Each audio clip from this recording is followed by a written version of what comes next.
1901 Technology Timeline. To make you laugh and ponder, written and narrated in the style of Mark Twain.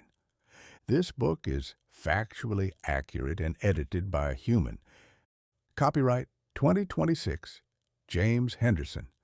If the year 1900 was the opening of the tent for the great 20th century circus, then 1901 was the moment the acrobats fell into the band. Having survived the turning of the calendar without the sky collapsing, humanity decided that its chief duty was to make the world twice as loud, 3 times as fast, and entirely unrecognizable by dinner time.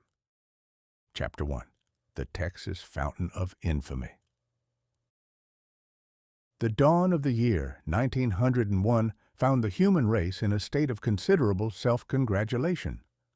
Having crossed the threshold into a brand-new century, without the stars falling from the firmament or the machinery of civilization grinding to a halt, a catastrophe confidently predicted by a large and highly respectable assortment of prophets who had already invested heavily in white robes and mountaintop real estate, man looked about himself and decided he was a tremendously clever fellow.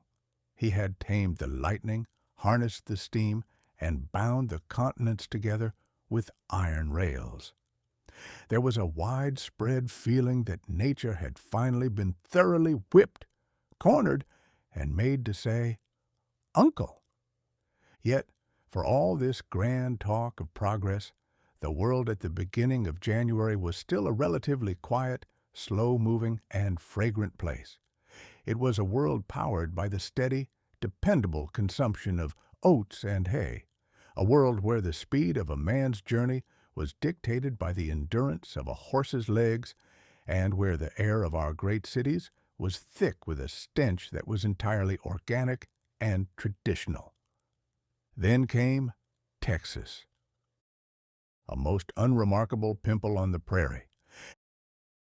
Now, Texas is a locality where everything is done on a scale that makes ordinary geography look like a collection of postage stamps. But in the winter of 1901, the town of Beaumont was not much to brag about. It was a sleepy little settlement where the chief occupations were watching the grass grow, swatting mosquitoes the size of small birds, and indulging in that ancient southern pastime of sitting on a barrel outside the dry goods store and waiting for something to happen. A few miles outside of town, there existed a minor swelling upon the otherwise flat and unvarying prairie. It was called Spindletop, though why it was dignified with the name of a hill remains a mystery to anyone who has ever seen an actual mountain. It was a mere pimple on the face of nature, a low mound that rose perhaps 12 feet above the surrounding mud, remarkable only for the fact that if a man dug a shallow hole in it, the water tasted like sulfur and the air smelled faintly of rotten eggs. To the sensible, sober-minded cattlemen of the district, this odor was merely an inconvenience designed by Providence to keep the cows from lingering too long in one place. But to a gentleman named Anthony F. Lucas, a man possessed of that peculiar stubborn disease known as an engineering degree, it was a personal invitation from the underworld. Captain Lucas had a notion that deep beneath this smelly little hillock lay a vast treasure of rock oil. It was a theory received by the local populace with that generous, light-hearted derision which the ignorant always reserve for men of science. The oil business, such as it was, belonged firmly to the respectable rock-ribbed citizens of Pennsylvania and Ohio, who obtained their grease from proper, well-behaved wells that gave up their contents a few barrels at a time, like a stingy farmer doling out cider. The idea that oil could be found in the shifting, treacherous sands of a Texas salt dome was considered proof of a soft brain. The attack on the underworld. Undeterred by the laughter of the onlookers and the distinct lack of enthusiasm from his financial backers, Captain Lucas assembled a crew of intrepid souls, prominent among whom were the Hamel brothers, Kurt and Al, who possessed a practical knowledge of machinery and a magnificent indifference to mud. They brought with them a rotary drill, a contraption that bit into the earth with a spinning iron teeth, a device regarded by old-time oilmen with the same suspicion a veteran sailor might harbor toward a clockwork boat. For weeks they bored into the Texas dirt. It was a miserable, disheartening business. The earth seemed to resent being poked in this fashion. Every few hundred feet, the drill would strike a layer of quicksand, and the hole would cave in with a sound like a disappointed sigh, swallowing weeks of labor in a single afternoon. The mud was everywhere. It filled their boots, seasoned their coffee, and painted their faces a uniform shade of dismal gray. By the beginning of January, they had reached a depth of over 1,000 feet. The skeptics in Beaumont were already preparing a mock funeral for the enterprise, and the financial reserves of the partnership were leaking away much faster than any oil was coming up.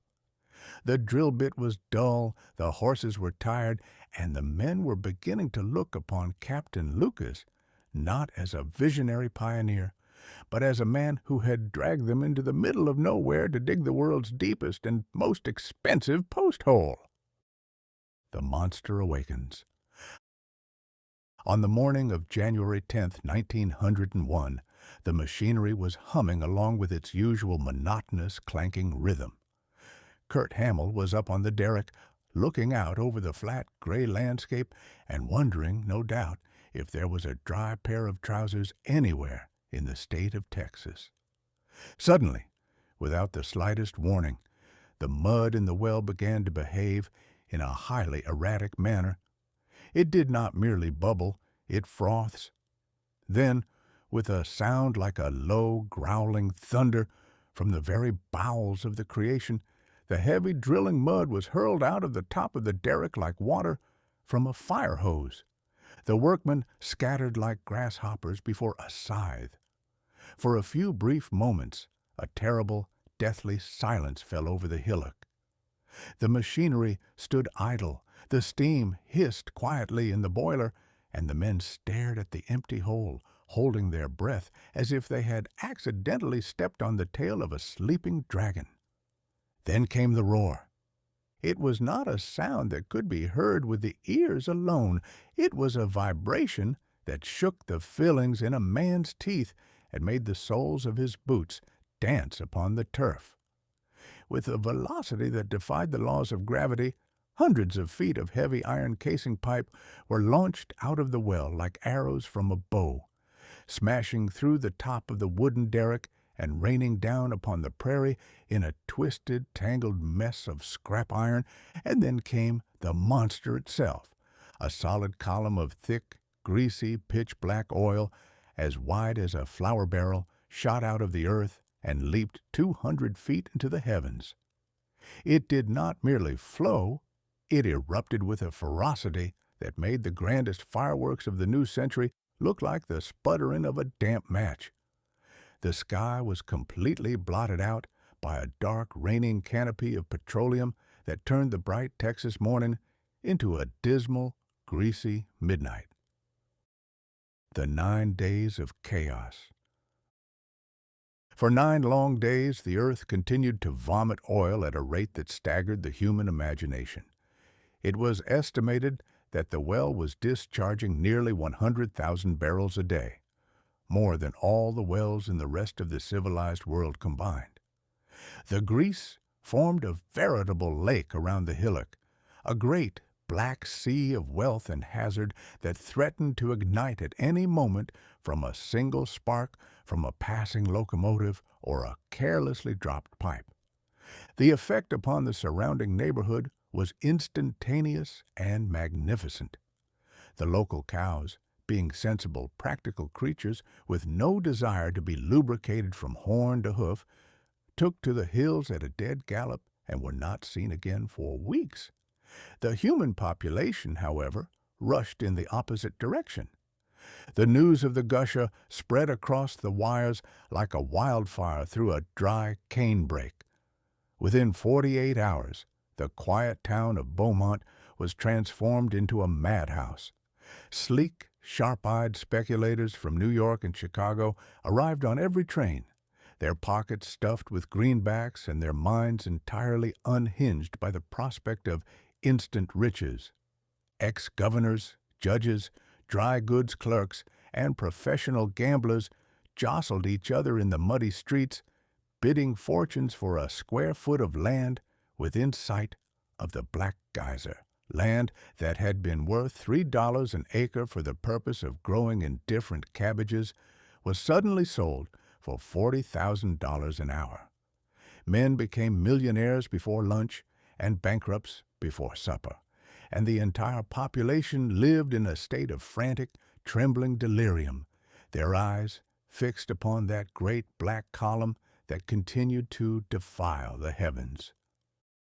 The pale barons and the new dispensation.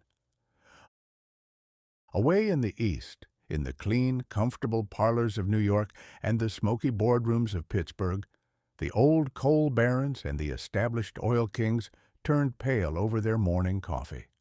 They realized, with a cold sinking of the stomach, that the world had changed beneath their feet. The monopoly of the old fields was shattered in a single morning. The age of coal, that respectable, solid, soot-covered epoch that had built the British Empire and powered the Victorian world, had received a mortal blow from a Texas mud pimple. Eventually, through an exhibition of engineering heroism that involved an immense amount of risk, a great deal of ingenuity, and a specialized iron cap that looked like a giant turnip, Captain Lucas and his men succeeded in taming the monster and bolting a valve across its throat. The fountain was stopped, the oil was confined to pipes and tanks, and the great black lake was slowly drained away into the service of commerce. It was the true christening of the oil age. It proved, to the satisfaction of all thinking men, that if you poke the planet long enough and hard enough, it will eventually pay you a prodigious sum of money to stop.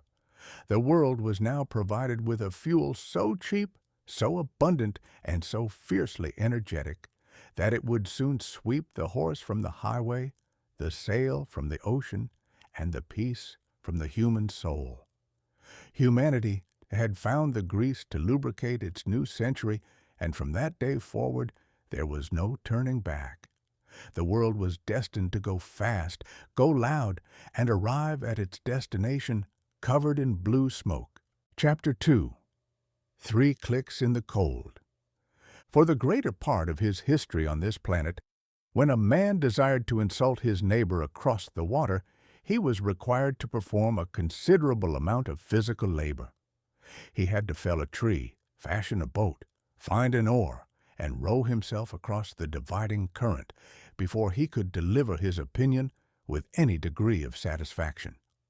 Later, as civilization advanced and became more elegant, he could commit his grievances to paper, seal it with wax, and entrust it to a packet ship that would wallow through the Atlantic swells for 6 weeks, provided it didn't run aground on a reef or get swallowed by a whale. By the time the letter arrived, the recipient had usually died of old age, or the sender had forgotten what the quarrel was about in the first place, which was a very sensible and peaceful way to conduct human affairs. Then came the middle of the 19th century, and with it, the telegraph. Suddenly, the world was bound hand and foot in copper wire. We lined the valleys, we spanned the prairies, and we eventually dropped a monstrously heavy cable into the ooze of the Atlantic Ocean, turning the deep sea into a sort of transcontinental clothesline for the transmission of human gossip. We thought this was the final pinnacle of human cleverness.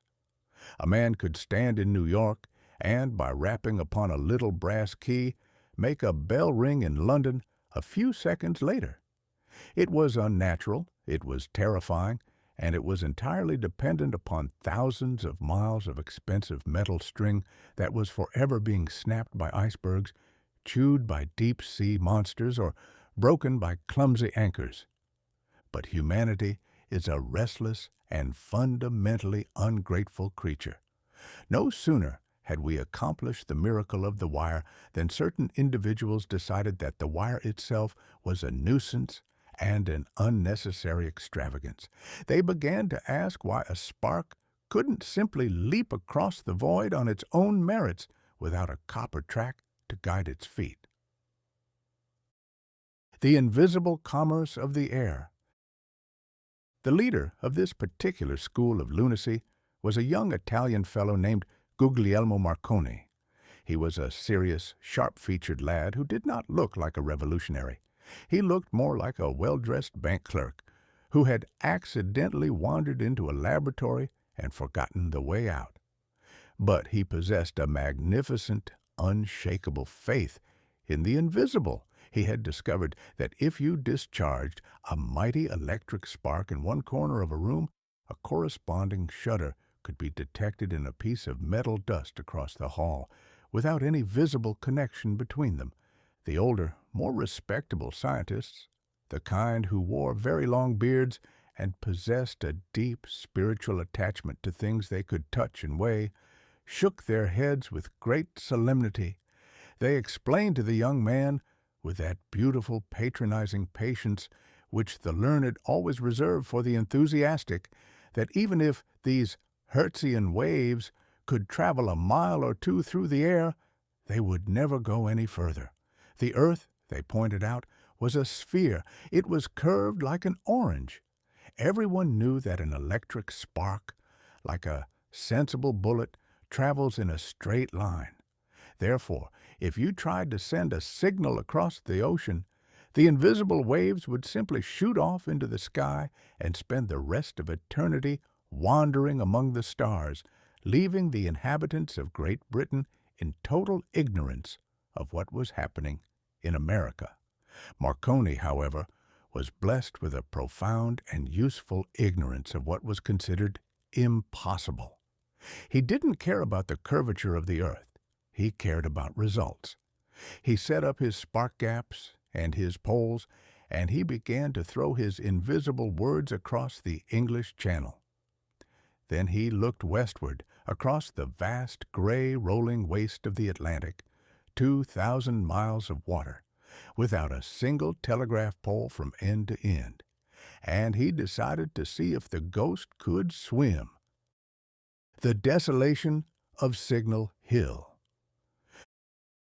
To attempt such a prodigious enterprise, one requires a location that is suitably lonely, uncomfortable, and exposed to the worst weather the planet has to offer.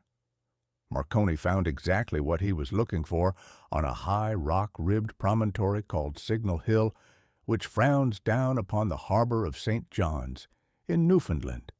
Newfoundland, in the month of December, is not a place that invites a man to sit on the porch and ponder the beauties of nature. It is a bleak, fog-choked, frost-bitten end of the world, where the wind blows with a ferocity that suggests it has some personal grievance against the human race. It is a place where the icebergs drift past the cliffs like ghostly white hotels, and where the rain frequently arrives from a horizontal direction, propelled by a gale that would take the whiskers clean off a walrus. In this hospitable garden, inside an old, abandoned hospital building that smelled faintly of old medicines and damp wood, Marconi and his two English assistants, Mr. Kemp and Mr. Paget, set up their receiving apparatus. Their plan was simple to the point of madness. A great steam-powered station had been constructed at Poldhu, on the coast of Cornwall, England. At a specific hour every day, the engineers in Cornwall were instructed to unleash the full fury of their dynamos, sending a series of immense electric shocks into a fan-shaped array of wires suspended from giant masts. They were to send only one letter, the letter S, which in the Morse code consists of 3 short clicks.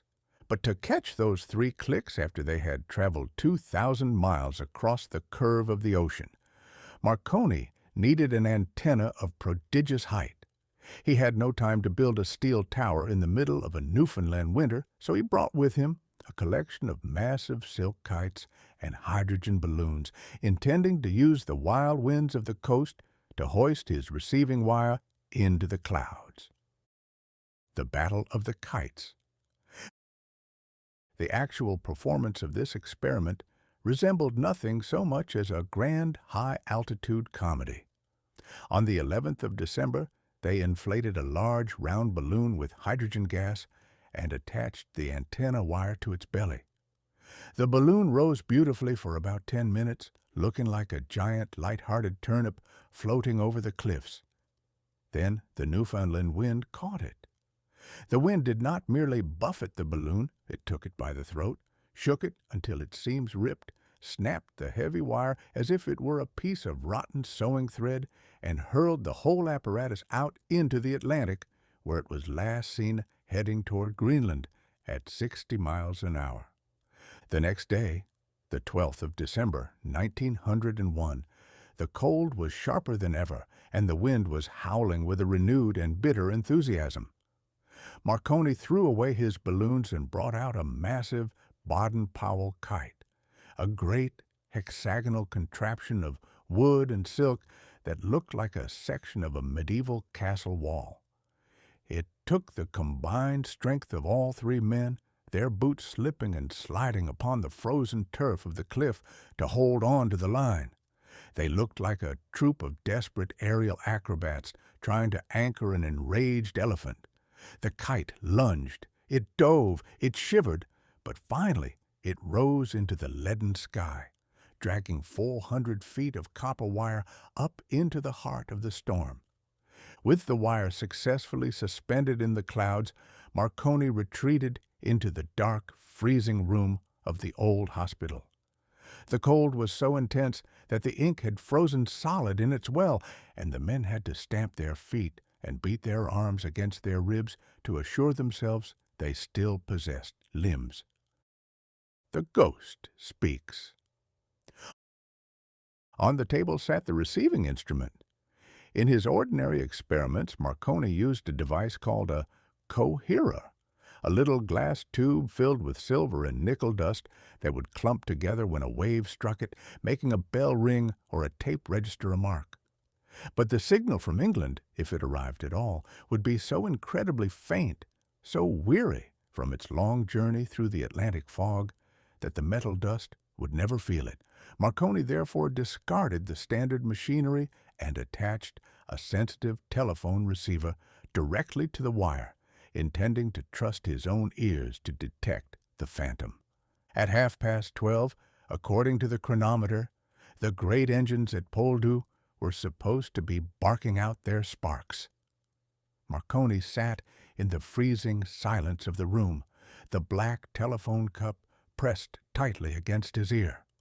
Outside, the wind was screaming around the eaves of the old hospital, and the heavy surf was thundering against the rocks far below with a sound that shook the building. It was a chaotic, deafening symphony of nature, and through it all, the young Italian listened for a whisper. For several minutes, he heard nothing but the snap and pop of atmospheric electricity, the natural gossip of the clouds, which has no sense or grammar to it. Then he turned to his assistant. "Mr. Kemp," he said, his voice entirely devoid of emotion, "do you hear anything?" Mr. Kemp took the receiver. He pressed it to his ear. Through the crackle of the northern sky, there came 3 distinct, rhythmic, ghostly little taps. Click, click, click. It was the letter S. It had bypassed the ocean without a bridge. It had ignored the curvature of the world. It had traveled 2,000 miles through a howling wilderness of sleet and storm without a single inch of wire to guide its feet. The ghost had crossed the sea. The neighborhood back porch The announcement of this achievement was received by the world with a great deal of incredulity and a certain amount of terror. The Anglo-American Telegraph Company, which owned the expensive cables resting at the bottom of the sea, was so thoroughly frightened by those 3 little clicks that they immediately threatened Marconi with a lawsuit if he didn't pack up his kites and leave Newfoundland at once, claiming he was infringing upon their monopoly of the transatlantic gossip trade. It was a beautiful and touching exhibition of commercial panic, an attempt to serve a legal injunction upon the air itself. But the injunction was too late. The string had been cut. The world, which had spent the last 10,000 years growing larger and more spread out, was suddenly and permanently reduced to the size of a neighborhood back porch. Marconi had proven that space was nothing but a minor inconvenience, and that the atmosphere of our planet was nothing but a vast, invisible parlor where all nations could sit together and talk at the same time. Whether they had anything intelligent to say to each other, of course, was an entirely different question, and one which the scientists had prudently neglected to investigate. We had perfected the ear of the world, but we had left the human tongue precisely as reckless, vain, and foolish as it had been in the days of the stone axe. From that moment forward, a man could not even enjoy a quiet fit of bad temper on his own island without the news of it being hurled into the ears of his neighbors across the sea before he had even finished his sentence. The world was now small, wireless, and entirely incapable of keeping a secret. Chapter 3. The Mechanical Feast of Dust. Of all the enemies that have bedeviled the peace of mankind since the eviction from Eden, none has proven more constant, more insidious, or more entirely democratic than common domestic dust. It is the ultimate leveler. It cares nothing for titles, wealth, or the grandeur of human achievement. It settles with equal and indifferent relish upon the golden crown of a monarch, the bald head of a philosopher, and the mantelpiece of a blacksmith. It is a quiet, patient, ever-falling monument to our own mortality, reminding us every hour of the day that we are, after all, nothing but dirt, and that we are surrounded by a remarkably aggressive vanguard of our own future ingredients. For generations, the traditional method of combating this celestial nuisance was the broom, an instrument of ancient and revered pedigree which was, in reality, nothing but a pious fraud. The broom is not a cleaning device. It is merely an instrument of relocation. It is a means by which a housewife or a weary housemaid may take a colony of dust from the parlor floor, hurl it violently into the atmosphere, and allow it to settle upon the curtains, the family Bible, and the portraits of the ancestors. When the maid has finished her labor, the room is not clean. The dust has simply changed its altitude. It has performed a grand aerial maneuver, and by the time the family sits down to dinner, the enemy has descended from the ceiling to occupy the soup. To supplement this exercise in futility, humanity invented the institution of spring cleaning, a period of annual domestic terror, during which the carpets were ripped from the floorboards, dragged into the backyard, hung over a clothesline, and beaten within an inch of their lives with heavy wicker paddles. It was a magnificent spectacle of human wrath directed against inanimate woolen textiles. The air of the neighborhood would turn gray with the accumulated sins of the winter's fires. The men would flee to the taverns to escape the choking fog, and the women would return to the house with red eyes, aching backs, and a profound conviction that they had done their duty by Providence, though the carpets would be just as dirty again by the middle of October. The Prophet of the Handkerchief. In the year 1901, there lived in London an English engineer named Hubert Cecil Booth. He was a gentleman of considerable scientific attainment, a designer of bridges and Ferris wheels, and a man who looked upon the universe with that particular searching dissatisfaction that is the hallmark of the true inventor. He looked upon the ancient, hallowed ritual of the broom and the carpet beater, and he found it entirely lacking in ambition. He perceived that the human race was engaged in a war it could never win, using weapons that were older than the pyramids. The turning point in Herr Booth's life and in the history of domestic civilization occurred at a demonstration of a newfangled machine designed to clean railway carriages. This device was a large, noisy apparatus that used a powerful blast of compressed air to blow the dirt out of the plush seats. Booth watched the performance with a cold and critical eye. He noticed that as soon as the mechanical gale struck the cushions, a vast, blinding cloud of soot and fluff exploded into the air, turning the interior of the carriage into a very tolerable imitation of a London fog, before settling back down upon the exact spots from which it had just been ejected. Booth turned to the inventor, a man who was looking very proud of his whistling, roaring machine. "Why do you blow the dust?" Booth inquired, with that annoying practicality that engineers use to ruin a good show. "Would it not be more sensible to suck it into a box?" The inventor looked upon Booth with that lofty, pitying contempt which the practical mechanic always reserves for the theoretical dreamer. "Suck it," he scoffed. "That has been tried, my dear sir, and it is a mechanical impossibility. You cannot suck dust through a tube. It cannot be done. Now, if you wish to ensure that an Englishman of stubborn disposition will spend the next 12 months of his life inside a workshop, you have only to tell him that a trivial piece of mechanics is an impossibility." Booth left the demonstration with his blood up. He went immediately to a respectable restaurant in London, requested a private table, and proceeded to conduct an experiment that must have caused the waiter to harbor grave doubts concerning the gentleman's sanity. Booth knelt upon the floor, placed his handkerchief flat upon the velvet cushion of a chair, applied his own lips directly to the cloth, and inhaled with the full power of his lungs. He nearly choked to death on the spot. He rose, coughing and spluttering, his mouth full of the vintage soot of the mid-Victorian era. But when he examined the handkerchief, he found a distinct, dark circle of filth on the underside of the linen. The dust had been drawn through the fabric by the power of human suction alone. Science had triumphed over respiration. The impossibility was a myth.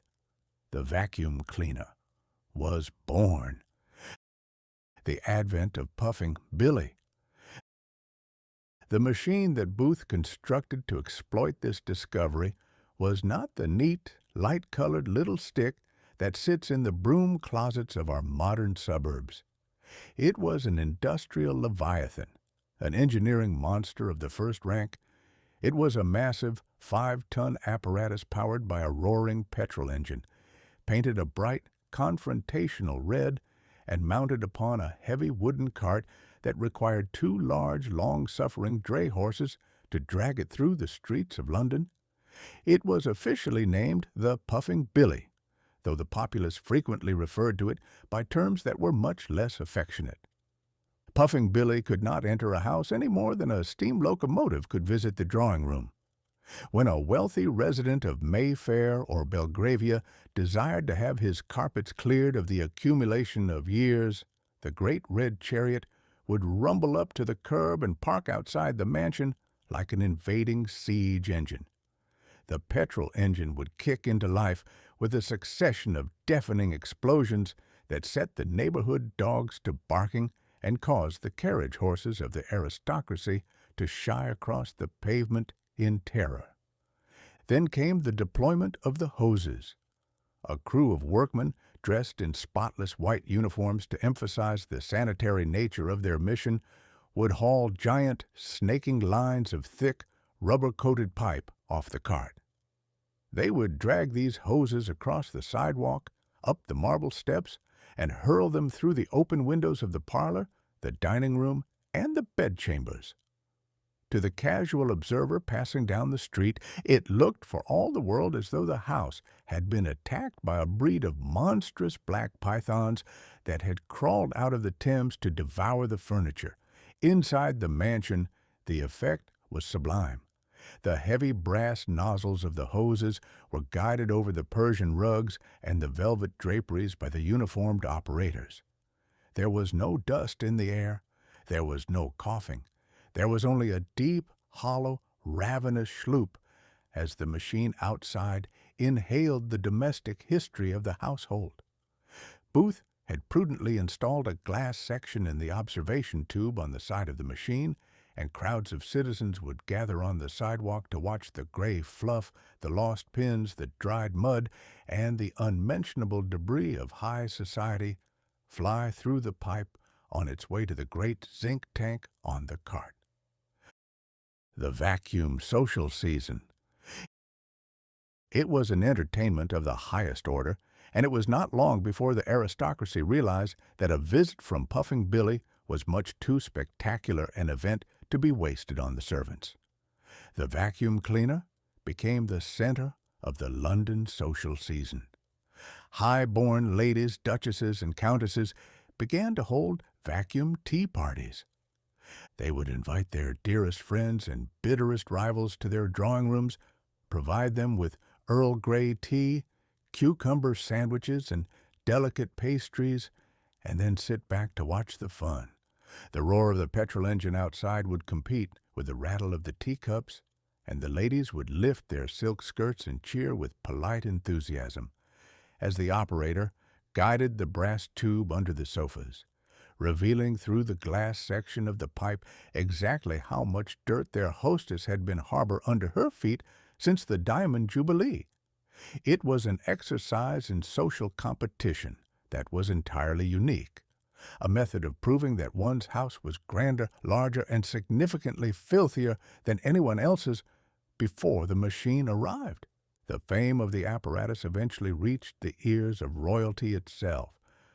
Prior to the coronation of King Edward VII, which was scheduled to take place in Westminster Abbey, it was discovered that the ancient blue velvet carpets of that venerable structure were so choked with the dust of centuries that any sudden movement by the Archbishop of Canterbury was likely to produce a cloud that would hide the monarch from his subjects. Booth and his red monster were summoned to the Abbey. The machine roared outside the tombs of the kings, the great hoses crawled over the effigies of the saints, and Puffing Billy successfully swallowed the dust of the Plantagenets and the Tudors, ensuring that the coronation could proceed without a general fit of sneezing among the House of Lords. The king was so thoroughly delighted with the result that he immediately ordered a machine for Buckingham Palace, and the vacuum cleaner received the ultimate certificate of respectability. The triumph of domestic laziness. When we reflect upon this spectacular chapter in the Chronicle of 1901, we are forced to admire the magnificent roundabout ingenuity of the human mind. The machine proved, beyond any shadow of a doubt, that humanity will gladly pay any price, endure any amount of noise, and construct any degree of massive horse-drawn infrastructure, provided it allows them to avoid doing their own sweeping. We had conquered the problem of the dirty rug by inventing a 5-ton mechanical dragon that required a crew of 4 men and 2 horses to operate. We had replaced the quiet, harmless, inefficient broom with a roaring, clanking petrol engine that disturbed the peace of entire parishes, all for the luxury of sucking a few ounces of gray fluff out of a parlor carpet. It was a glorious triumph of science over common sense, and it set the pattern for the rest of the century, an epoch during which man would consistently invent the most complicated, loud, and expensive machinery possible to solve problems that could have been handled by 20 minutes of honest, muscular labor. provided he didn't mind getting a little dust on his trousers. Chapter 4. The Disposable Executioner. Now, it has always been my private opinion that when Providence designed the human countenance, it showed a distinct and lamentable lack of foresight regarding the male jawline. To bestow upon a man the gift of a magnificent flowing beard is a sensible arrangement, provided he lives in a cave or intends to pursue a career as an Old Testament prophet. But for the citizen of the modern world, who must navigate his way through soup, gravy, and the mechanical intricacies of the 20th century dinner table, a hairy chin is nothing but a domestic hazard and a repository for stray crumbs of engineering interest. Consequently, for several centuries, the grandest ambition of the civilized male was to achieve a face as smooth and hairless as a billiard ball. This was a noble ideal, but the method employed to attain it was an exercise in pure, unadulterated terror. Every morning, in millions of households across the globe, a man would arise from his bed, lather his cheeks with soap until he resembled a dog afflicted with hydrophobia, and then pick up an instrument known as the straight razor. The straight razor, or the cutthroat, as it was termed by those who preferred accuracy to politeness, was nothing less than a lethal weapon, masquerading as a toilet article.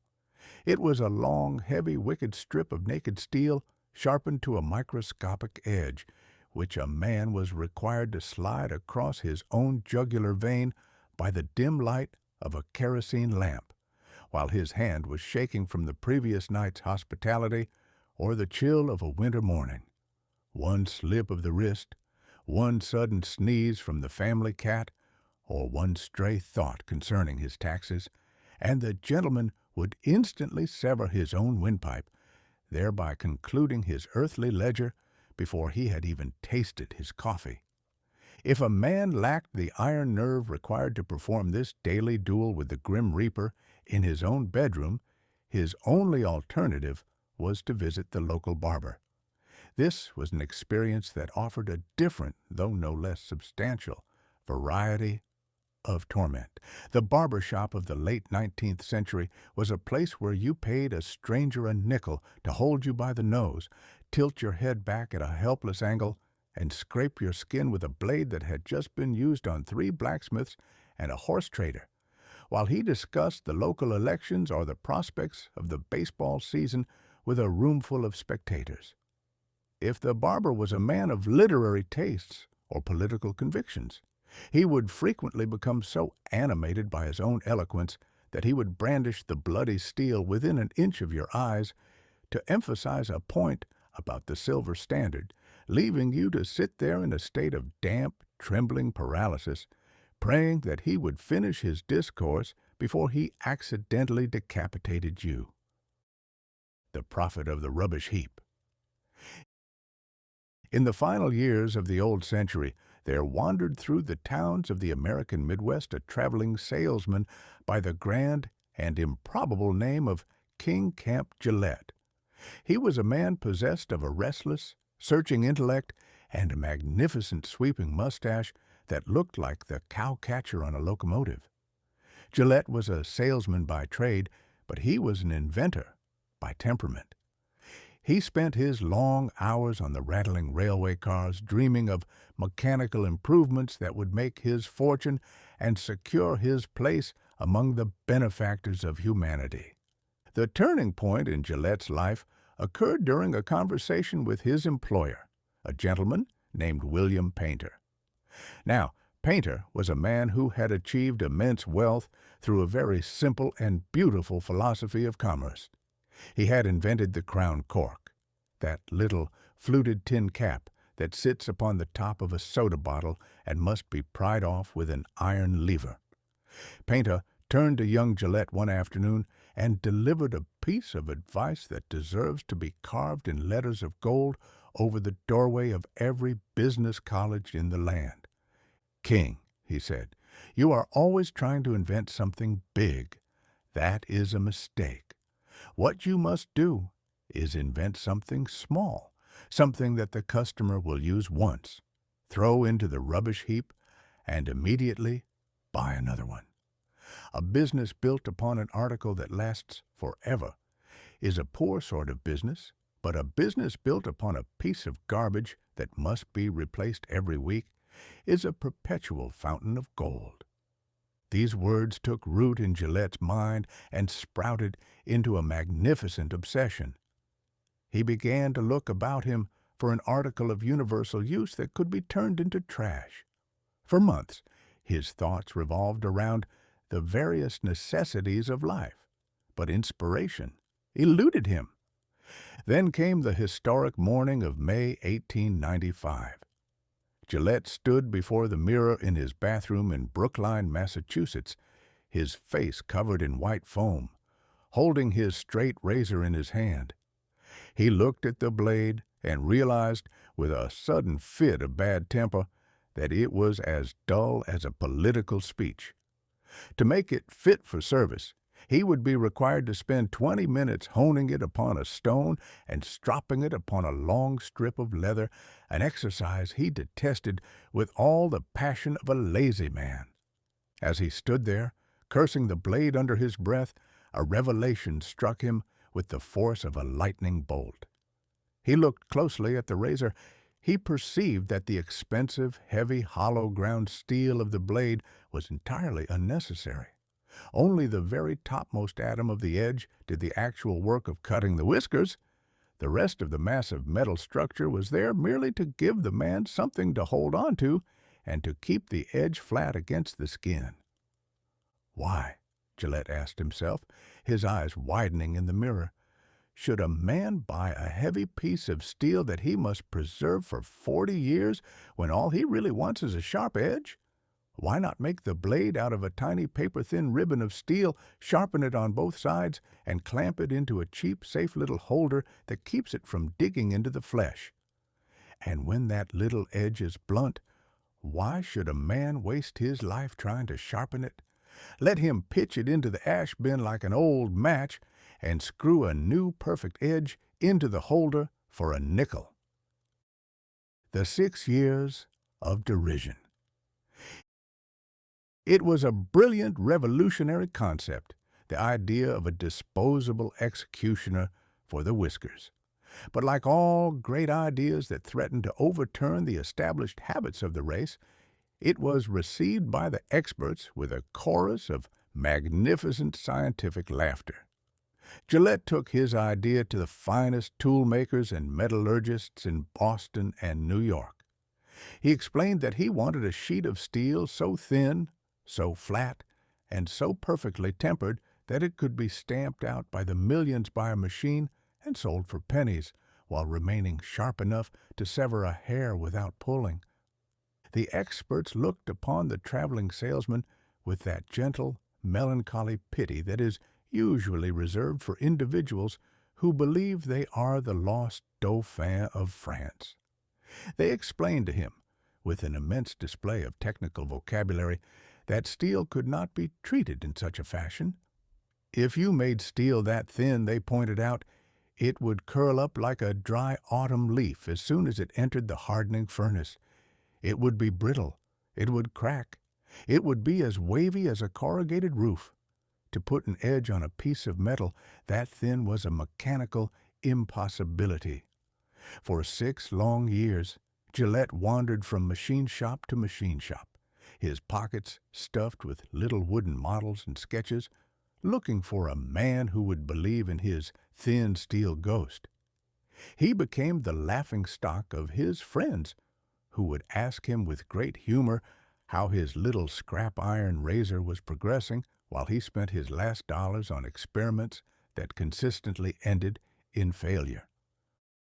The emancipation of the chin. The breakthrough came in the year 1901. Gillette had the good fortune to encounter a graduate of the Massachusetts Institute of Technology named William Nickerson.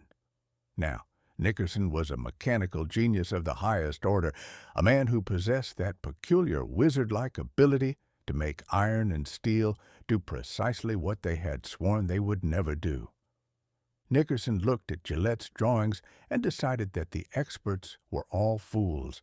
He devised a secret process for hardening and tempering thin strips of sheet steel by compressing them between heavy, chilled iron plates, and he invented a machine that could grind a perfect double-edged sharpness onto the metal with the speed of a loom.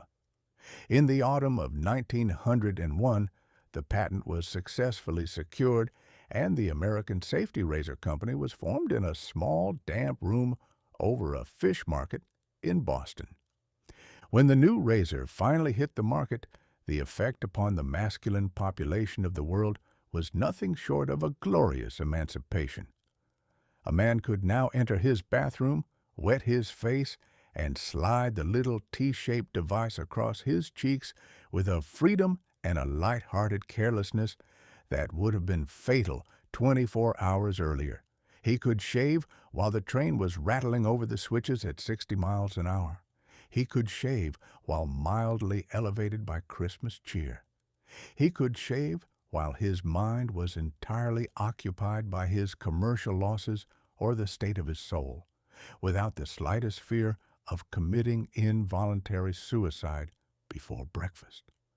The straight razor, with all its romantic associations of leather strops, bloody towels, and sudden death, was swept from the washstand in a single generation. Shaving was transformed from a perilous adventure akin to lion taming or tightrope walking into a minor piece of domestic bookkeeping. The gospel of the trash can. Yet the true significance of King Gillette's invention extended far beyond the limits of the masculine chin. He had accomplished something much greater than merely saving the race from a few thousand scratches. He had introduced to the 20th century its most characteristic and terrible philosophy, the gospel of the disposable. Before the year 1901, when a man bought an article of use, he bought it with the intention of living with it until his funeral. His watch, his boots, his overcoat, and his razor were heirlooms to be mended, patched, cherished, and eventually passed down to his grandsons with a sense of solemn responsibility. Gillette taught the world that the truest sign of civilization was the ability to create objects that were designed from their very birth to be treated as trash. We had automated the destruction of our own property. We had discovered that it was cheaper and more convenient to throw an item away and buy its brother than to spend 5 minutes of human labor taking care of it. It was a magnificent, comfortable, and extravagantly lazy doctrine, and it set the pace for the rest of the century. From that moment forward, the human race began its grand march toward a paradise where everything from a collar to a carriage would be used for an hour and then cast into the void, leaving future generations to wonder how a species that was so remarkably clever at making things could be so thoroughly brilliant at filling the world with rubbish. Chapter 5. Around the Eiffel Tower by noon. Man has harbored a deep, burning desire to fly ever since he first looked up from his plowing and noticed that a buzzard could navigate the atmosphere with a grace and a lack of physical exertion that made human locomotion look thoroughly wretched. Walking, after all, is a tedious business consisting entirely of a man catching himself from falling forward pace after pace while his boots wear out and the mud attaches itself to his trousers. To the average citizen, the bird appeared to possess the better end of the bargain, living a life of elegant leisure, untroubled by fences, border guards, or the condition of the country roads. Yet, for the first few thousand years of his history, man's attempts to emulate the fowls of the air were distinguished by an absolute and uniform lack of success. The traditional method of aviation consisted of a gentleman of optimistic temperament strapping a pair of artificial wings made of goose feathers and wax to his arms, climbing to the roof of the parish church, and launching himself into the void with a look of magnificent determination. The result was always the same. Gravity, which is a force entirely devoid of a sense of humor or a respect for poetry, would instantly assert its rights. The inventor would descend with a velocity that defied calculation, meeting the earth with a dull, sickening thud, thereby leaving his widow to explain to the neighbors why a man with a perfectly good horse should try to turn himself into a pigeon. By the turning of the 20th century, however, a few brave souls had decided that if man was going to visit the clouds, he ought to do it with a certain degree of comfort, sanity, and mechanical assistance. They stopped flapping their arms and began to fill immense silk bags with hydrogen gas, which is a substance so remarkably light and enthusiastic that it will lift a house if you provide it with enough silk. But these early balloons were not steerable. They were entirely at the mercy of the breeze. A man who ascended in Paris with the intention of visiting his cousin in Versailles was just as likely to find himself 3 days later hovering over a forest in Prussia or being chased by a shark in the North Sea, depending entirely upon which way the atmospheric currents happened to be running at the hour of his departure. It was a mode of travel that offered a great deal of variety, but a distinct lack of punctuality. The dandy of the clouds. In the year 1901, there lived in Paris a young Brazilian gentleman who decided that this state of affairs was an insult to human intelligence.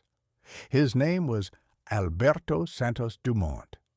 He was the son of a very wealthy Brazilian coffee planter, which meant he possessed that most necessary of all qualifications for an early aviator, an immense fortune that he could afford to scatter to the winds. Santos Dumont was not a large man. In fact, he was so remarkably slight and delicate that he looked as though he might be carried off by a strong draught if he forgot to put lead weights in his pockets. But what he lacked in physical bulk, he made up for in an absolute terrifying lack of fear and a sense of personal style that turned the entire city of Paris into his private theater. He did not dress for the laboratory or the workshop. He dressed for the boulevard. When he climbed into the wicker basket of an experimental airship, he wore a spotless white collar, a perfectly tailored dark suit, and a soft Panama hat, with the brim turned down in a manner that was considered the very height of South American panache. While other inventors were spending their lives in dark sheds, calculating mathematical formulas that never worked, Santos Dumont was constructing a series of small cigar-shaped airships powered by gasoline motors. He did not treat aviation as a grim scientific duty. He treated it as a delightful sport, akin to driving a dog cart or riding a bicycle. He built a great airship shed at Parc Saint-Cloud, and from this station he would frequently fly his latest creation down the avenues of Paris in the early morning. He would steer his flying machine directly to his favorite café on the Boulevard Washington, park the immense hydrogen-filled sausage over the curb, hand the mooring lines to an astonished gendarme, and step out of the basket to enjoy a cup of coffee and a croissant, while the citizens of Paris cheered until they were hoarse. The Deutsch Challenge. Now, Paris in 1901 was a city that was profoundly obsessed with prizes. The French are a people who believe that any human achievement, whether it be writing a tragedy, painting a nude, or cooking a sauce, is significantly improved if someone offers a large sum of money and a gold medal for its accomplishment. Consequently, a wealthy oil merchant named Henri Deutsch de la Meurthe offered a prize of 100,000 francs to the first aviator who could launch a flying machine from the grounds of the Aero Club at Saint-Cloud, navigate it directly to the Eiffel Tower, loop around that great iron monument, and return to the starting point within exactly 30 minutes. To the sensible citizens of the period, this challenge was considered a very safe way for Herr Deutsch to keep his money. The distance was nearly 7 miles. The winds over the River Seine were notoriously treacherous, and the gasoline engines of 1901 were so remarkably temperamental that they would frequently refuse to work if they caught sight of a cloud or heard an unkind word from the mechanic. To command a machine to fly across the city, round a specific tower, and return on a strict schedule was considered as reasonable as asking a man to swim across the Atlantic with a grand piano on his back. The Voyage of Number 6. Santos Dumont accepted the challenge with that light-hearted indifference to mortality that made him the darling of the Parisian press. He built his 6th airship, appropriately named Number 6. It was a beautiful, terrifying apparatus. It consisted of a long, pointed balloon filled with thousands of cubic feet of highly explosive hydrogen gas. Suspended beneath this aerial bomb by a web of fragile piano wires was a slender wooden frame, inside of which sat a 4-cylinder gasoline engine that spat blue smoke and sparks with the enthusiasm of a Roman candle. The aviator sat in a tiny wicker basket at the very end of the frame, holding a pair of silk reins connected to the rudder, looking for all the world like a jockey who had accidentally been launched into space on the back of an immense mechanical cigar. On the afternoon of October 19th, 1901, a vast crowd assembled at Saint-Cloud to watch the attempt. The weather was chilly, and a brisk wind was blowing off the river, the kind of wind that early aviators preferred to read about in books rather than encounter in the flesh. But Santos Dumont was not a man to disappoint his public. He climbed into his basket, adjusted his Panama hat, and gave the signal to release the ropes. The machine rose into the air with a magnificent, deafening roar from the engine. The Number 6 turned her nose toward the east and began to claw her way through the atmosphere toward the heart of Paris. The crowd below looked up from their cafes and their carriages, their hats flying off in the rush of the wind as the Brazilian dandy floated past their windows at an altitude of several hundred feet. The journey to the Eiffel Tower was a spectacular success. The airship cut through the cross currents with the steady precision of a steam launch on a lake. In exactly 9 minutes, Santos Dumont reached the great iron tower that Jules Verne had so confidently predicted would never serve any useful purpose. With a masterful tug on his silk reins, the aviator swung his machine around the giant lattice of iron, the wind whistling through the wires of his airship, while the crowd assembled on the Trocadero below sent up a shout that could be heard above the rattle of the motor. The return of the Phantom! But the return journey was an entirely different sort of business. No sooner had the Number 6 turned her nose back toward Saint-Cloud than she encountered a fierce, bucking headwind that threatened to drive her back into the iron arms of the tower. The gasoline engine, which had been behaving with an unnatural degree of virtue, suddenly decided that it had performed enough labor for one afternoon. It began to misfire, it sputtered, it coughed, and then, with a final dismal pop, it stopped altogether. The airship was now nothing but a giant, helpless, drifting log, floating over the rooftops of Paris at the mercy of the gale. An ordinary man would have commended his soul to Providence and prepared for an immediate and untidy funeral. But Santos Dumont did not lose his composure. He abandoned his steering reins, crawled out of his wicker basket, and began to clamber along the frail wooden framework of the machine, suspended hundreds of feet above the stone pavements of Paris, with nothing between him and eternity but a few strands of piano wire. Using a common pocket knife and a piece of twine, he began to adjust the spark levers, while the wind howled through his whiskers and his Panama hat shook precariously upon his head. To the spectators below, it looked like an aerial circus act performed by a gentleman who had entirely forgotten that gravity was still in operation.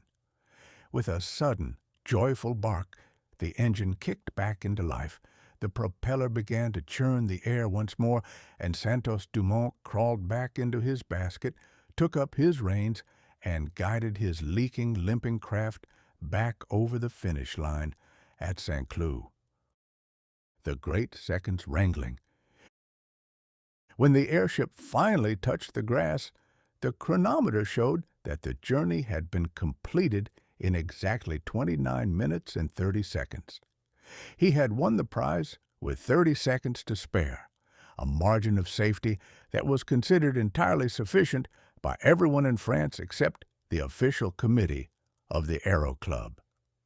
The committee, being composed of elderly gentlemen who possessed an immense affection for red tape and a profound dislike of being hurried, discovered that although Santos Dumont had crossed the finish line within the time limit, he had not actually secured his balloon to the ground until 40 seconds later.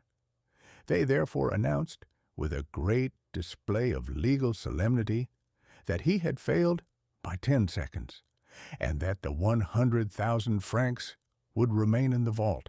The decision was received by the public with a storm of indignation that very nearly resulted in a second French Revolution. The newspapers went into a state of hysterical mourning. The citizens threatened to boycott the Aero Club, and the waiters of Paris talked of refusing to serve the committee members their absinthe. Santos Dumont himself merely smiled, ignored the committee, and announced that he was donating the money, which the club was eventually forced by public opinion to surrender, to the poor of Paris and the workmen who had helped him build the machine. It was a gesture of grand aristocratic generosity that completed his conquest of the French heart. The flight around the Eiffel Tower proved to the satisfaction of the world that the sky was no longer the exclusive property of the angels, the clouds, and the buzzards. It had been conquered by an internal combustion engine and an eccentric gentleman in a Panama hat. The modern era of aviation had officially begun, and though the machines would soon become larger, faster, and infinitely more dangerous, they would never again possess that peculiar, light-hearted, and elegant charm that characterized the day when a Brazilian dandy flew around the tallest monument in the world just in time to return to his favorite cafe for lunch. Chapter 6. The Birth of the Real Beast.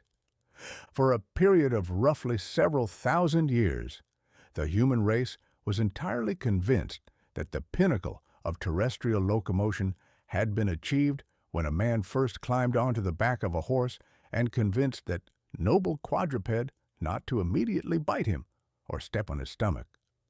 The horse was universally regarded as a masterpiece of divine engineering. It was self-propelled, it was generally capable of navigating a ditch without a mechanical breakdown, and it could be fueled by the simple expedient of turning it loose in a neighbor's clover field overnight.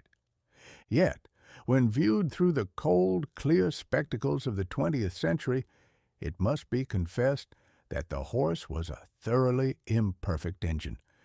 It was possessed of a stubborn, independent temperament that was entirely unscientific. It was prone to suffering from a variety of delicate constitutional disorders, such as the blind staggers and the heaves, and it was notorious for becoming violently unhinged by the sight of a stray newspaper or a dead toad, resulting in a sudden frantic flight that frequently left the carriage upside down in a briar patch and the passengers dangling from the limbs of a nearby oak. Furthermore, the horse was responsible for a municipal residue that turned the grandest avenues of our great cities into a source of immense profit for the broom makers and a trial of endurance for the pedestrian that was entirely unmentioned in the romantic poetry of the period. Consequently, when the 19th century began to draw to its close, certain ingenious mechanics in France and Germany decided to abolish the horse altogether.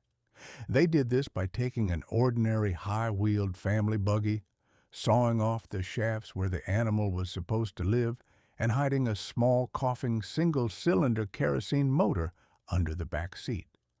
The result of this early evolutionary experiment was an article known as the horseless carriage, and a more thoroughly ridiculous, awkward, and top-heavy monstrosity has rarely been inflicted upon a suffering world.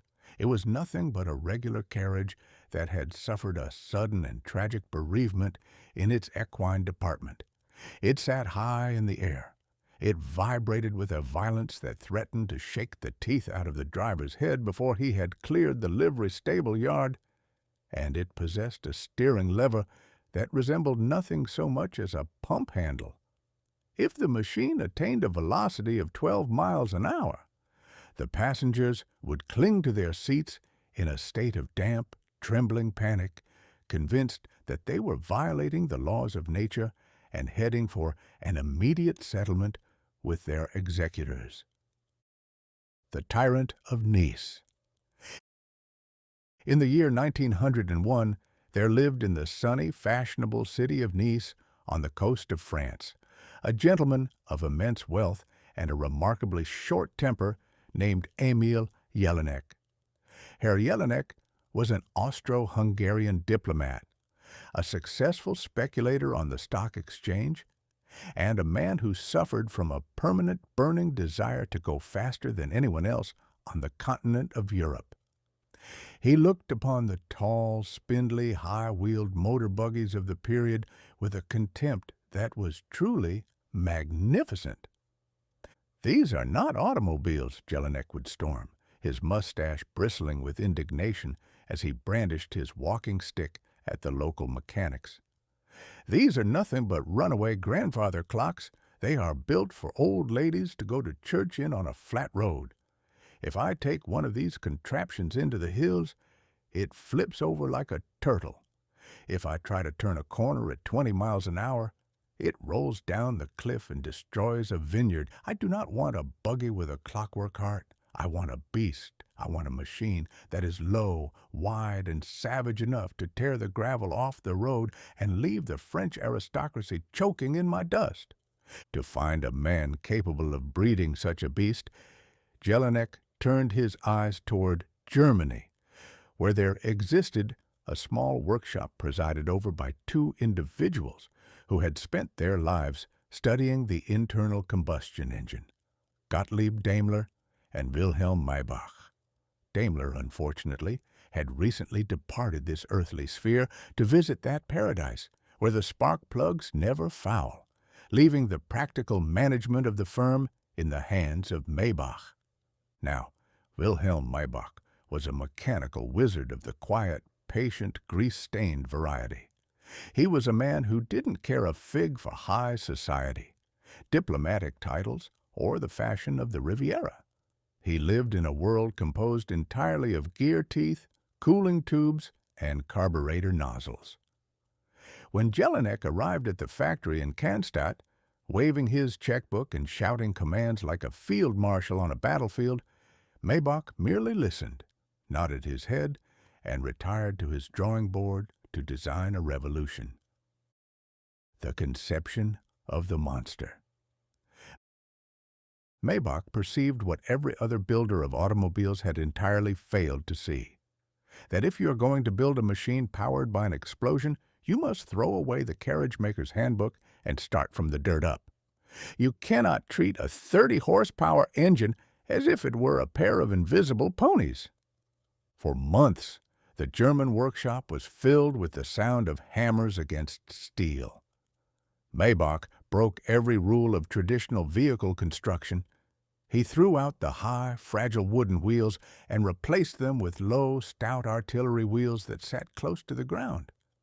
He discarded the old flexible carriage frame made of ash wood and forged a massive, low-slung chassis out of pressed steel plate, wide enough to prevent the vehicle from capsizing when it encountered a corner.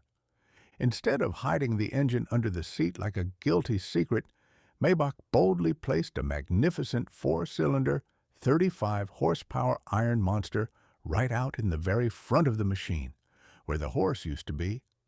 He covered it with a long, square metal snout and placed a great honeycombed brass radiator at the very nose to catch the rushing wind and keep the cylinders from melting into a solid lump of pig iron. It was a machine that didn't look like a buggy, a wagon, or a locomotive. It looked like nothing but itself, a long, gray, low-profile mechanical predator that appeared to be traveling at 40 miles an hour even while it was sitting perfectly still on the workshop floor. The innocence of the name. When the machine was completed, Herr Jelinek looked upon it and found it entirely satisfactory. It was exactly the sort of dangerous, expensive, and terrifying apparatus he had envisioned. But as he prepared to enter the beast in the prestigious racing weeks of Nice, he encountered a minor diplomatic difficulty. He did not wish to use his own name on the official entry forms, lest the Austro-Hungarian government decide that a high-ranking diplomat who spent his weekends tearing up the public highways at breakneck speeds was a little too progressive for the imperial taste. He required a pseudonym, a gentle, poetic screen to hide the identity of his fire-breathing monster. Jelinek had a daughter, a sweet, dark-eyed Austrian maiden of 11 summers whose name was Mercedes. It was a soft, musical Spanish name that signified mercy or grace.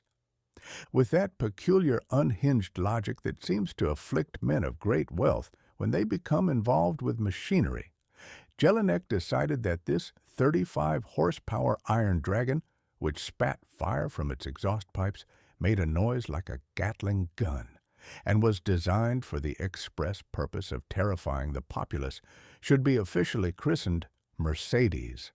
It was a beautiful piece of domestic irony, naming a mechanical executioner that was destined to smash the traditional peace of the countryside after an innocent schoolgirl who spent her afternoons practicing the piano and embroidering handkerchiefs. The slaughter at Nice. In the spring of 1901, the new Mercedes arrived on the Riviera for the Nice Speed Week. The French builders, who had previously dominated the sport with their tall, clanking, high-wheeled machines, looked upon the low German newcomer with a great deal of curiosity and a certain amount of professional amusement. They joked about its long nose and its low clearance, suggesting that Herr Jelinek had bought himself a mechanical dachshund. But the amusement did not survive the first morning of the races. When the signal was given, the Mercedes leapt forward with a ferocity that made the spectators recoil from the fences. It did not bounce, it did not sway, and it did not threaten to overturn. It clung to the twisting gravel roads of the Corniche like a mountain goat, its great four-cylinder engine roaring with a deep, steady, terrifying bass that drowned out the frantic sputtering of its rivals. The machine swept through the corners with a precision that was entirely unprecedented, its low center of gravity allowing Jelinek's drivers to maintain a speed that the old buggies could only achieve while falling down a well. The Mercedes did not merely win the races, it annihilated the competition. It set a new world speed record of over 50 miles an hour on the highway, a velocity that was considered so entirely prodigious that several highly respectable medical authorities in Paris immediately published articles warning that the human brain would become permanently soft if it were subjected to such atmospheric pressure for more than 10 minutes at a time. The director of the French Automobile Club, a gentleman who had spent his life believing that France was the undisputed monarch of the highway, looked upon the triumph of the German machine and delivered a judgment that was short, melancholy, and entirely prophetic. "We have entered," he said, taking off his silk hat and wiping his brow, "the Mercedes era. The old automobile is dead. The real beast has been born. The legacy of blue smoke. The delivery of that first Mercedes in 1901 was the true birth of the modern automobile. Within 12 months, every manufacturer in Europe and America threw away their old high-wheeled carriage designs and began to copy the low, steel-framed front-engined pattern laid down by Wilhelm Maybach. The horseless carriage was gone forever, replaced by the motor car. It was an invention that came into the world with a magnificent promise. It promised to clear the streets of our great cities of the ancient equestrian nuisance, to purify the air of our neighborhoods, and to provide the weary citizen with a cheap, elegant, and rapid means of visiting his relatives in the country. Yet, as humanity began to purchase these new steel monsters by the thousands, we discovered that the automobile was a remarkably shrewd bargainer. It did indeed clear the streets of horse manure, but it replaced that traditional inconvenience with the much more modern, progressive, and democratic luxury of a permanent cloud of blue petroleum smoke that set the whole world to coughing. It replaced the lazy, predictable 5-mile-an-hour kick of an old mule with the 50-mile-an-hour mechanical impact that could reduce a picket fence, a stone wall, and a respectable family doctor to a state of uniform unrecognizability ruin in a fraction of a second. Furthermore, the Mercedes introduced to the middle-class householder a brand new form of financial entertainment known as the expensive repair bill. The old horse might require a nickel's worth of oats when he was tired, but this new mechanical beast possessed an appetite for specialized brass valves, rubber pneumatic tires that popped whenever they caught sight of a horseshoe nail, and intricate gear teeth that would strip themselves clean if the driver forgot to double clutch while ascending a hill. Man had successfully banished the horse from his highway, but he had chained himself to a steel master that would spend the rest of the century demanding all of his spare money, most of his patience, and a substantial portion of his public roads, leaving him to scramble along behind the steering wheel, trying to look as though he was the one in command of the expedition. Chapter 7. The Corporation of the Giant Forge. For many a year, the citizens of our great republic were raised on a diet of wholesome, poetic sentiment regarding the dignity of honest labor. Every schoolboy in the land was made to memorize the verses of Mr. Longfellow concerning the village blacksmith, that magnificent brawny fellow who stood beneath the spreading chestnut tree, his muscles rippling like trained black snakes, his brow wet with honest sweat, earning his whate'er he can by the simple ancient expedient of hitting a piece of hot iron with a heavy hammer. It was a beautiful, comforting picture of American industry, wholesome, independent, slightly soot-stained, and thoroughly pastoral.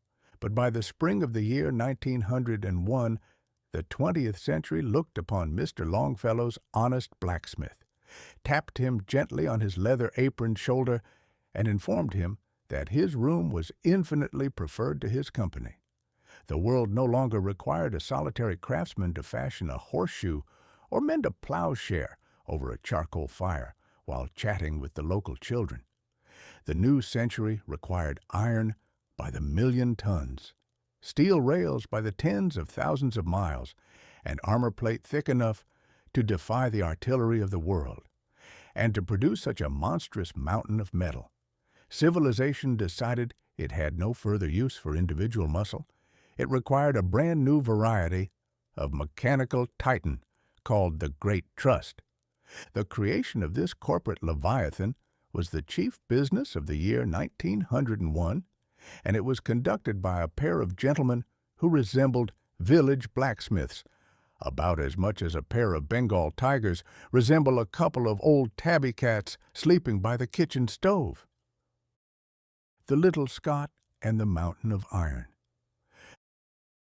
The first of these individuals was Andrew Carnegie, a diminutive white-bearded Scotsman who had arrived on our shores as a penniless weaver's boy, and had spent the subsequent 50 years proving that a thorough understanding of the Scots Presbyterian virtues, combined with a total lack of sentimentality regarding his competitors, was worth more than all the gold mines of California. Carnegie did not manufacture steel with his own hands. He manufactured it by the much more profitable method of buying up every lump of iron ore in the state of Minnesota, every coal mine in Pennsylvania, and every railway line and steamship that could be used to drag these ingredients together into the city of Pittsburgh. He was a short man, so short indeed that when he sat in a large office chair, his feet had a habit of dangling several inches above the carpet like an innocent child's. But his shadow fell across the entire American continent. He had built an empire of furnaces and mills that ran day and night, filling the skies of western Pennsylvania with a magnificent roaring midnight of black smoke and crimson flame, turning out more steel than the entire British Empire combined. He had made himself so prodigiously wealthy that he was beginning to find the money a distinct embarrassment to his peace of mind, and he harbored a secret, eccentric desire to retire from the trade, spend his remaining years giving away libraries to towns that would rather have had a new baseball park, and die a relatively poor man, just to show it could be done. The financial Jupiter. The second gentleman in our drama was John Pierpont Morgan, an individual who was not so much a man as he was a financial climate. When J. Pierpont Morgan walked down Wall Street, the thermometer of public credit rose or fell according to the angle of his cigar. If he frowned, 3 banks would immediately close their doors. If he smiled, the stock market would leap upward like a startled deer. Morgan was an imposing, terrifying colossus of a man, possessed of a fierce glare that could reduce a railroad president to a state of damp, stuttering paralysis in 3 seconds. He was also famous throughout the civilized world for his nose, a great, bulbous crimson organ that looked like a minor volcanic eruption in the middle of his face. It was a nose that Morgan wore with a magnificent aristocratic pride. He did not hide it, and woe betide any foolish reporter or junior clerk who allowed his eyes to wander toward that glorious financial beacon. It was said that the nose was the truest economic indicator in America. When it turned a particularly fiery shade of purple, the wise men of Wall Street knew that a panic was coming and immediately hid their gold in the cellar.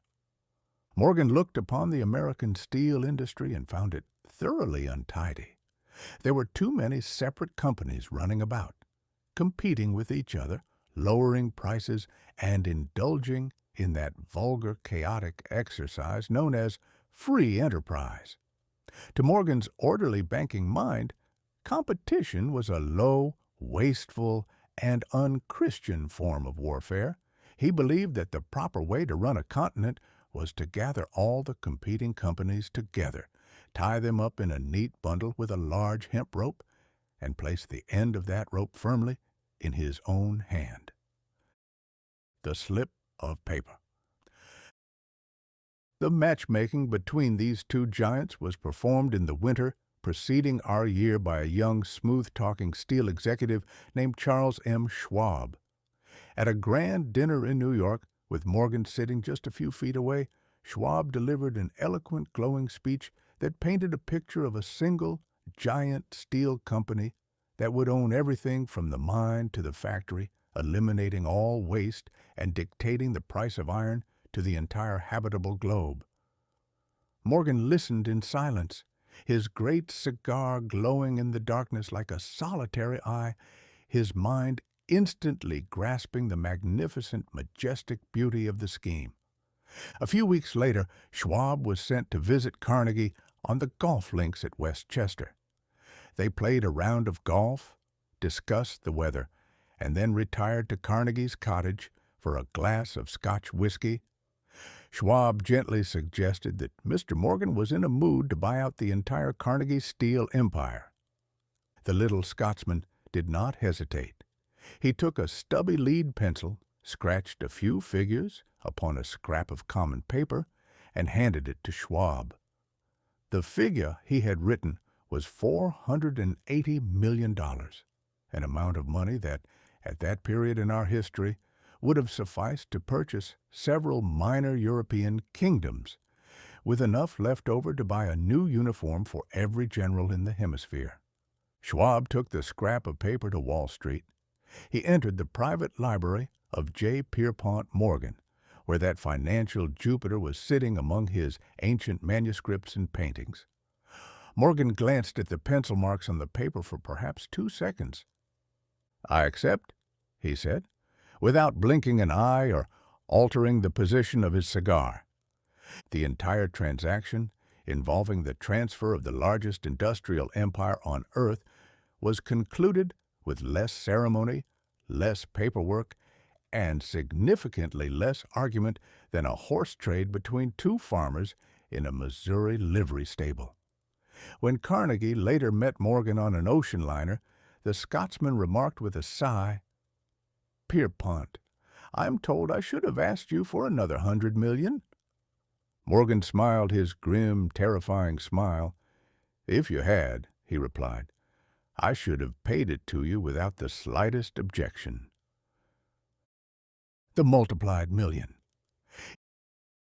In the early spring of 1901, the great transaction was completed, and the United States Steel Corporation was officially launched upon the waters of commerce. It was capitalized at the staggering, unbelievable sum of $1.4 billion. Now, $1 billion is an amount of money that completely numbs the human imagination. The average citizen of 1901 measured his wealth in quarters and half dollars, and to present him with the concept of $1 billion was like trying to explain the distance to the dog star to a mule. If a man were to sit down at the birth of the Christian era and spend $1 every single minute of the day and night through all the wars, the plagues, and the collapses of empires, he would still have enough money left over in 1901 to buy a very comfortable pair of boots and a silk hat. U.S. Steel was the world's first billion-dollar corporation. It owned 70% of the iron and steel capacity of the nation. It owned 149 separate steel works, 1,000 miles of railroad, a fleet of 112 cargo ships, and enough coal and iron land to make a new territory larger than several New England states. It was a giant forge that automated the entire nation from a single office building in Lower Manhattan. The triumph of the silk hat. The creation of this monstrous trust proved to the satisfaction of the 20th century that the individual blacksmith, with his brawny arms and his honest sweat, was entirely obsolete. The forge of the nation was no longer managed by men who knew how to temper steel or wield a sledgehammer. It was managed by a committee of gentlemen in silk hats, high collars, and spotless white cuffs, who sat around a mahogany table in Wall Street and had never held an anvil in their lives. These corporate directors would not have known a blast furnace from a bakery oven if they had encountered one in the street. If you had handed one of them a lump of coke, he would likely have tried to use it to write a note on the wallpaper. But they understood the grand celestial art of the dividend, and they could regulate the speed of every hammer in Pennsylvania by a single stroke of a fountain pen in New York. It was a magnificent, orderly, and entirely heartless triumph of consolidation. The American people looked upon the giant corporation with a mixture of profound awe and considerable nervousness, wondering if this new billion-dollar beast was their servant or their master. Humanity had successfully automated its industry, leaving the individual workman to become a tiny, insignificant cog in a colossal, mile-long iron machine. We had built the giant forge, we had consolidated the strength of the nation, and we had placed our future in the hands of the bankers, leaving the village blacksmith to pack up his hammer, sit beneath his spreading chestnut tree and watch the blue smoke of the modern era roll across his horizon. Chapter 8. The Indelible Signature of the Rogue. Since the days when Cain performed his notoriously unneighborly experiment upon his brother Abel, with a blunt instrument, the professional rogue has enjoyed a certain comfortable, traditional latitude in the management of his identity. Civilization was wide, the roads were poor, and the memory of the law was remarkably short.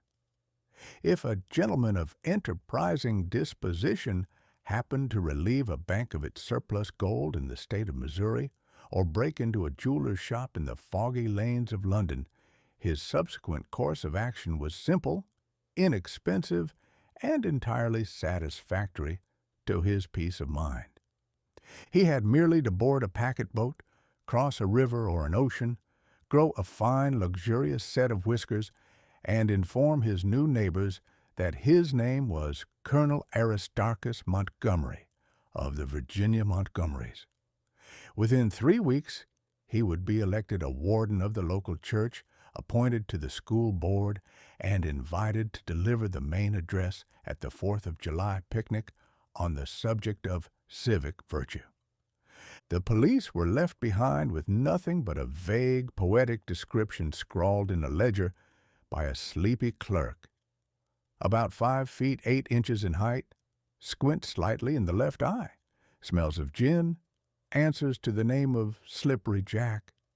Now, a description like that is a magnificent mercy to the criminal class. It fits half the population of any respectable seaport at any given hour of the afternoon, and it allowed the rogue to pursue his life's work with a light heart, secure in the knowledge that his past was his own property, and that identity was, after all, nothing but a matter of temporary opinion.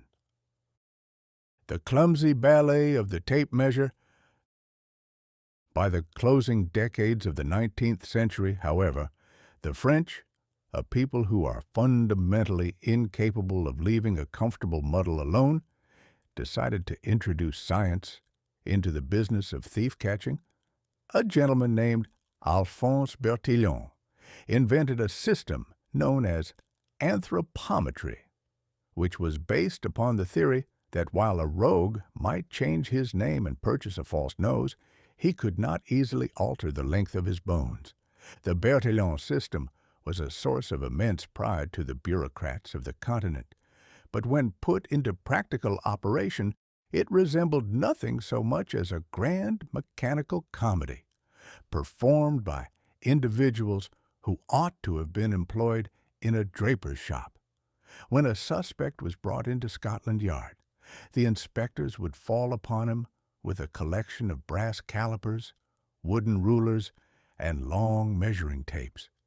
They would measure the length of his head, the width of his skull, the length of his middle finger, the span of his outstretched arms, and the exact dimension of his left foot from the heel to the tip of the great toe. It was a beautiful and impressive spectacle, provided the prisoner was a man of philosophical temperament, who didn't mind sitting perfectly still while a cross-eyed police constable attempted to press a sharp metal divider against his eyebrow.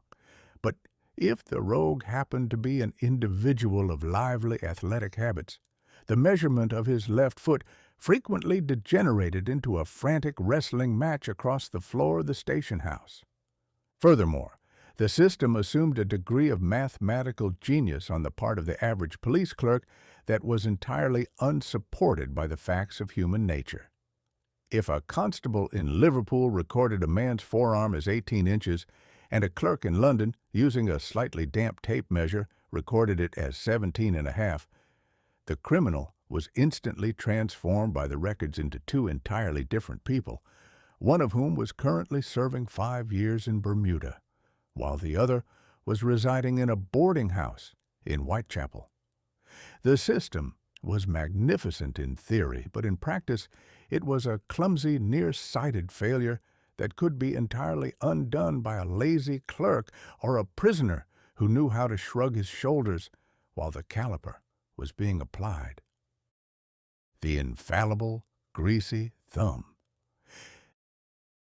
Then came the month of July in the year 1901. The clear-headed, sharp-eyed inspectors of Scotland Yard, having grown thoroughly weary of wrestling with prisoners' feet and arguing over fractions of an inch, officially tossed their Bertillon calipers into the dustbin and adopted a brand-new method of identification known as the Galton-Henry system of fingerprinting. This system was founded upon a fact so entirely monstrous and unnatural that the old-time criminals looked upon it as a direct betrayal by Providence.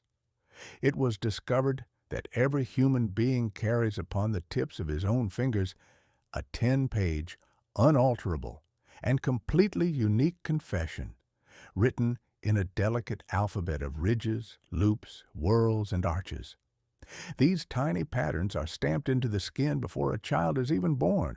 They grow with his growth, they follow him through all his victories and his crimes, and they remain fixed and unchanged even when he is resting in his coffin. A man may deny his mother, he may renounce his country, he may alter his face with a razor, and he may swear before a jury of his peers upon a stack of Bibles that he has never set foot in the city of London in his life, but he cannot argue with his own thumb. The Galton-Henry system divided these skin patterns into 4 primary varieties that sounded like a botanical catalog. The arch, which was a simple rolling wave. The loop, which curved back upon itself like a frightened trout.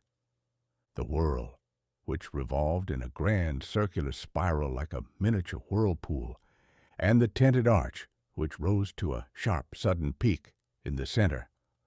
By assigning a series of numbers to these patterns based upon which fingers they occupied, Sir Edward Henry devised a filing system that allowed a single clerk in Scotland Yard to look through 10,000 records and find a specific rogue's name in less than 5 minutes, using nothing but the black smudges left by his hands upon a piece of white cardboard. The tragic decline of the false beard. The introduction of this system was a terrible, paralyzing blow to the ancient and honorable profession of burglary.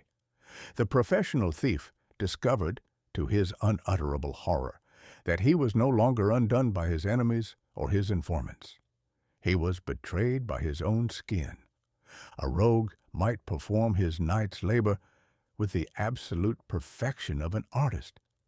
He might choose a house where the family was away in the country. He might poison the watchdog with a piece of primed beef. He might pick the lock of the great iron safe without making enough sound to wake a sleeping mouse, and he might escape into the darkness with a fortune in diamonds without a single human eye having witnessed his triumph. But if, in the course of his operations, he happened to take off his hat and wipe his brow, or if he laid his hand flat upon a pane of glass to steady himself while he cut through the sash, or if, as was frequently the case with the hospitable thieves of the period, he paused in the pantry to enjoy a glass of the master's old port and a slice of cold ham, his career was finished. The next morning, a quiet, melancholy gentleman from Scotland Yard would arrive at the scene of the outrage. He would not look for giant footprints or interview the neighbors. He would merely pull a camel hair brush and a little pot of fine charcoal powder from his pocket. He would dust the glass, the safe door, or the half-empty bottle of wine. And there, shining out from the surface with a terrible, luminous clarity, would be the unmistakable, indelible signature of the rogue. The effect upon the underworld was immediate and devastating. The market for high-quality horsehair false whiskers collapsed in a single afternoon, reducing dozens of honest theatrical costumers to a state of near bankruptcy. The old-time professional thieves, men who had spent 30 years relying upon their respectable appearances and their collection of aliases, found themselves completely out of work.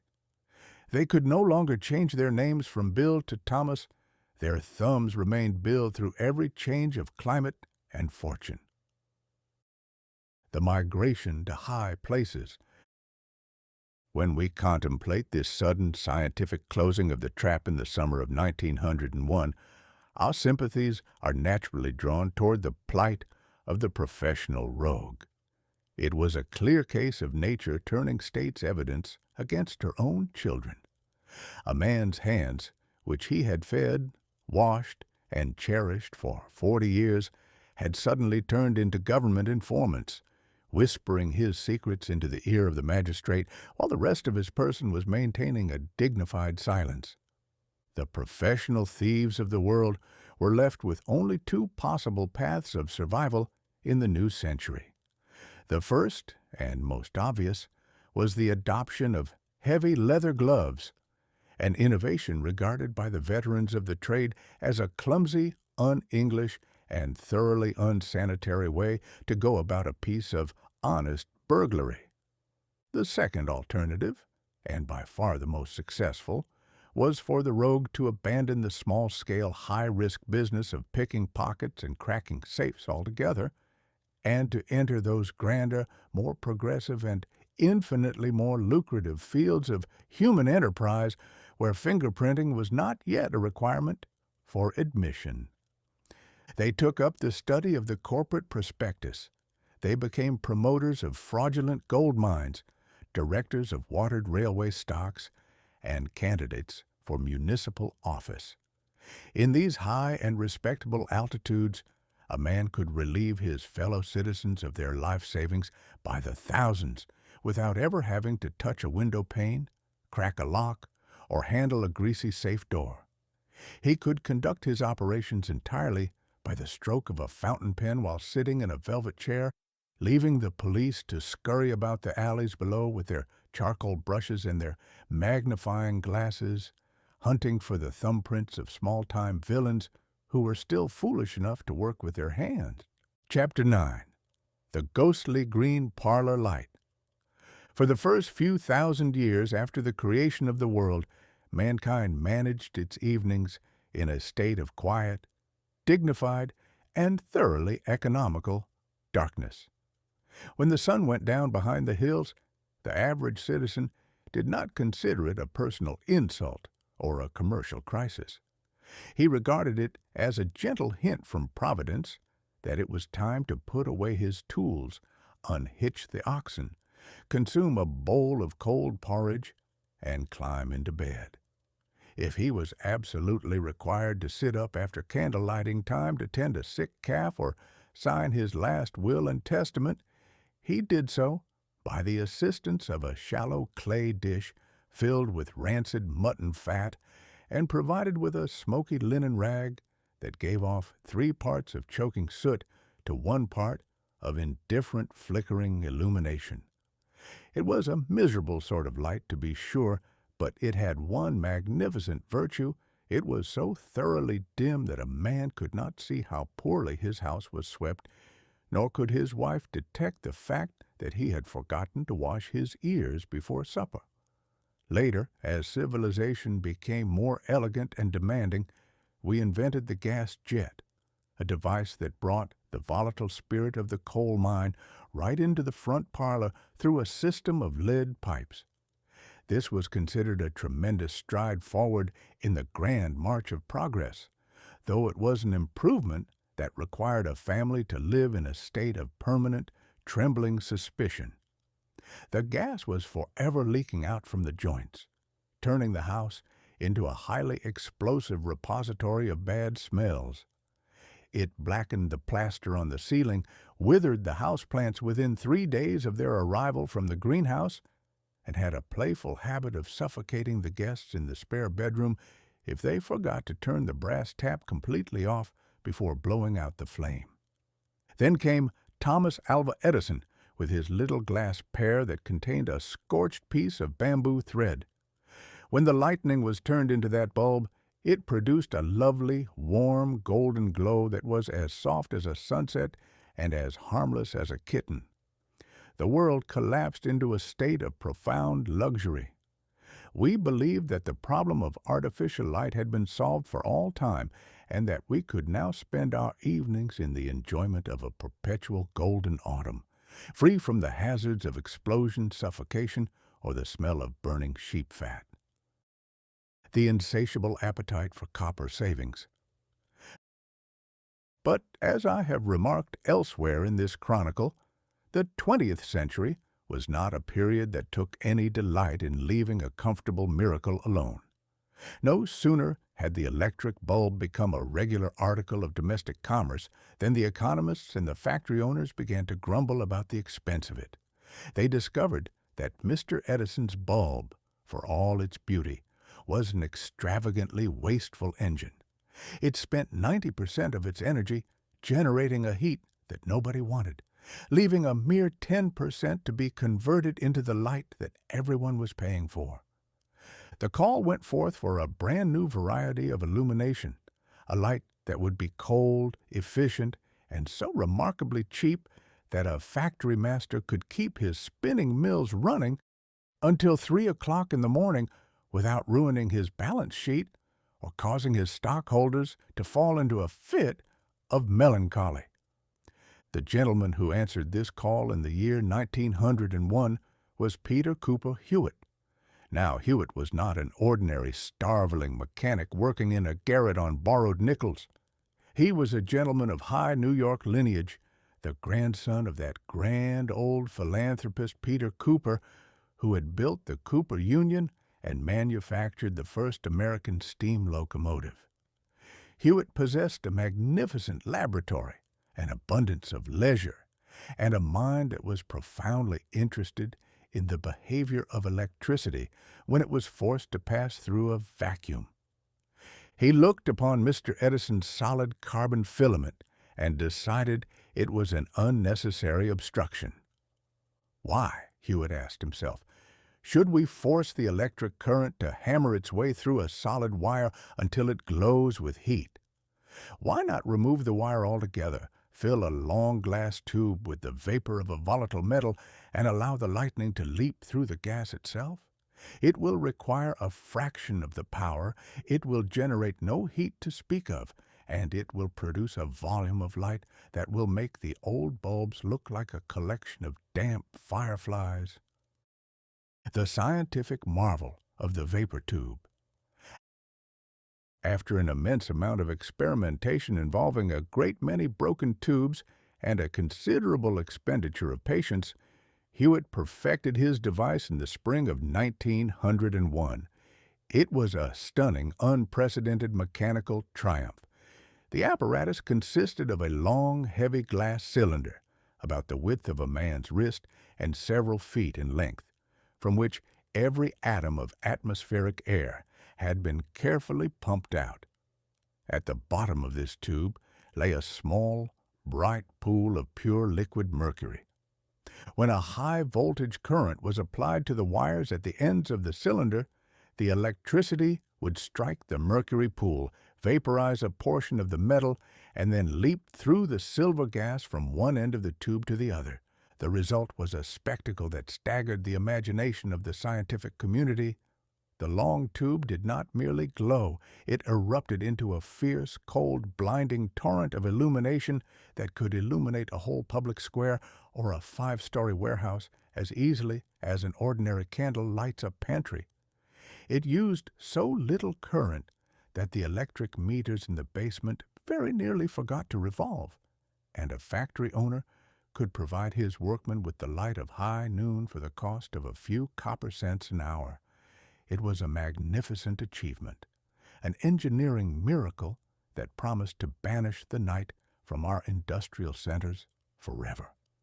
Save, of course, for one minor, unexpected, and completely fatal aesthetic detail: the terrible absence of the red spectrum. Now, when Providence constructed the sun and set it to shining over our heads, it took the trouble to include every imaginable color in the beams of that great celestial lamp.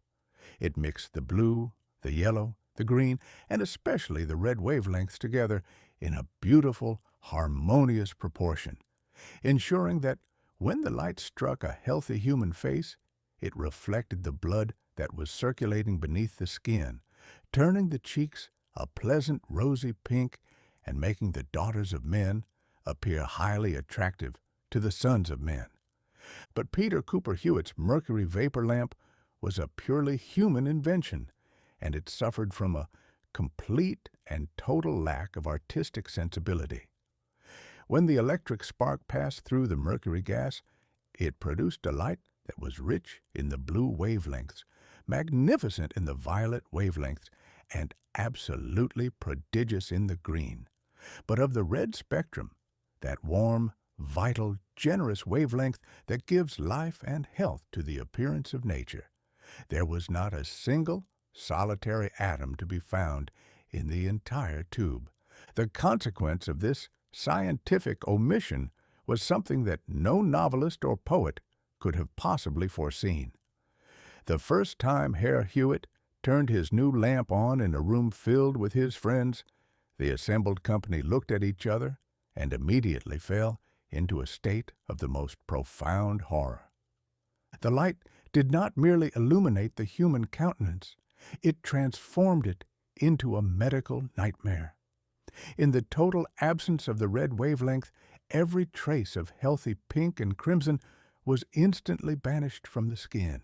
The lips, which had been a respectable, attractive coral color 5 seconds earlier, turned a deep, unnatural, and venomous shade of dark purple, resembling the lips of an individual who had spent the afternoon consuming a bucket of wild huckleberries or had been strangled by a pirate.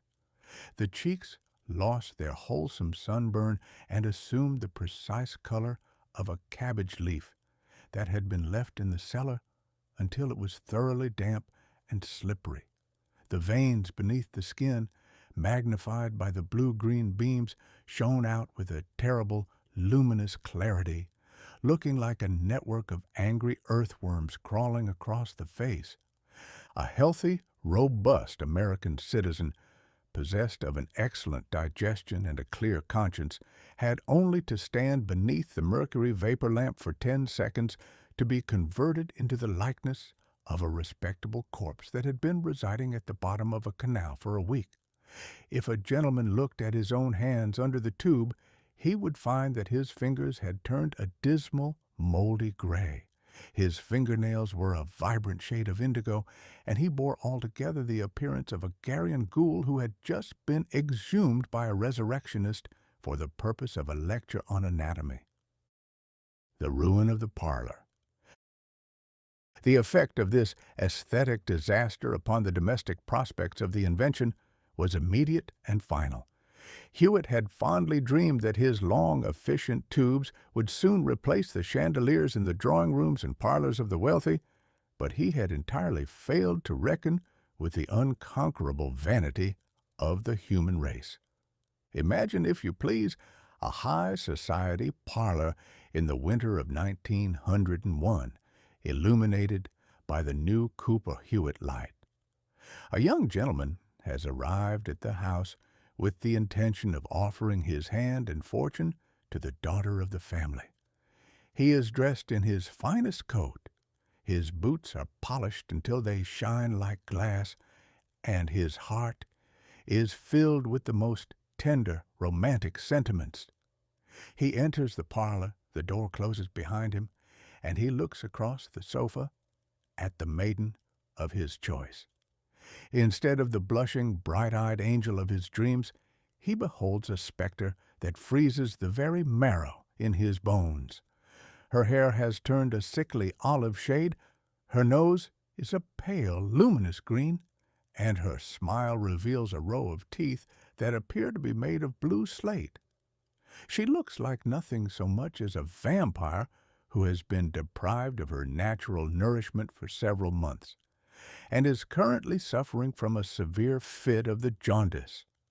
The maiden looks back at her suitor, intending to admire his manly carriage, but she squeaks with terror and drops her embroidery hoop.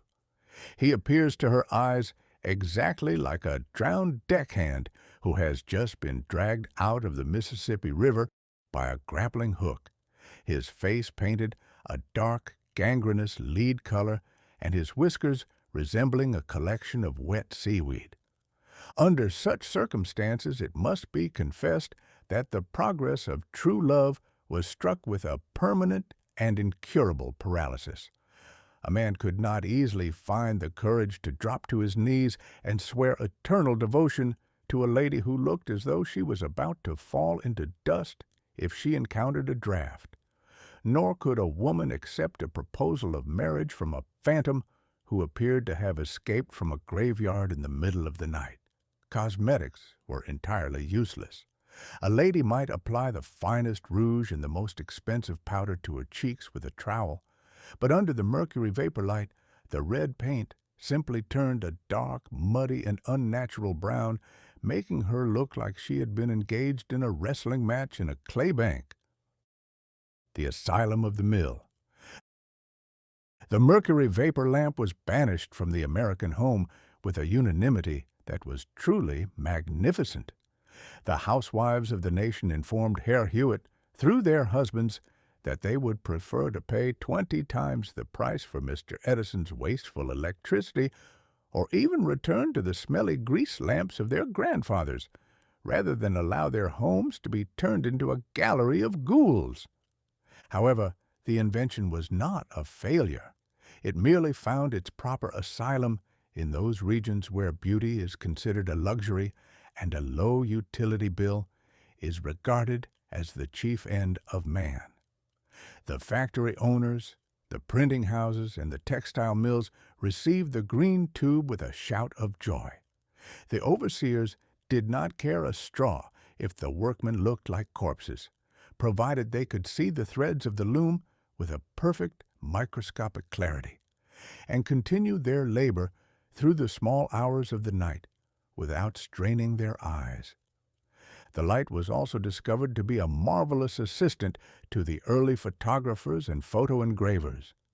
The chemical plates of the period were remarkably sensitive to the blue and green wavelengths, and under Hewitt's tube, a printer could expose his engravings in a few seconds inside a dark room without having to wait for the sun to emerge from behind the New York soot. The Chronicle of 1901 records that Peter Cooper Hewitt successfully revolutionized the illumination of our industries, proving that in the 20th century, civilization would gladly trade its beauty, its complexion, and its romantic associations for a 50% savings in the consumption of coal.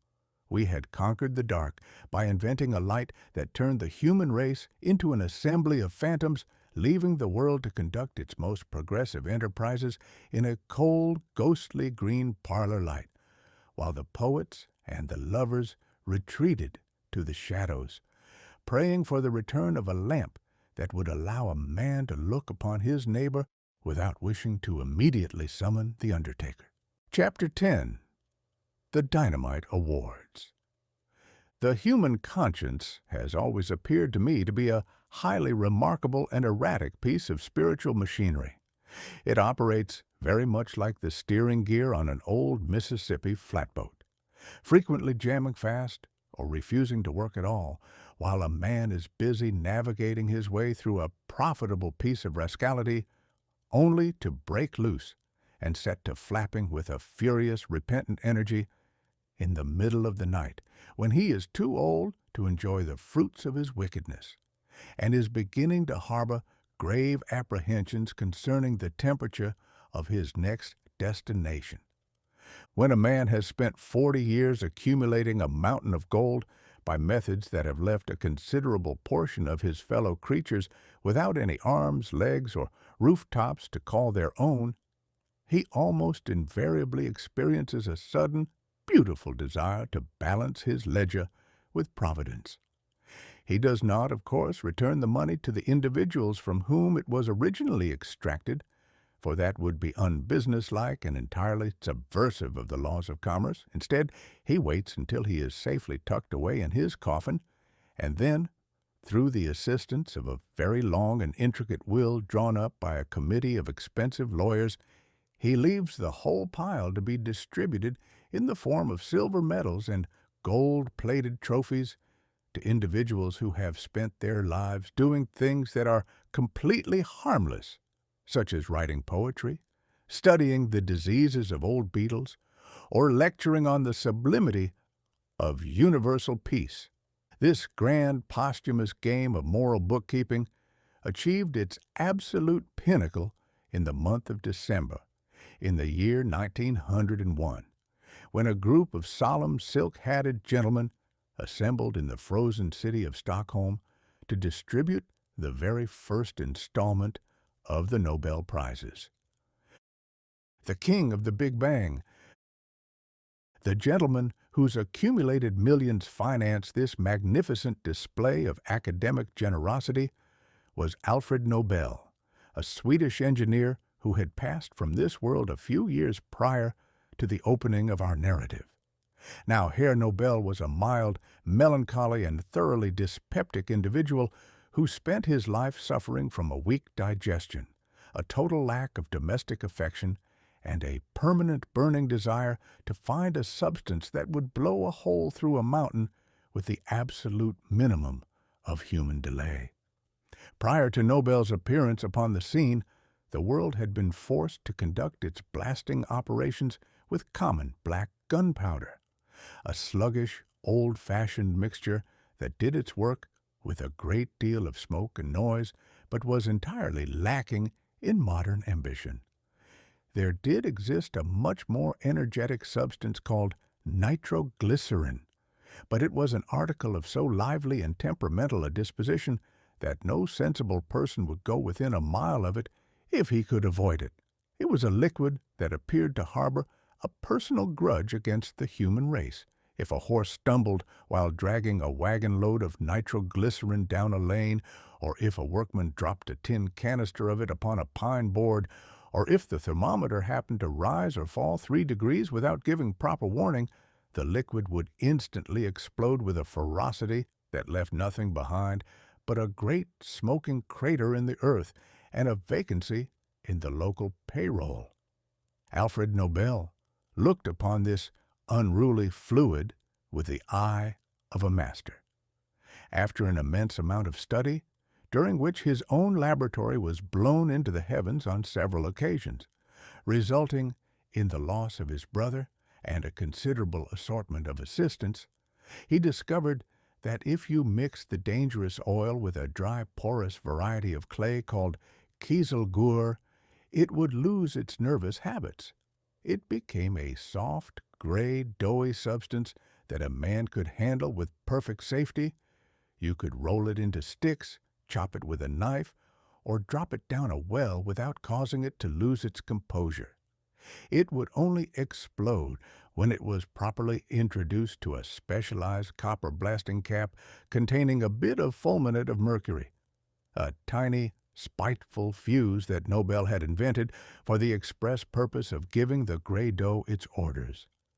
Nobel christened his new invention Dynamite, from the Greek word for power, and a more thoroughly popular and lucrative article has rarely been offered to a grateful public. Every railroad builder, every miner, and every government in the civilized world immediately rushed to purchase Herr Nobel's sticks of power. The world was blasted apart and stitched back together at a speed that staggered the imagination. We tore down the Alps, we cleared the forests of America, and we dug foundations through the solid rock of Manhattan. Nobel became richer than Croesus, richer than the pharaohs, richer than any man had any right to be who spent his mornings surrounded by cases of high explosives. The mistake of the scribes. He was a thoroughly lonely old man who lived in a grand house in Paris, surrounded by millions of francs and an absolute vacuum of friendship. He comforted himself with the illusion that because dynamite was so fiercely destructive, it would make war completely impossible. He explained to his friends, with that beautiful, touching innocence that is the exclusive property of great inventors, that when two opposing armies realized they could annihilate each other in 15 seconds by the use of his blasting powder, they would immediately throw down their arms, embrace each other across the trenches, and form a society for the promotion of brotherly love. It was a lovely theory, but it suffered from a complete and total ignorance of the standard operations of the human brain. When the governments of Europe received Herr Nobel's dynamite, they did not look for any brotherly love. They merely began to calculate how many tons of it would be required to blast a regiment of infantry into the next county, and they immediately ordered a double supply. The turning point in Nobel's spiritual ledger occurred in the year 1888. His brother Ludwig happened to die while visiting the city of Cannes, but a certain French newspaper, being in a great hurry to print the news and completely mixed up regarding the identity of the family, published a magnificent front-page obituary for Alfred Nobel instead. The inventor arose from his bed one morning, picked up the journal, and had the unique privilege of reading his own post-mortem report before he had even consumed his soft-boiled egg. The headline was short, elegant, and entirely devoid of flattery. It read, "The Merchant of Death is dead." The writer proceeded to explain, with a great deal of literary relish, that the Swedish millionaire had achieved his immense fortune by discovering new and unprecedented methods for the mutilation and slaughter of his fellow men, and that his departure from this life was an event that would be received with a sigh of relief by the entire habitable globe. Nobel sat there in his velvet dressing gown, the newspaper trembling in his thin fingers, and he realized, with a sudden cold sinking of the heart, that he did not care for the style of that obituary. He did not wish to spend the rest of eternity down in the dark shades, listening to the historians refer to him as the king of the carnage. He determined to purchase a better reputation from posterity, and he spent his remaining years scratching out a will that turned his entire dynamite empire into a factory for the production of virtue, the distribution of the gold. When the first distribution of these prizes occurred in December of 1901, it was an event that filled the academic world with a state of the most profound excitement. The sum of money attached to each award was nearly $40,000, an amount that to the average starveling professor of the period, who was accustomed to living on dried beans and $500 a year, appeared like a direct revelation from the clouds. The prizes were divided into 5 distinct departments: chemistry, literature, medicine, peace, and physics. The Peace Prize, with that magnificent irony that seems to follow the history of the human race wherever it goes, was distributed in Oslo and was paid for entirely by the profits derived from the manufacture of artillery shells and blasting gelatin. It was a beautiful spectacle, handing a gold medal for the promotion of international harmony to a couple of worthy gentlemen using the funds obtained by blowing up the fortresses of the world. It proved that humanity was perfectly willing to love its neighbor, provided someone else would buy the trophies out of the proceeds of destruction. But of all the prizes distributed in that freezing December, the one that excited the greatest degree of popular wonder and philosophical speculation was the prize for physics.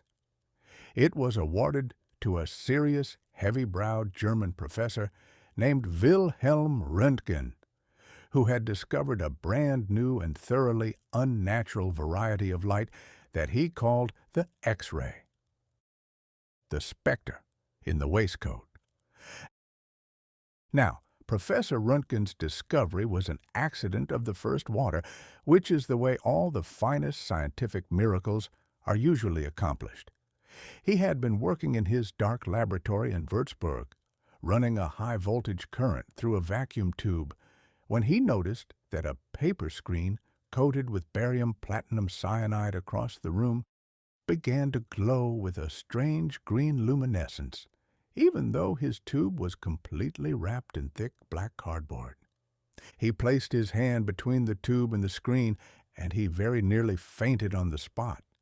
He did not see the skin, the hairs, or the respectable, well-fed contour of his own fingers. He saw nothing but a dark, clean, beautifully detailed skeleton of his hand, suspended in the green light like a phantom from a churchyard.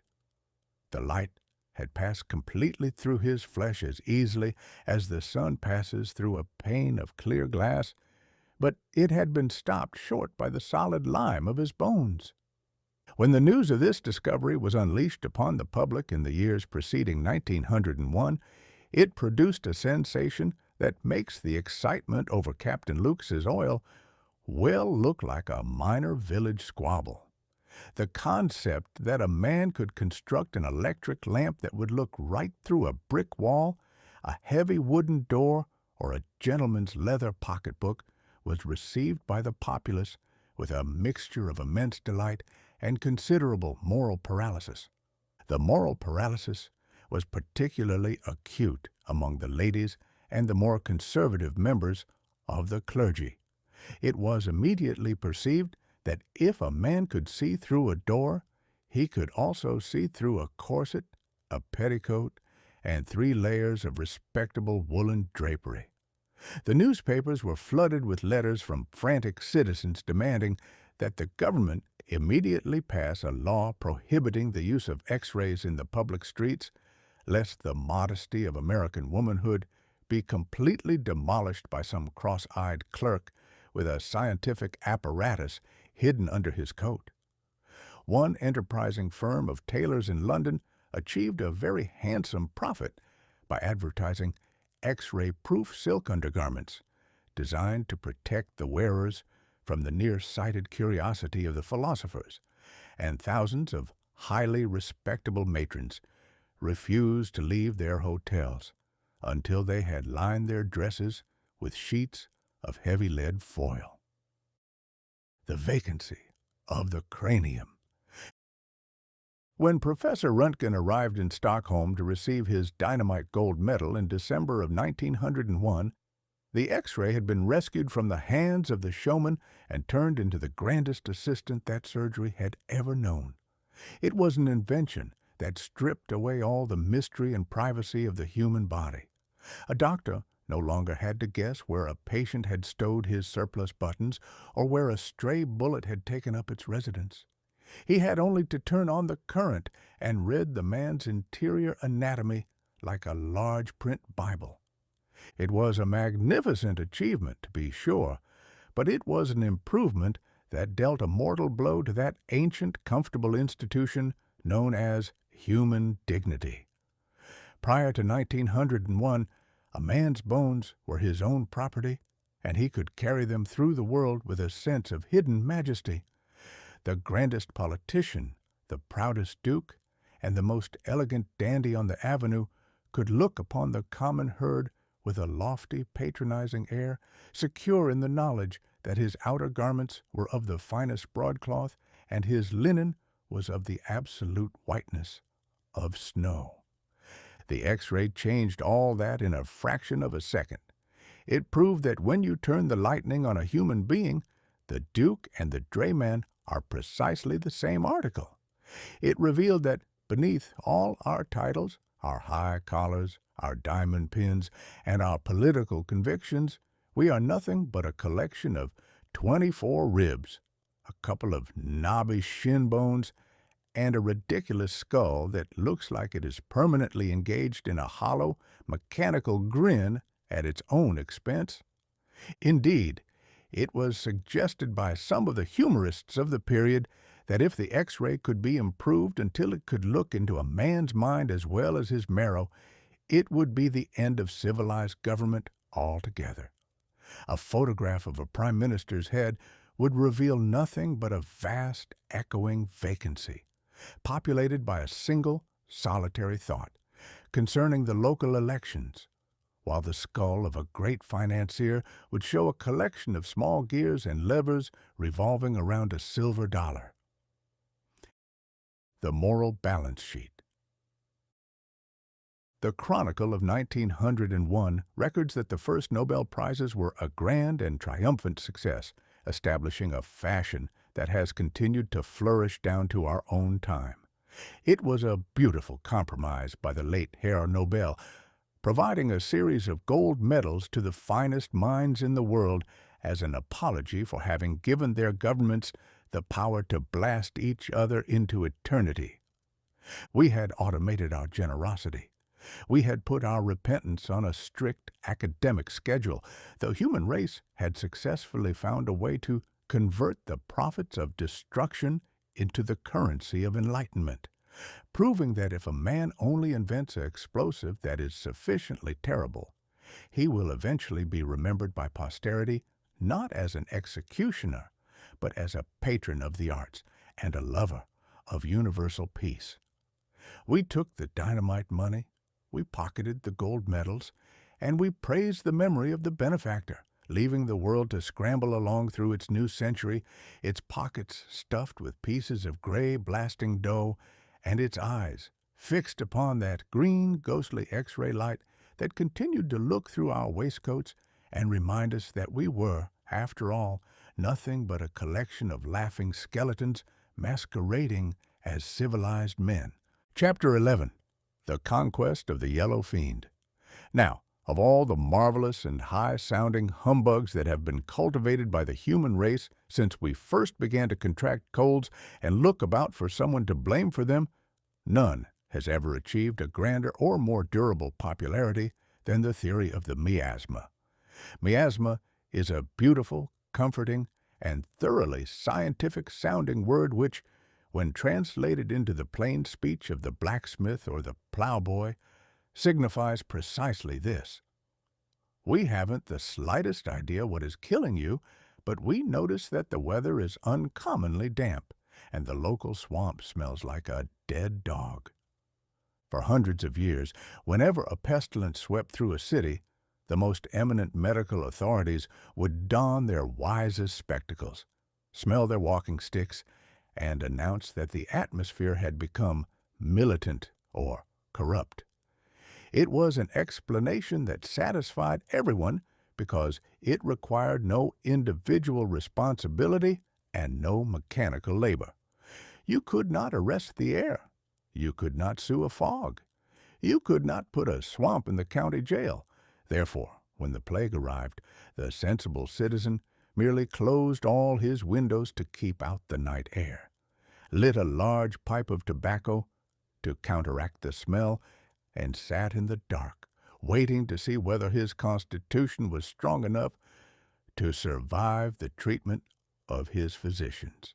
The grandest and most terrifying manifestation of this atmospheric phantom was the disease known as the yellow jack, or yellow fever.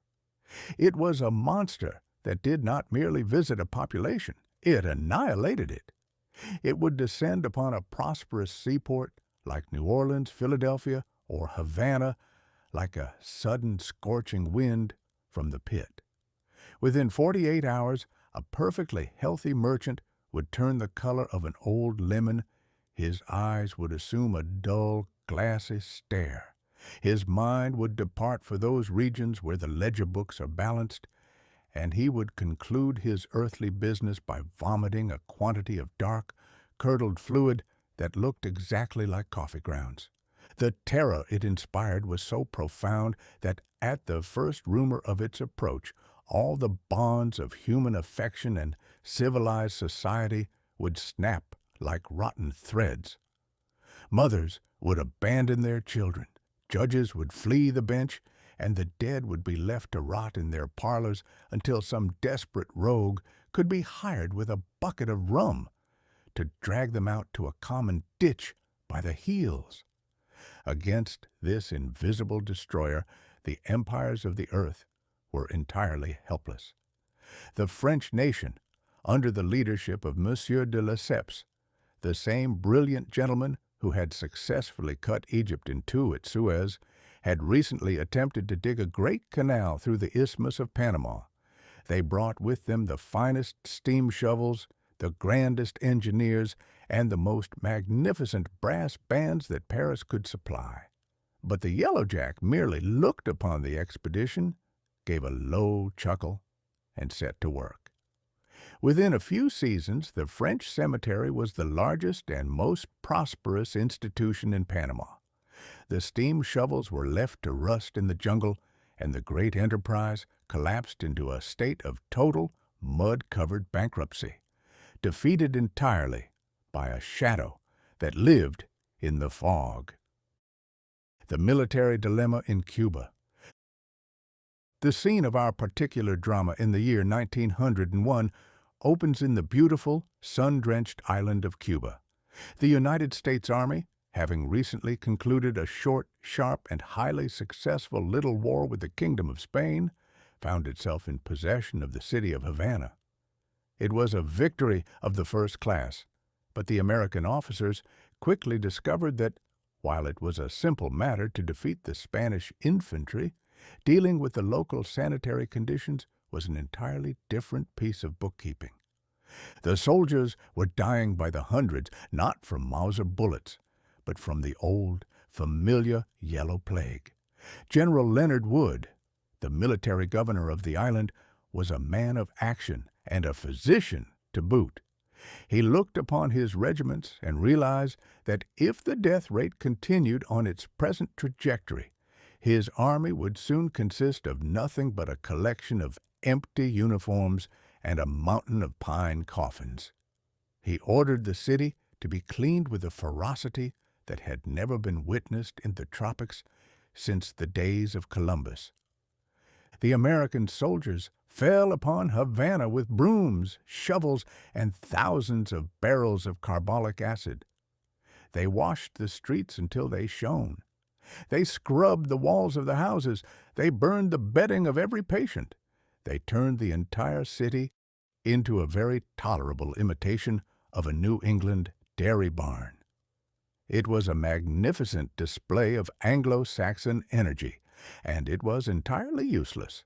The cleaner the city became, the faster the soldiers contracted the fever. The plague ignored the carbolic acid, laughed at the brooms, and continued to pick off the officers and the men in their beds with the steady precision of a sharpshooter hidden in a tree. The Mosquito Prophet of Havana. In the midst of this general despair, there existed in Havana an elderly Cuban physician named Dr. Carlos Finlay. Now, Dr. Finlay was a gentleman of rare patience, a man of high education, and an individual who had spent the preceding 20 years being regarded by the entire medical profession as a lovable but completely unhinged old crank. Whenever the grand doctors met to discuss the corrupt state of the atmosphere or the mysterious poisons hidden in the dirty blankets, Dr. Finlay would arise in the back of the room, adjust his spectacles, and deliver a discourse that never varied by a single syllable. He explained that the yellow jack was not carried by the wind, nor by the fog, nor by the dirty clothes of the sick. It was carried, he insisted, by the bite of a specific, elegant, silver-spotted insect known to science as the Stegomyia fasciata, or, in the plain language of the veranda, the common house mosquito. It was a theory that was received by his colleagues with that generous, light-hearted derision which the learned always reserve for an idea that is simple enough to be understood by a child. The idea that a great, robust 6-foot American soldier who had survived the artillery of the Spaniards and the hardships of the jungle could be brought down to his grave by a single touch from the needle of a tiny, frivolous bug that didn't weigh the 100th part of an ounce was considered an insult to the dignity of the human race. They called him the Mosquito Man. They smiled when they passed him in the street, and they went back to their barrels of carbolic acid and their atmospheric charts with a feeling of profound professional superiority. The Commission of the Four Huts. Then came the summer of 1900, and with it, the arrival from Washington of a special yellow fever commission presided over by a major in the Army Medical Corps named Walter Reed. Major Reed was a man of thin, intense countenance, possessed of a clear analytical intellect, and a total lack of reverence for traditional humbug. Associated with him were three other brave souls: Dr. James Carroll, Dr. Aristides Agramonte, and Dr. Jesse Lazare. Reed looked at the clean streets of Havana and the rising death rate, and he perceived that the old theories were entirely bankrupt. He visited old Dr. Finlay, listened to his mosquito gospel without laughing, and decided to do what no other physician had ever dared to do. He determined to put the bug on trial for its life. Now, this was an enterprise that involved a degree of moral courage that makes the bravery of a battlefield look like a very ordinary article. Yellow fever is a disease that cannot be given to a rabbit, a dog, or a guinea pig.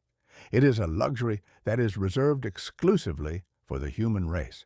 Therefore, to prove whether Dr. Finlay's insect was a harmless nuisance or a winged executioner, Major Reed was required to ask for human volunteers who would allow themselves to be bitten by mosquitoes that had just finished feasting upon the blood of dying men. The history of 1901 records that the volunteers were not lacking. American soldiers and young Spanish immigrants stepped forward with a light-hearted gallantry that deserves to be remembered as long as the Republic endures. They refused to accept any money for the hazard, stating that they were doing it in the service of science and for the sake of humanity.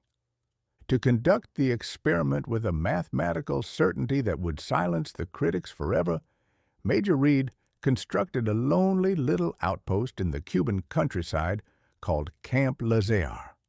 It was named in honor of Dr. Jesse Lazare, who had already tragically lost his life during the preliminary trials, having allowed an infected mosquito to settle upon his hand while he was working in the wards.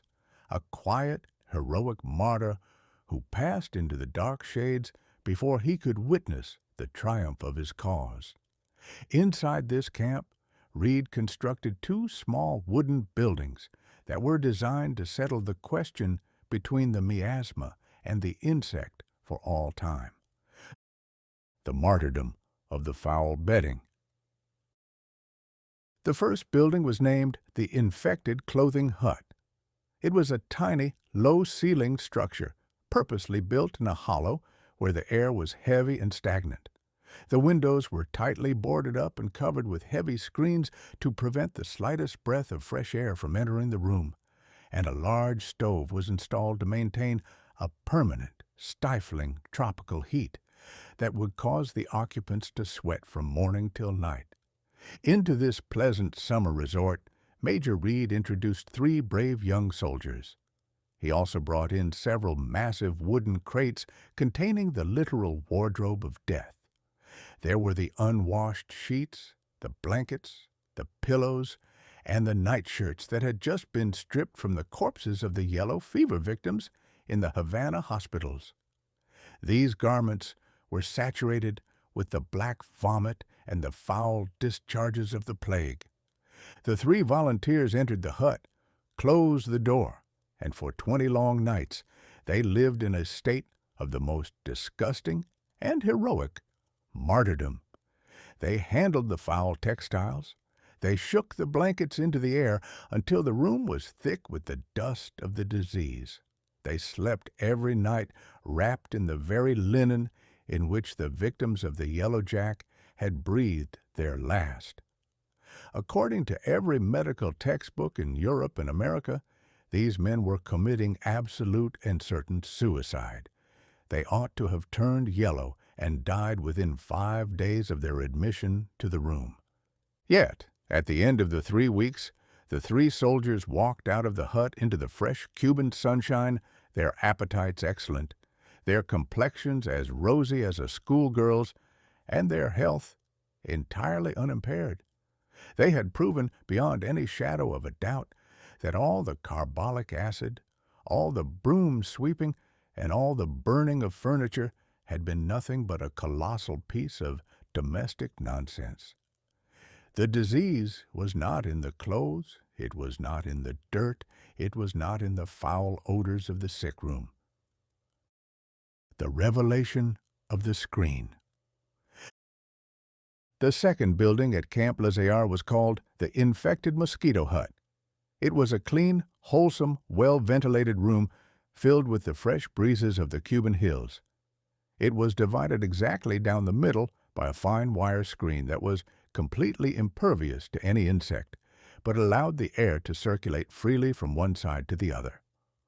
On one side of the screen, a volunteer named John J. Moran, a young civilian clerk from Ohio, lay down upon a clean white cot.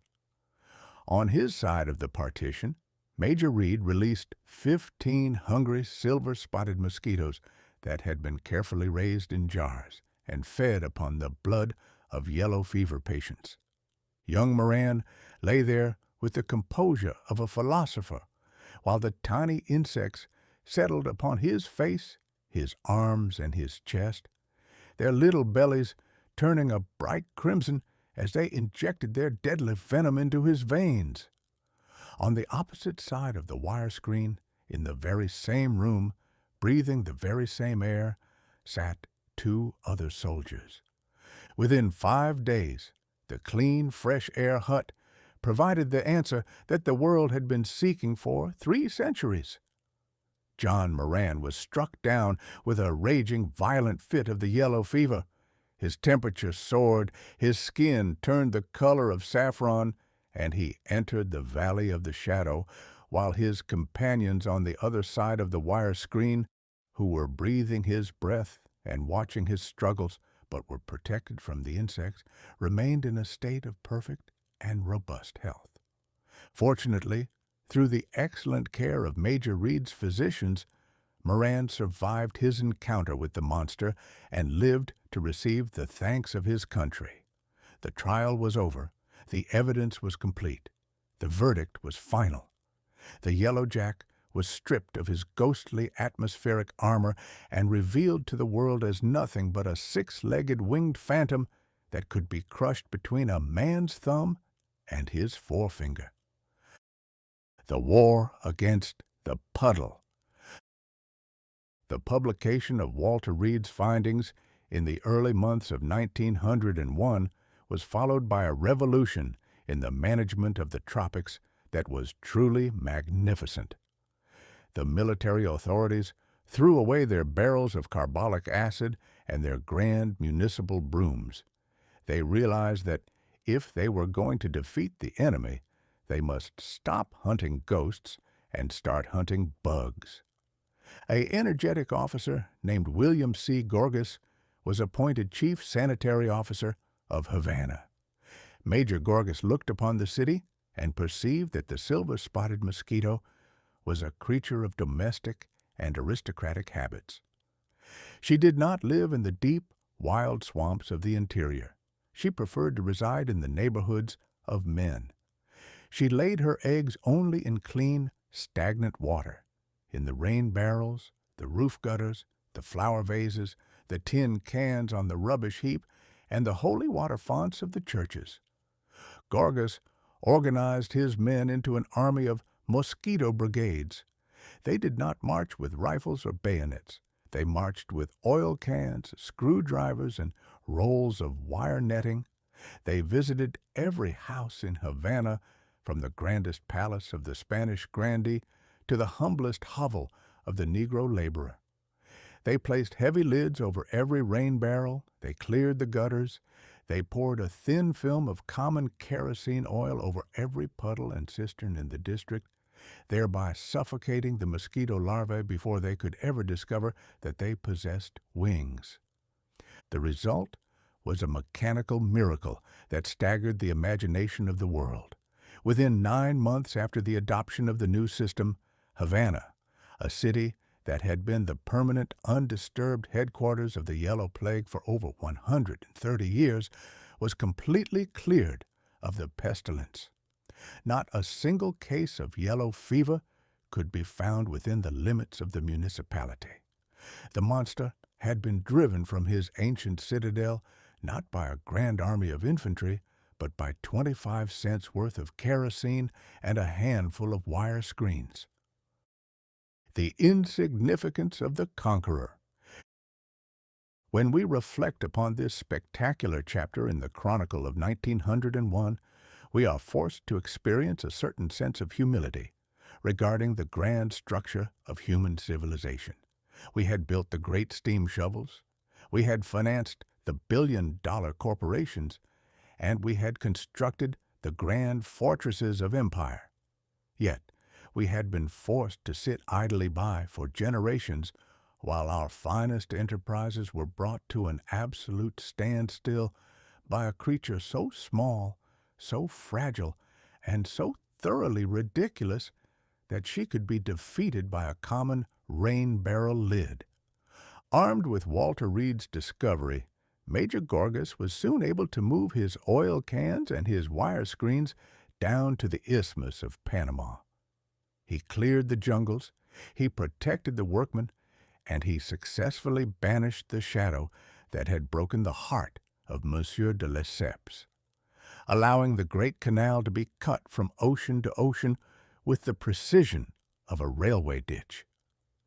Science had triumphed over the miasma, proving that in the 20th century the true masters of destiny were not the generals with their swords or the politicians with their speeches, but the quiet men of the laboratory who knew how to look through a microscope and turn a tiny insect into a government informant. Humanity had conquered the yellow fiend, leaving the world to marvel at the comedic irony of its own history, a history where the grandest empires of the earth had been held at bay for centuries by a spotted bug, and where the progress of human liberty had finally been secured by the simple, unromantic expedient of pouring oil on a backyard puddle. Chapter 12. The Electrical Ear. Of all the blessings that Providence has seen fit to bestow upon a man as he navigates his way into the gray and thoughtful autumn of his earthly career, there is none more thoroughly misunderstood nor more universally deplored by his relatives than a certain comfortable hardness of hearing. The world is accustomed to treating deafness as a calamity, a dismal affliction to be accompanied by long faces and loud, sympathetic shouting through the hollow of the hand. But to a man who has spent 50 years listening to the unceasing trivial clatter of his fellow creatures, the gradual closing of the acoustic shutters is not a tragedy at all. It is a magnificent mercy and a grand financial savings in the matter of patience. In the 19th century, when a gentleman's ears began to retire from active service, he would provide himself with a venerable instrument known as the ear trumpet. Now, the ear trumpet was a magnificent piece of social artillery. It was a long, sweeping horn made of polished brass, vulcanite, or tortoiseshell, looking for all the world like a miniature blunderbuss or a section of a French horn that had lost its way in the orchestra. It was a conspicuous, commanding object, and it possessed a diplomatic utility that was truly sublime. If a grandfather sat by the fireplace and his son-in-law began to deliver a long, dry, and thoroughly uninspired discourse upon the state of the municipal tax rate or the necessity of repairing the barn roof, the old gentleman had merely to lower his brass horn to his lap, assume an expression of the most profound and holy peace, and drift off into a pleasant slumber. If the speaker became overly animated, he could point to the horn, shake his head with a look of melancholy resignation, and pretend that the atmospheric currents were unfavorable to the transmission of vowels. The ear trumpet was a perfect shield. It allowed a man to choose exactly what portions of the universe he desired to admit to his consciousness. He could hoist his horn to catch a piece of choice neighborhood scandal and drop it instantly the moment the conversation turned toward theology, family debts, or the moral improvements of the younger generation. Then came the year 1901, and with it a restless young electrical engineer from Alabama named Miller Reese Hutchison. Now, Herr Hutchison was a fellow who had been brought up surrounded by the copper wires and batteries of the new era, and he looked upon the grand old brass ear trumpet with that peculiar mechanical dissatisfaction that is the hallmark of the modern inventor. He decided that the silence of the age was a problem that required an immediate electrical solution, and by the time he had finished his tinkering, he had successfully banished peace from the human ear and placed the entire race back on the grid of universal noise. The architecture of the microscopic scream. The device that Hutchison patented in the year 1901 was an apparatus he christened the acousticon, and a more thoroughly complex, heavy, and confrontational piece of portable machinery has rarely been strapped to a suffering human frame. It was not a discreet little button to be hidden inside the fold of the flesh. It was a substantial piece of industrial infrastructure, an entire electrical laboratory that a man was required to carry about his person like a soldier marching into a campaign. The acousticon consisted of 3 primary departments, each one heavier and more obstinate than the last. The transmitter. This was a large, round, heavy black disc made of hard rubber and carbon dust, looking precisely like the mouthpiece of a common wall telephone. It was designed to be pinned directly to a man's waistcoat, where it hung like a monstrous, oversized medal for merit, catching every stray vibration of the atmosphere and converting it into an electrical shudder. The battery. To provide the lightning for this enterprise, the user was provided with a massive rectangular storage battery that sat inside his breast pocket like a common clay brick. It was an article of such considerable weight that it gave the wearer a permanent lopsided list to the left, and if he happened to stumble while crossing a muddy street, the momentum of his own battery was frequently sufficient to cast him headlong into the gutter. The receiver. Finally, there was the earpiece itself, a thick black cup containing a heavy magnet which was clamped to the skull by a stout band of spring steel that passed over the top of the head like a pair of ice tongs. When the whole apparatus was properly assembled, wired together by a network of green silk-covered cords that caught on every doorknob and button in the house and turned on by a little brass switch, it did not merely restore the hearing, it hurled the sounds of the world directly into the brain of the citizen with the velocity of a grape shot from a cannon. The raucous symphony of progress. The true difficulty of the acousticon, however, lay not in its weight, but in its absolute mechanical lack of discrimination. The human ear is a highly sophisticated spiritual organ. It knows how to filter out the irrelevant gossip of the world, allowing a man to listen to the song of a thrush while ignoring the clatter of a passing dray wagon. But Hutchison's carbon transmitter possessed no such artistic sensibilities. It was a cold, heartless engine that treated every vibration with the same frantic, exaggerated importance.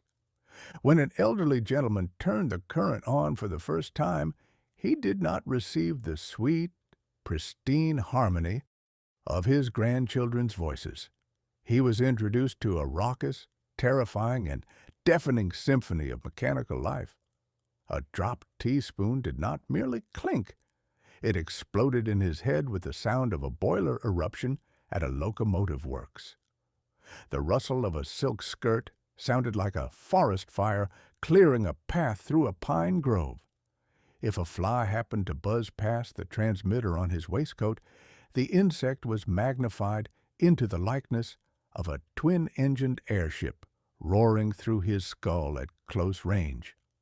Furthermore, the acousticon was prone to a peculiar electrical distemper known as feedback, a phenomenon during which the receiver would begin to hold a private conversation with the transmitter, resulting in a sudden, high-pitched, and agonizing shriek that would cause the old gentleman to leap 3 feet into the air, tear the earpiece from his head, and curse the memory of Benjamin Franklin and Thomas Edison in a language that was entirely unrecorded in the family Bible. The tragic demise of the deaf excuse.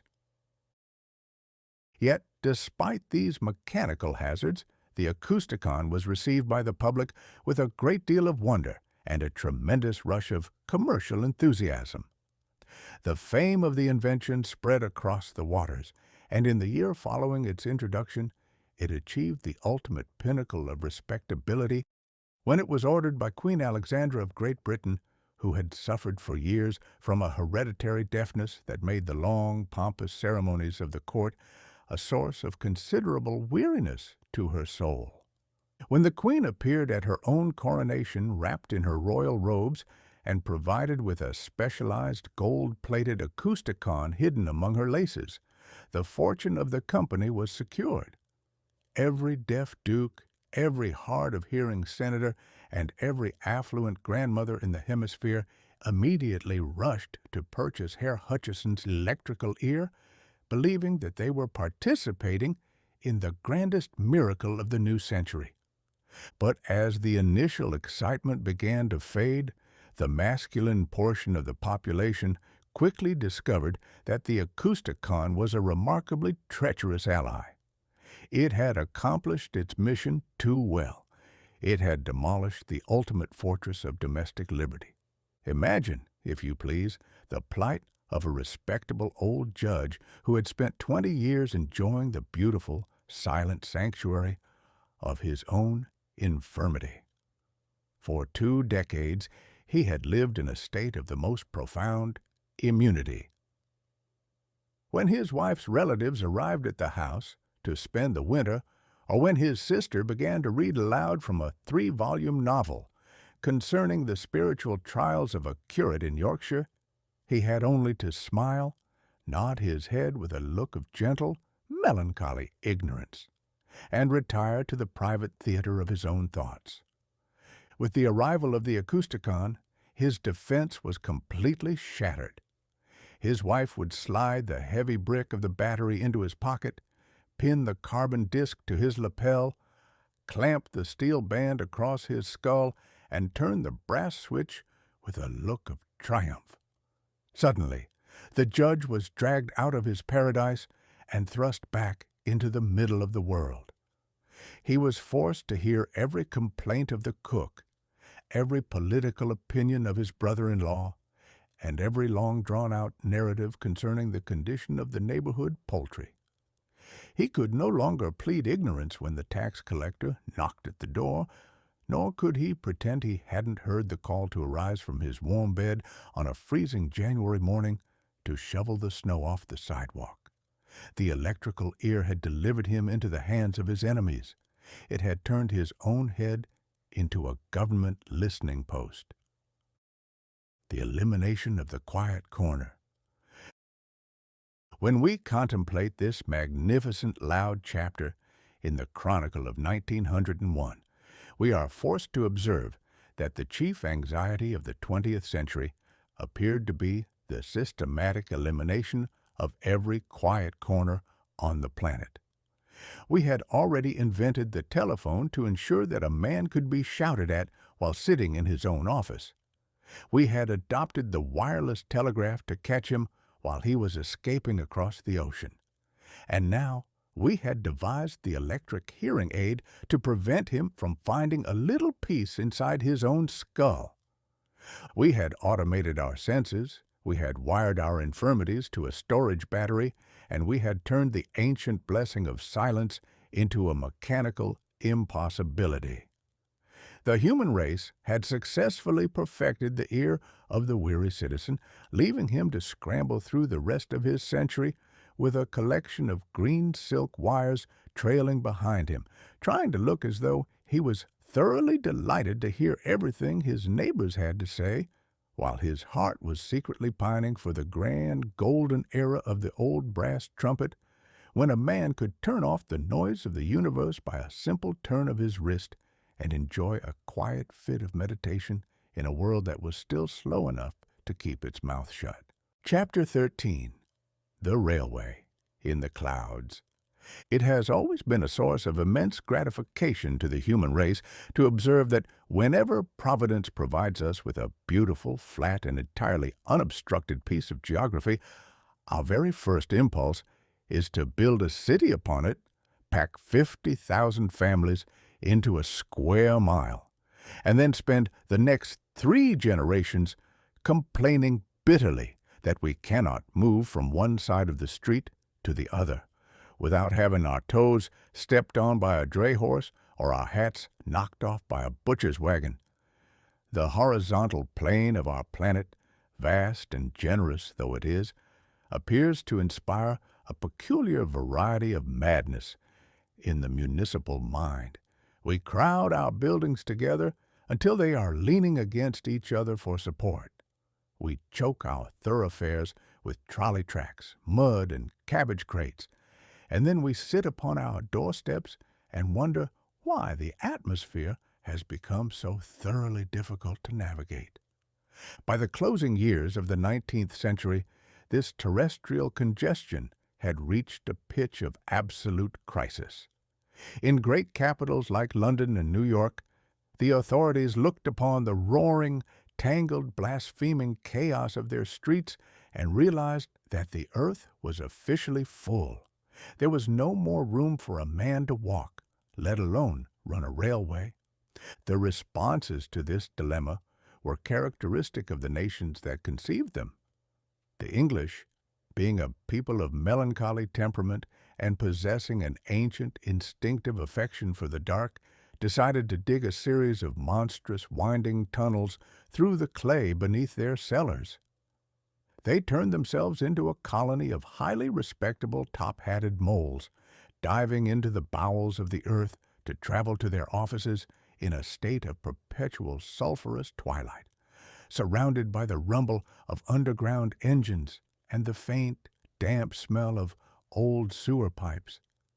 The Americans, being a people of a more expansive and confrontational disposition, went in the opposite direction.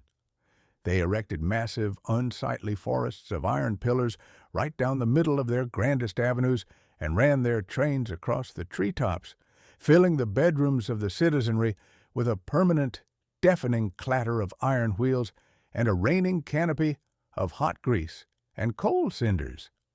But in the year 1901, the Germans looked upon these clumsy attempts to evade the mud of the highway and decided that both the mole and the hawk were entirely lacking in philosophical precision.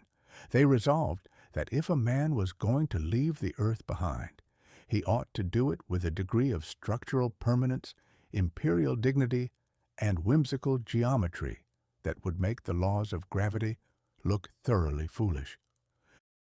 The narrow crisis of the Whooper Valley.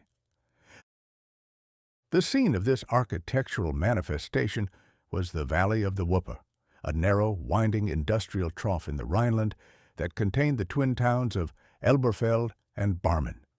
Now, the Whooper Valley was a locality where the Industrial Revolution had been raging for 50 years with a fury that had left the landscape entirely unrecognizability.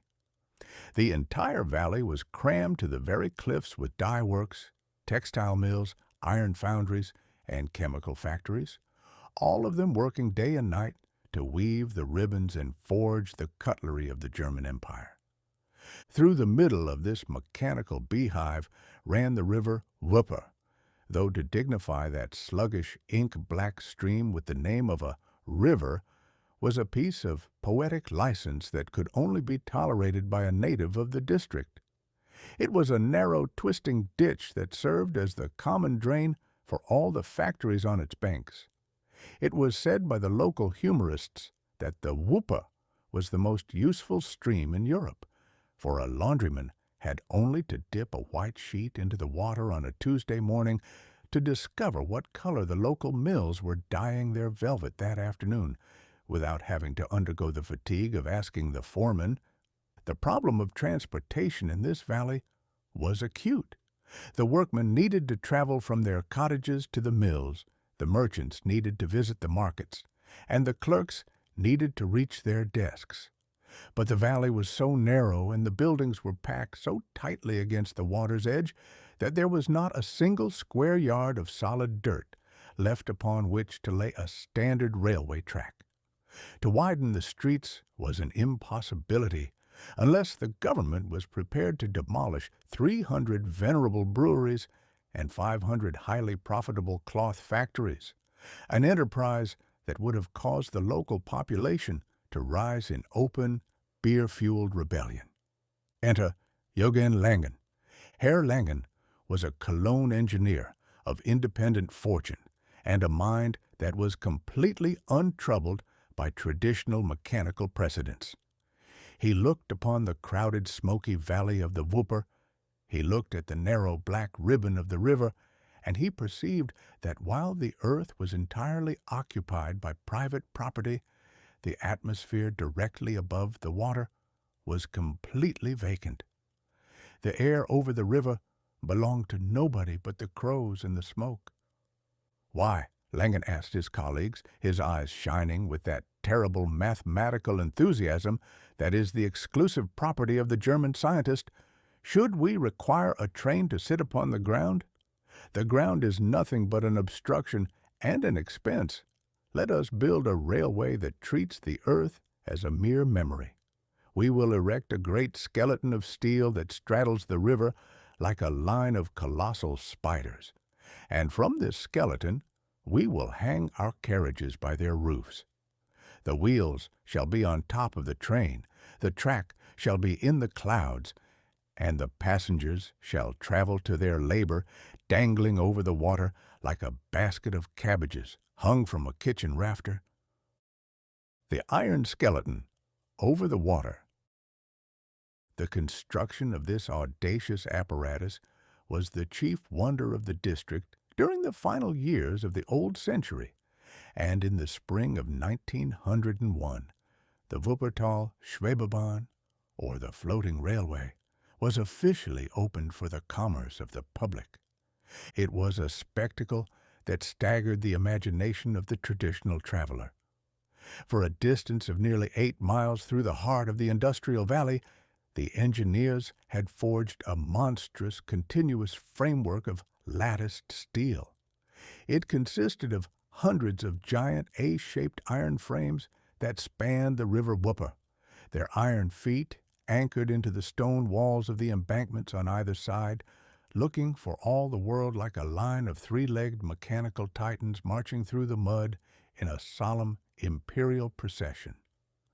Suspended from the very apex of this steel bridge, far above the surface of the water, ran a single, heavy iron rail, and upon this rail rode the cars. The Schwebebahn carriage was a long, slender, beautifully finished structure that didn't resemble an American trolley car or an English railway coach.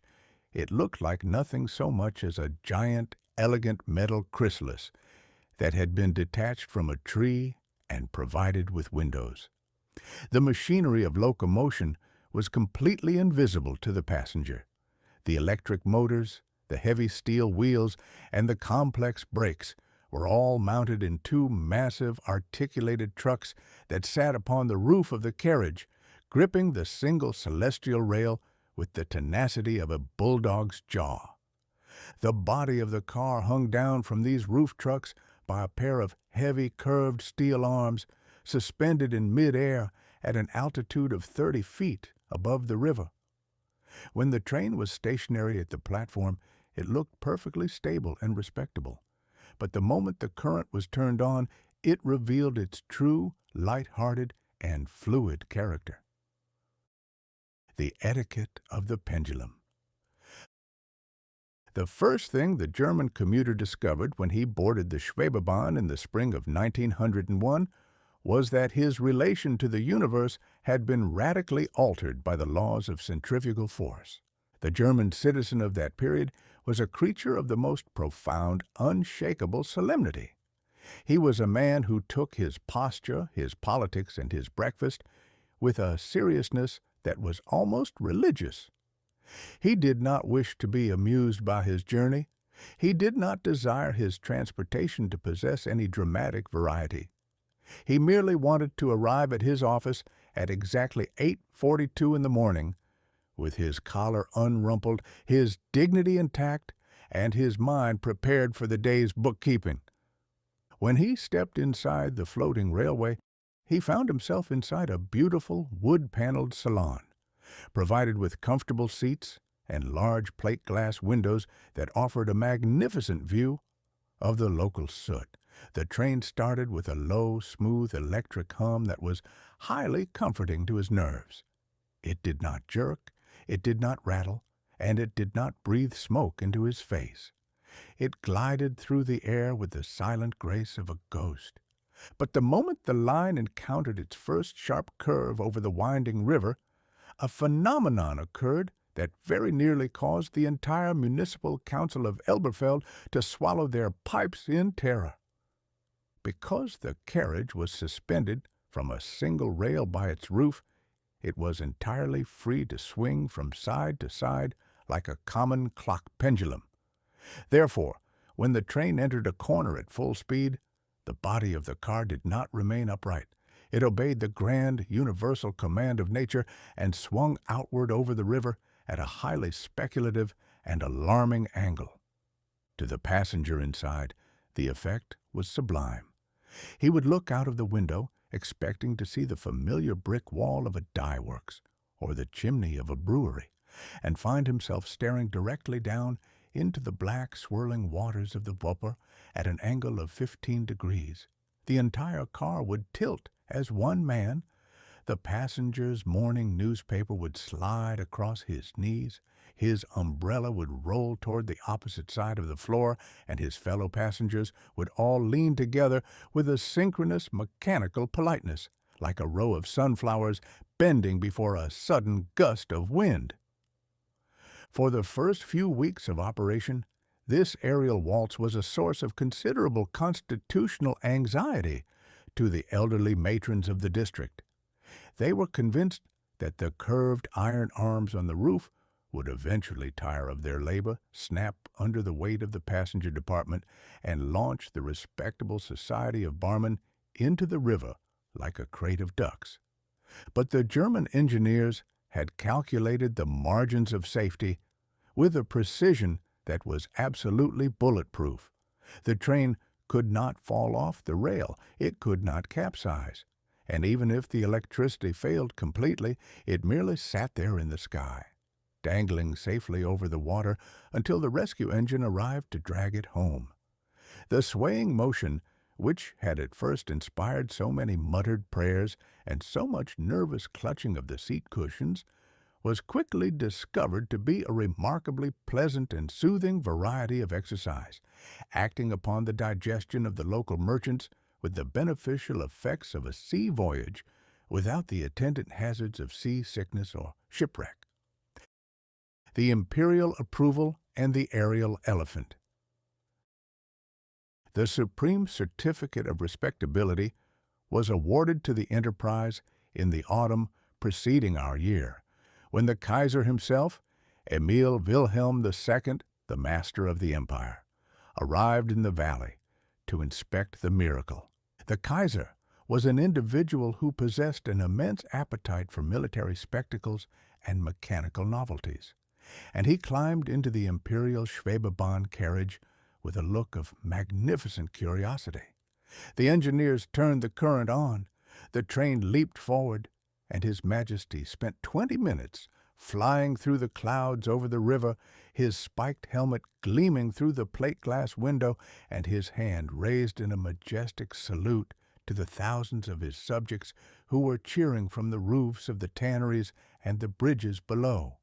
The Kaiser pronounced the invention a glorious monument to German genius and order, and from that moment forward, any citizen who ventured to suggest that a train ought to keep its feet on the ground was regarded as a dangerous radical and a traitor to the crown. With its respectability established, the Schwebebahn quickly became the center of a variety of eccentric experiments that could only have occurred in a nation that had completely mastered the art of vertical transport. The most famous of these incidents involved a traveling circus that arrived in Wuppertal in the summer of 1901. The circus director, a gentleman possessed of a grand flair for advertisement and a total lack of reverence for the sensibilities of the animal kingdom, decided that it would be a magnificent stroke of business to take his star performer, a young 4-year-old Indian elephant by the name of Tuffy, for a ride on the floating railway. He purchased a regular ticket for the beast, and through an immense amount of pushing, shouting, and the strategic application of sugar beets, the operators succeeded in squeezing the elephant into the interior of a standard passenger carriage. Tuffy entered the car with a look of profound resignation, his great ears flattened against his head and his tail tucked tightly between his legs.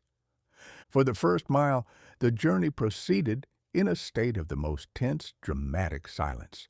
The elephant stood in the aisle, his great feet occupying the space of 12 taxpayers, while the regular commuters sat around him in a state of damp, trembling paralysis, praying that the beast would not experience a sudden fit of political conviction before they reached the station. But as the train rounded the sharp corner near the Adlerbrücke station and began its characteristic pendulum swing over the river, Tuffy decided that he had had enough of the 20th century. He did not care for the electric hum, he detested the swaying of the floor, and he was profoundly insulted by the sight of the Wupper River through the glass window. With a sudden, terrifying blast of his trumpet that shattered every eardrum in the carriage, the elephant went berserk. He kicked through the wooden seats, brushed the circus director aside like a fly, and hurled his solid 2-ton bulk right through the side of the metal car. The plate glass window and the aluminum paneling burst outward with a sound like a cannon shot, and Tuffy launched himself into the atmosphere. He turned a majestic slow-motion somersault through 30 feet of space and landed with a prodigious, magnificent curblem right into the middle of the Wupper River. An ordinary animal would have been broken into a dozen fragments by such an aerial descent. But an elephant is constructed upon a plan that is remarkably robust. The water in the river was shallow, and the mud at the bottom was thick and soft. Tuffy plugged into the ooze like a giant gray cork, blew a great spout of black water out of his trunk, shook his ears, and then quietly walked to the bank to begin consuming a patch of grass by the roadside, entirely uninjured by his excursion into aviation. The carriage from which he had departed continued on its way to the next station, its side completely ripped out, and its passengers sitting there in the open air, staring into the sky with an expression of the most intense, unvarnished bewilderment. The balance sheet of the clothesline. When we contemplate this whimsical and magnificent chapter in the Chronicle of 1901, we are forced to experience a certain feeling of admiration for the sheer, unalterable stubbornness of the human intellect. We had refused to allow the crowded condition of our dirt to interfere with our desire to go to work on a strict schedule. We had conquered the problem of the congested street by the simple, beautiful expedient of leaving the earth behind altogether, turning our daily commute into a species of high-altitude gymnastics performed over a river of ink.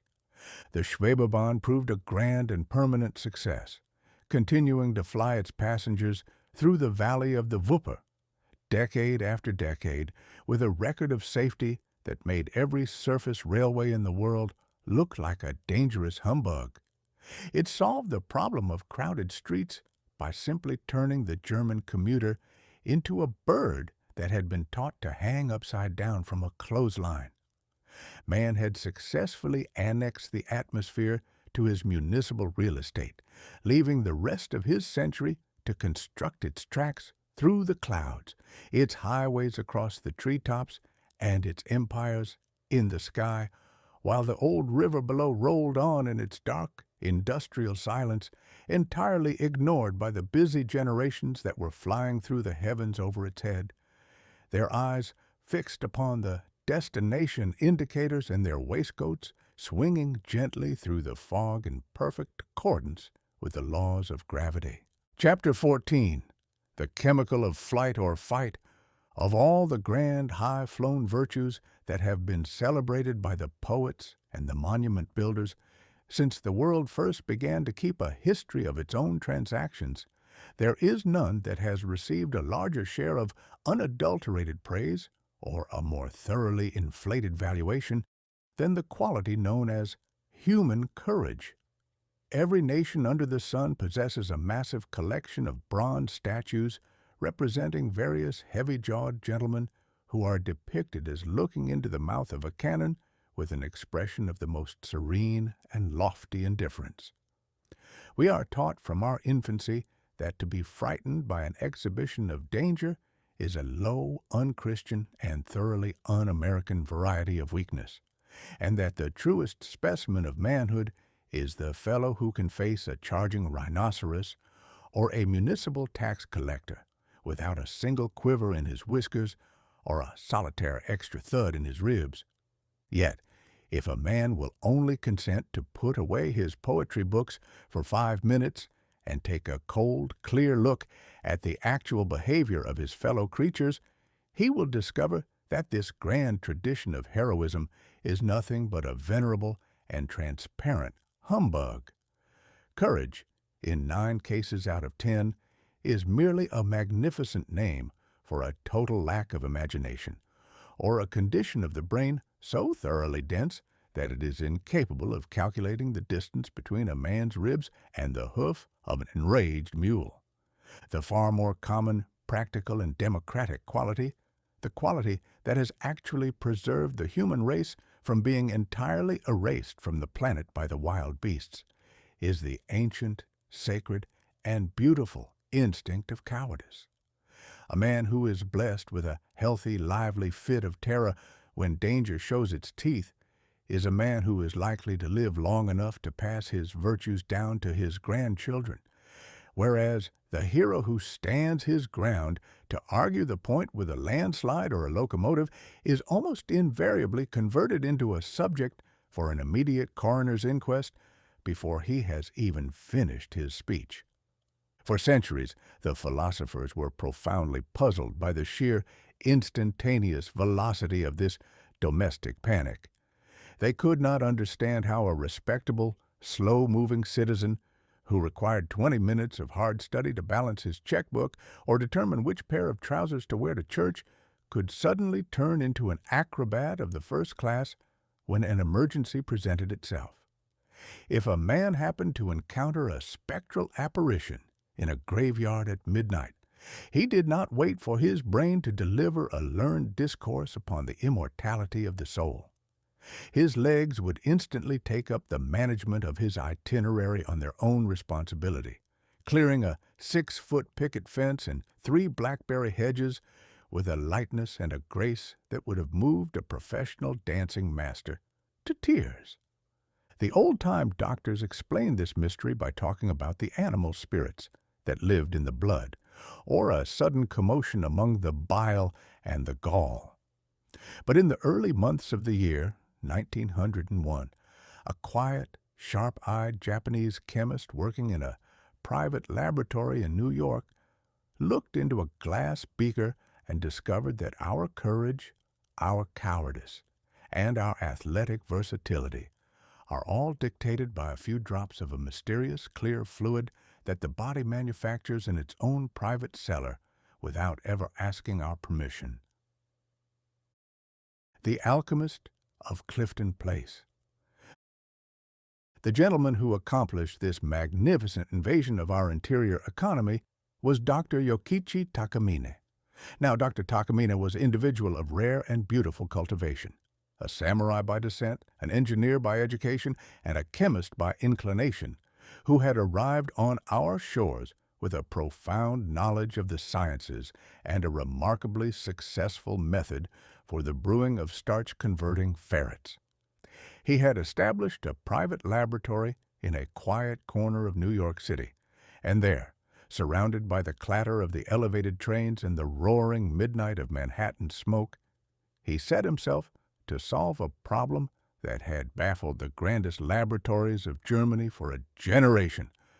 Takamine was interested in a pair of tiny, insignificant organs that sit like a couple of wrinkled tri-cornered hats directly on top of a man's kidneys. These are the suprarenal or adrenal glands.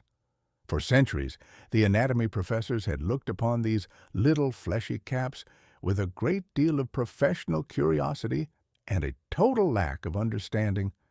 They were too small to be of any use as sausage meat, and they appeared to have no visible connection to the grander, more respectable departments of the frame, such as the stomach or the liver. They simply sat there in the dark, doing nothing that could be recorded in a textbook, leading the old physicians to conclude that they were nothing but a pair of anatomical ornaments designed by Providence to keep the kidneys from looking too naked. But during the closing years of the 19th century, certain experimenters in London had discovered that if you took a crude extract made from these glands and injected it into the veins of a dog, the animal's blood vessels would instantly shrink until they were as tight as a violin string, and its heart would begin to hammer against its ribs with the velocity of a telegraph key. There was clearly some prodigious hidden spirit residing in that fleshy tissue, a ghost of such fierce and concentrated energy that it could turn the circulation of a living creature upside down in a fraction of a second. The race was on to isolate this phantom, to trap it inside a bottle in its pure crystalline form, free from the useless dross of the animal tissue. The finest chemists in Europe had tried their hand at the business and failed. They would boil the glands, they would drench them in alcohol, they would treat them with acids until their laboratories smelled like a battlefield tannery, but the mysterious spirit would always slip through their fingers, leaving behind nothing but a muddy brown sludge that possessed no more medical virtue than a spoonful of cold gravy. The capture of the lightning spirit. Dr. Takamine perceived that the European scientists were being entirely too violent with the ghost. They were attacking the gland with the ferocity of a blacksmith mending a watch. He adopted a method that was characterized by that exquisite, patient, and gentle manipulation that is the hallmark of the true artist. Working in his New York laboratory in the winter preceding our year, assisted by a young chemist named Keizo Wuyanaka, Takamine treated the sheep and cattle glands obtained from the great slaughterhouses of the West with the mildest, most delicate solvents. He dissolved, he filtered, he evaporated the fluid in a state of the most profound quiet, protecting the delicate liquid from the oxygen of the air as carefully as a nurse shields a newborn infant from a draft. The turning point occurred on a freezing morning in the late winter. Takamine looked into a clear glass tube containing his treated solution and noticed a collection of tiny, white, needle-like crystals precipitating out of the liquid like a sudden microscopic snowfall inside the glass. He isolated the crystals, washed them in pure alcohol, and dried them. It was a historic moment in the annals of science. He had successfully captured the pure, unadulterated essence of the adrenal gland, the very first isolation of a pure hormone in the history of the world. He christened his discovery adrenaline, and a more thoroughly potent, fierce, and miraculous white powder has rarely been stowed away in a pharmacist's drawer. The anatomy of the absolute panic. When the physiologists received Dr. Takamine's little vial of white needles in the spring of 1901, they began to analyze its effects upon the human economy, and they quickly realized that they had trapped the literal chemical lieutenant of the soul inside a bottle. Adrenaline was revealed to be the secret fuel that powers the entire machinery of the absolute panic. Before this discovery, when a man experienced a sudden emergency, he imagined that his mind was the captain of the expedition. Takamine proved that the mind has very little to do with the business. Imagine, if you please, a respectable citizen of 1901 walking down a lonely lane in the woods, his mind entirely occupied by the price of oats or the prospects of his local political party. Suddenly, the bushes part, and he finds himself face to face with a Royal Bengal tiger that has escaped from a traveling circus. The tiger is large, it is hungry, and it looks upon the taxpayer with an expression of the most affectionate culinary interest. Before the citizen's brain can even formulate a proper grammatical sentence concerning the gravity of his situation, the tiny glands above his kidneys receive their alarm from the optic nerve. They do not hold a committee meeting. They do not consult a lawyer. They simply dump a few drops of pure adrenaline directly into his bloodstream.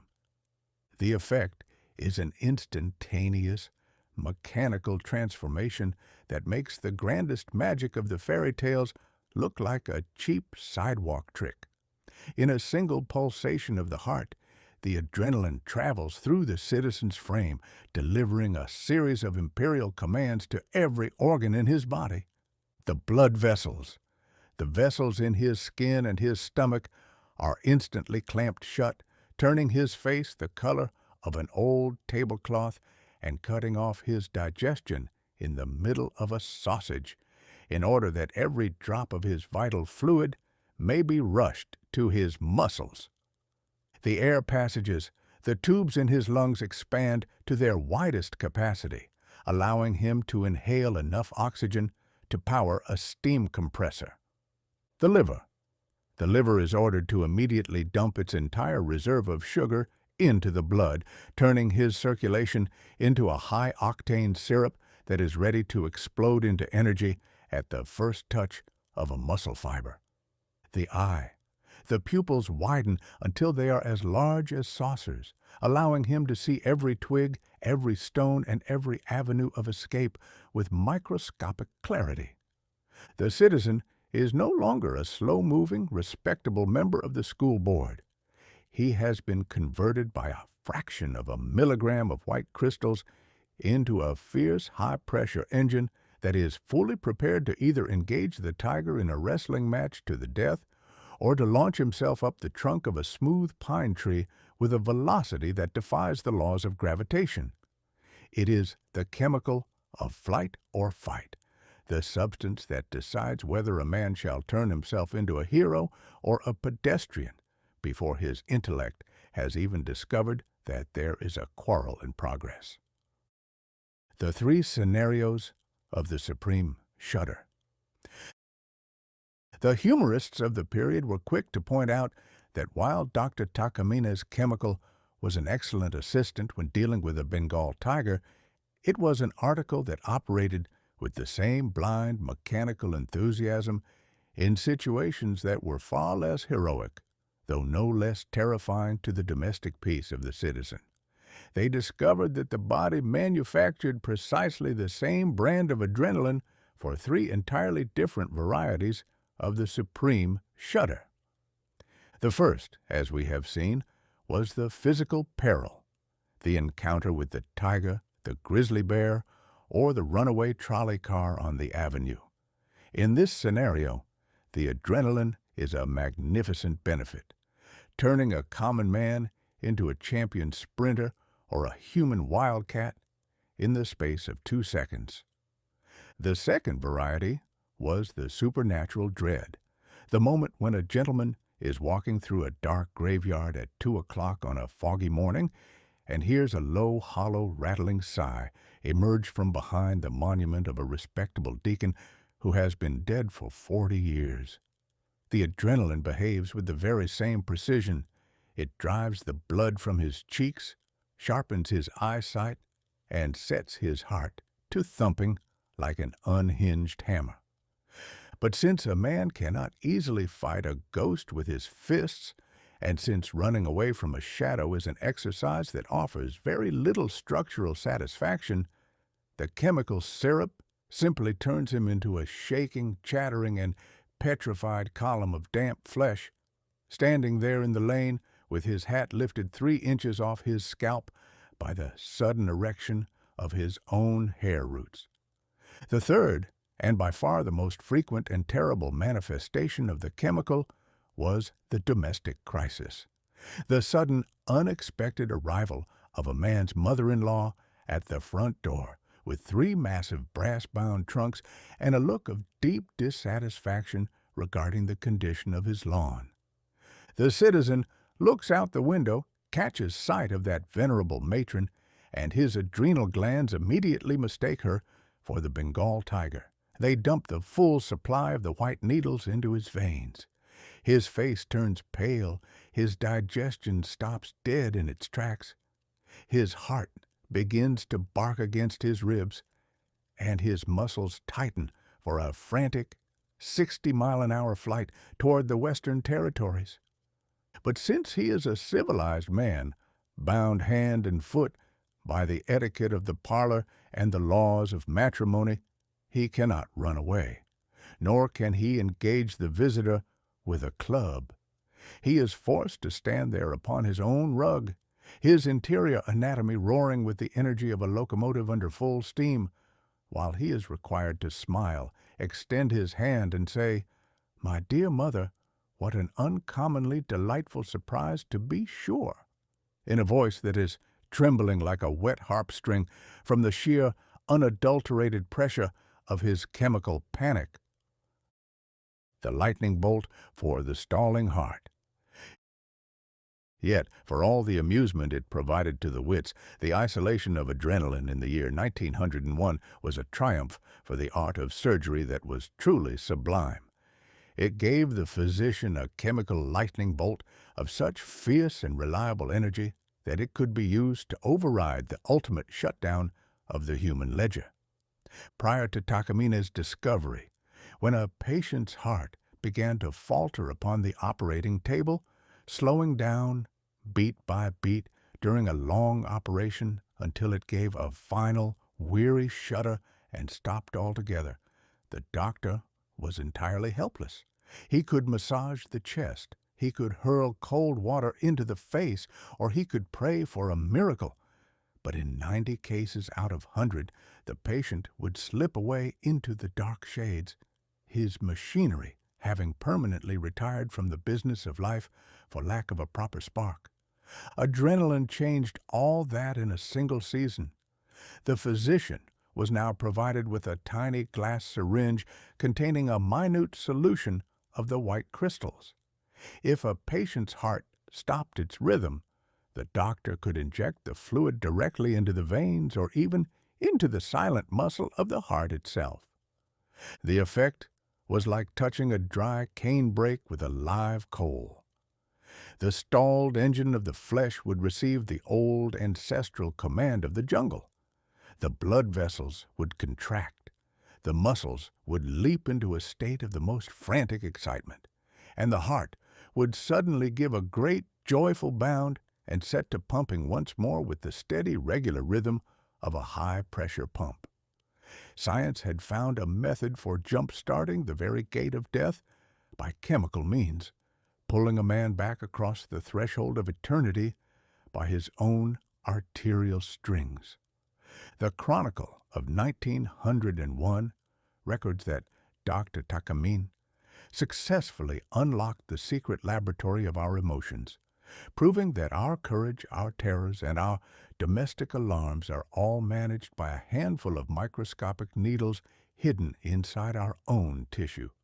We had automated our panic, we had bottled our heroism, and we had turned the spirit of the absolute shudder into a regular article of wholesale commerce to be sold by the ounce at the apothecary's shop. The human race had successfully perfected the chemical control of its own heart, leaving the rest of its century to scurry along through its new and fast-moving era, its pockets stuffed with little vials of artificial adrenaline to keep its pulse running at high noon, while its soul remained precisely as stubborn, easily fooled, and thoroughly terrified of its mother-in-law as it had been when it lived in a cave and fought its battles with nothing but a stone hatchet and a loud scream. Chapter 15. The Motor Bicycle Unleashed. For the first 99 years of the 19th century, if a man harbored a desire to make a thoroughly spectacular exhibition of himself in the public highway, his options were comparatively limited. He could, of course, purchase a high-wheeled bicycle, that monstrous top-heavy contraption consisting of a giant iron hoop in the front and a microscopic pebble of a wheel in the rear, and spend his afternoons balanced precariously over the handlebars like a nervous acrobat on a tightrope.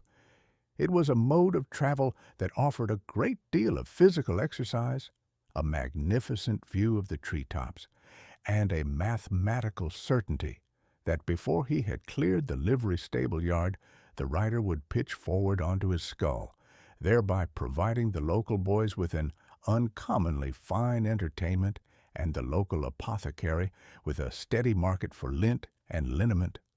Later, as the century drew to its close, the carriage makers relented and provided the public with the safety bicycle, an article that featured two wheels of equal and respectable size, a drop frame that did not require a man to climb a ladder to mount his seat, and a pair of pneumatic rubber tires that soft-pedaled the inequalities of the road.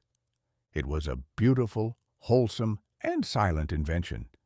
It swept across the continents like a holy crusade. Millions of respectable clerks, sewing machine girls, and solemn deacons took to the lanes on pleasant Sunday afternoons, pumping their legs with a look of holy determination, filling their lungs with the fresh country air, and arriving at their destinations in a state of the most commendable health and sobriety. But as I have frequently had occasion to observe in this chronicle, the human race is a fundamentally restless and ungrateful congregation. No sooner had we perfected a piece of machinery that was quiet, harmless, and entirely dependent upon the honest muscle of our own shins, then certain individuals looked upon the arrangement and found it intolerably slow, dignified, and peaceful. They began to grumble about the fatigue of the uphill climb. They complained that the scenery did not fly past their eyes with sufficient velocity to satisfy their modern ambitions. And they resolved that if man was going to navigate the highway on two wheels, he ought to do it with a degree of noise, smoke, and personal hazard that would make the old high-wheelers look like a collection of baby carriages.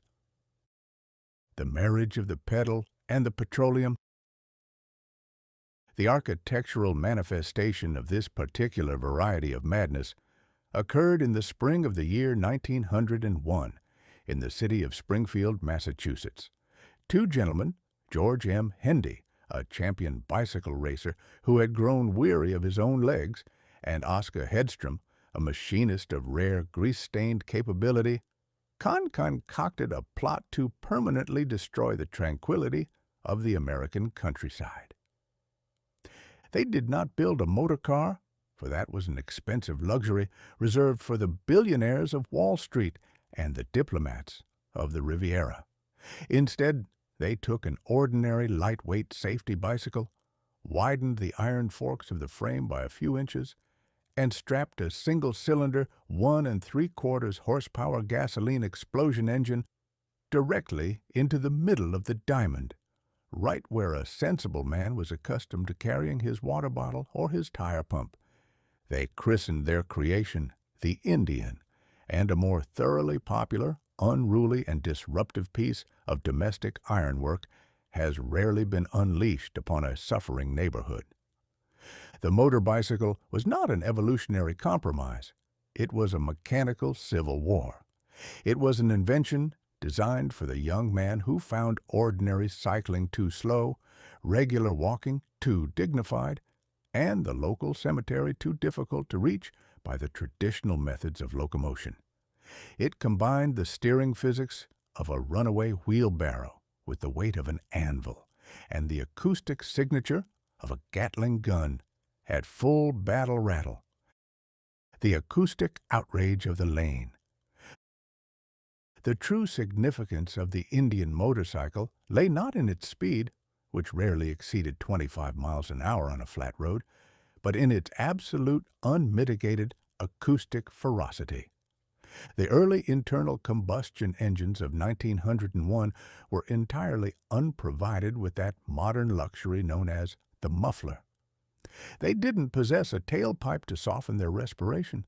They spat their exhaust directly out of the cylinder head through a short brass stub. Consequently, when the local doctor's son or the merchant's clerk succeeded in coaxing his new machine into life, the event was not a private transaction between himself and his conscience. It was a public catastrophe that interested every ear within a radius of 3 miles. The engine did not hum, it did not purr. It barked with a sharp metallic and continuous bang, bang, bang, bang that sounded precisely as if an enraged blacksmith had been locked inside a copper wash boiler with a heavy sledgehammer and was attempting to fight his way out by main force. When the young man started his machine at the top of the village lane, the effect upon the local landscape was sublime. The sound would travel ahead of him like a vanguard of artillery. The poultry. The chickens, being creatures of a highly nervous and theological disposition, would instantly conclude that the day of judgment had arrived from an unexpected direction. They would abandon their dust baths at a dead sprint, fly over the picket fences, and take to the limbs of the apple trees, screaming with a frantic, hysterical energy that completely ruined the egg market for the subsequent 48 hours. The equine department.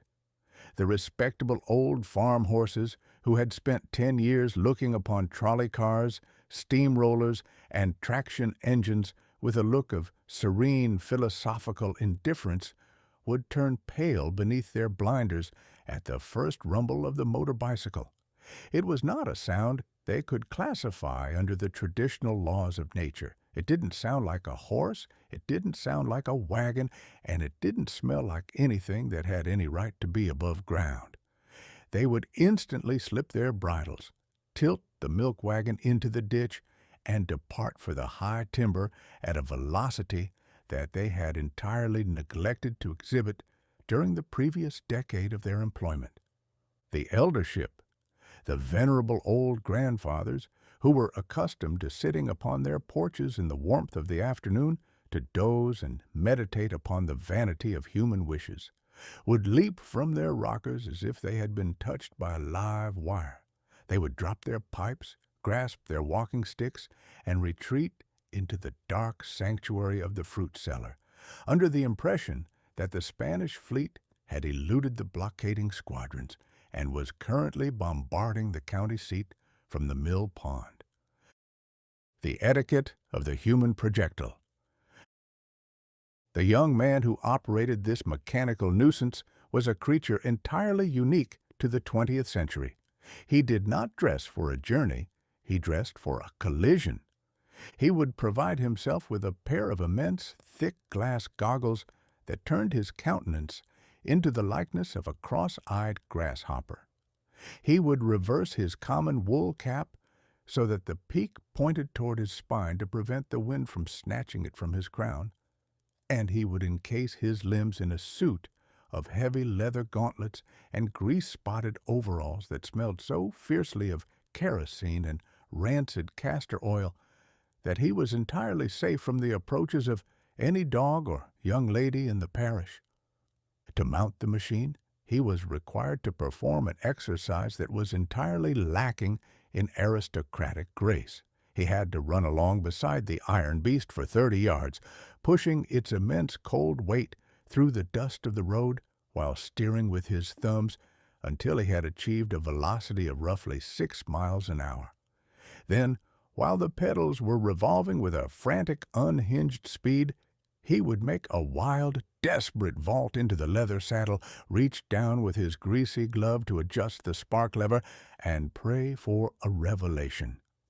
If Providence was in a benign and charitable mood, the single cylinder would suddenly give a loud, explosive gasp. A cloud of thick, blue, blinding oil smoke would erupt from beneath his stirrups, and the machine would leap forward with the velocity of a rocket from a trough. The rider was no longer a master of his own destiny. He was merely the passenger department of a human projectile. Because the early Indian possessed no clutch and no variable gears, the engine was connected directly to the rear wheel by a long, heavy iron chain. Therefore, so long as the motor continued to explode, the wheels were bound to turn, and the young man was forced to hold onto the handlebars with a grim, white-lipped paralysis, his teeth chattering together from the prodigious vibration of the iron frame, while the Massachusetts dust painted his goggles a uniform shade of brown and his ears filled with that continuous, deafening, Gatling gun symphony. The strategy of the brake. The management of the corners on a motor bicycle was a business that required a degree of faith and a disregard for mortality that would have done honor to a martyr at the stake. The tires were thin, the roads were composed of loose gravel or slippery mud, and the brakes were of that primitive domestic variety that operated upon the theory that if a man drags his boots through the dirt long enough, he will eventually slow down, provided he doesn't hit a stone wall or a milestone first. If the rider encountered an unexpected herd of cows around a sharp bend in the lane, he could not simply press a lever and come to an orderly, respectable halt. He had to turn off the ignition switch, stand up in his stirrups, and wrestle with his 90-pound iron master while it wallowed through the ruts like a harpooned porpoise until the momentum was exhausted or the cows had kindly consented to scatter into the briars. Yet, despite all its noise, its dirt, and its notorious hostility to human bone structure, the mass production of the Indian motor bicycle in 1901 was an event that filled the young men of the nation with a wild, intoxicating joy. It gave them the grandest luxury of the modern era, the luxury of independent speed, for the cost of a few weeks' wages at the mill.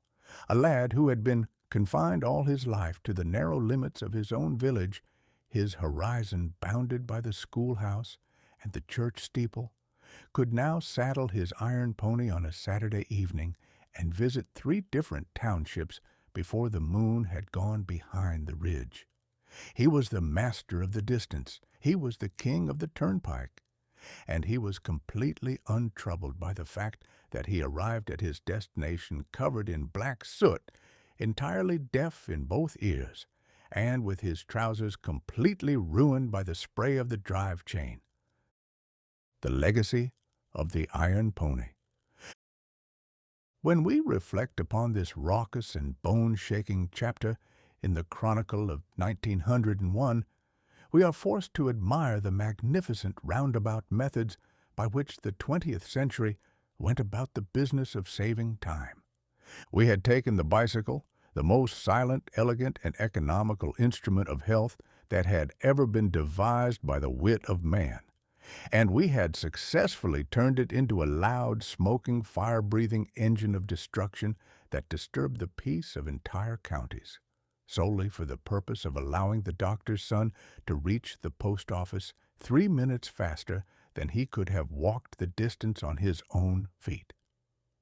The motor bicycle was a grand and permanent success, establishing an industry that would soon fill the highways of the world with millions of iron ponies, each one larger, heavier, and infinitely faster than the little Springfield Pioneer, but each one inheriting that ancestral appetite for noise and that magnificent indifference to the comfort of the pedestrian.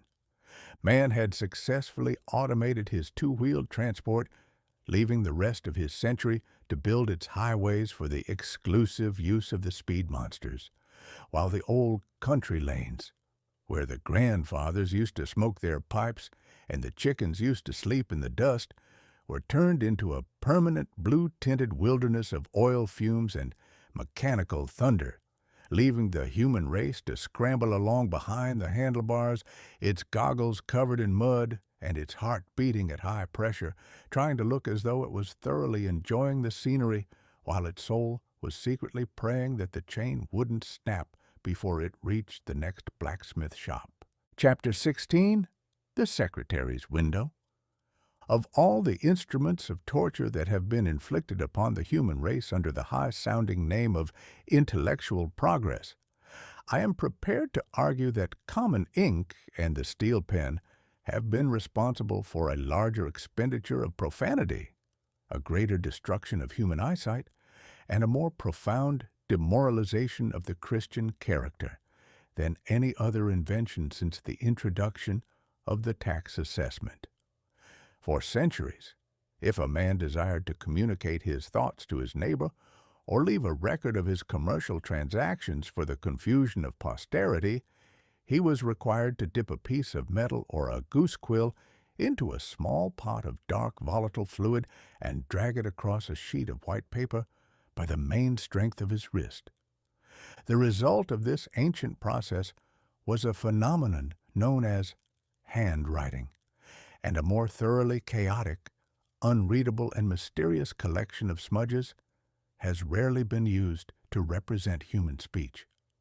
Every man was permitted to invent his own private alphabet, which usually resembled the track of an intoxicated spider that had crawled out of a vinegar bottle and suffered a sudden, violent fit upon the page. A lawyer would scratch out a brief concerning a probate dispute over a boundary fence. An editor would scribble an essay on the necessity of public virtue, or a poet would commit his most tender sentiments to paper. But when the document arrived at its destination, nobody on the green earth could read it except the writer himself, and even he was frequently forced to confess, after the ink had been dry for 48 hours, that only Providence and the angels had any clear idea of what he had been driving at when he held the pen. Then, during the middle decades of the 19th century, there appeared the mechanical writing machine.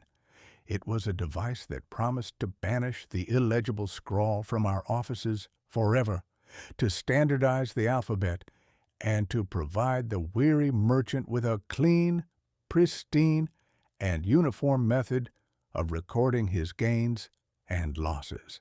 I happen to know something about this subject, having been one of the very first individuals in the United States to purchase one of those early mechanical contraptions, a primitive, heavy piece of ironmongery that looked like a combination of a sewing machine and a small church organ.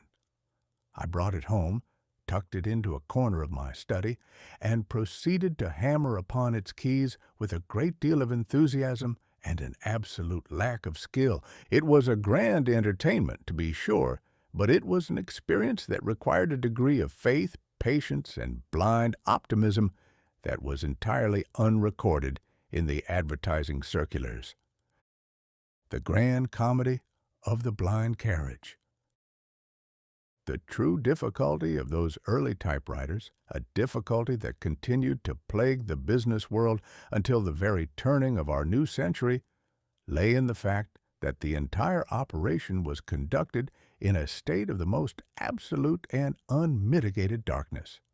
It was a system known to the mechanics of the trade as blind typing, and a more thoroughly ridiculous and unscientific way to conduct a piece of literature or a business correspondence has rarely been tolerated by a civilized people.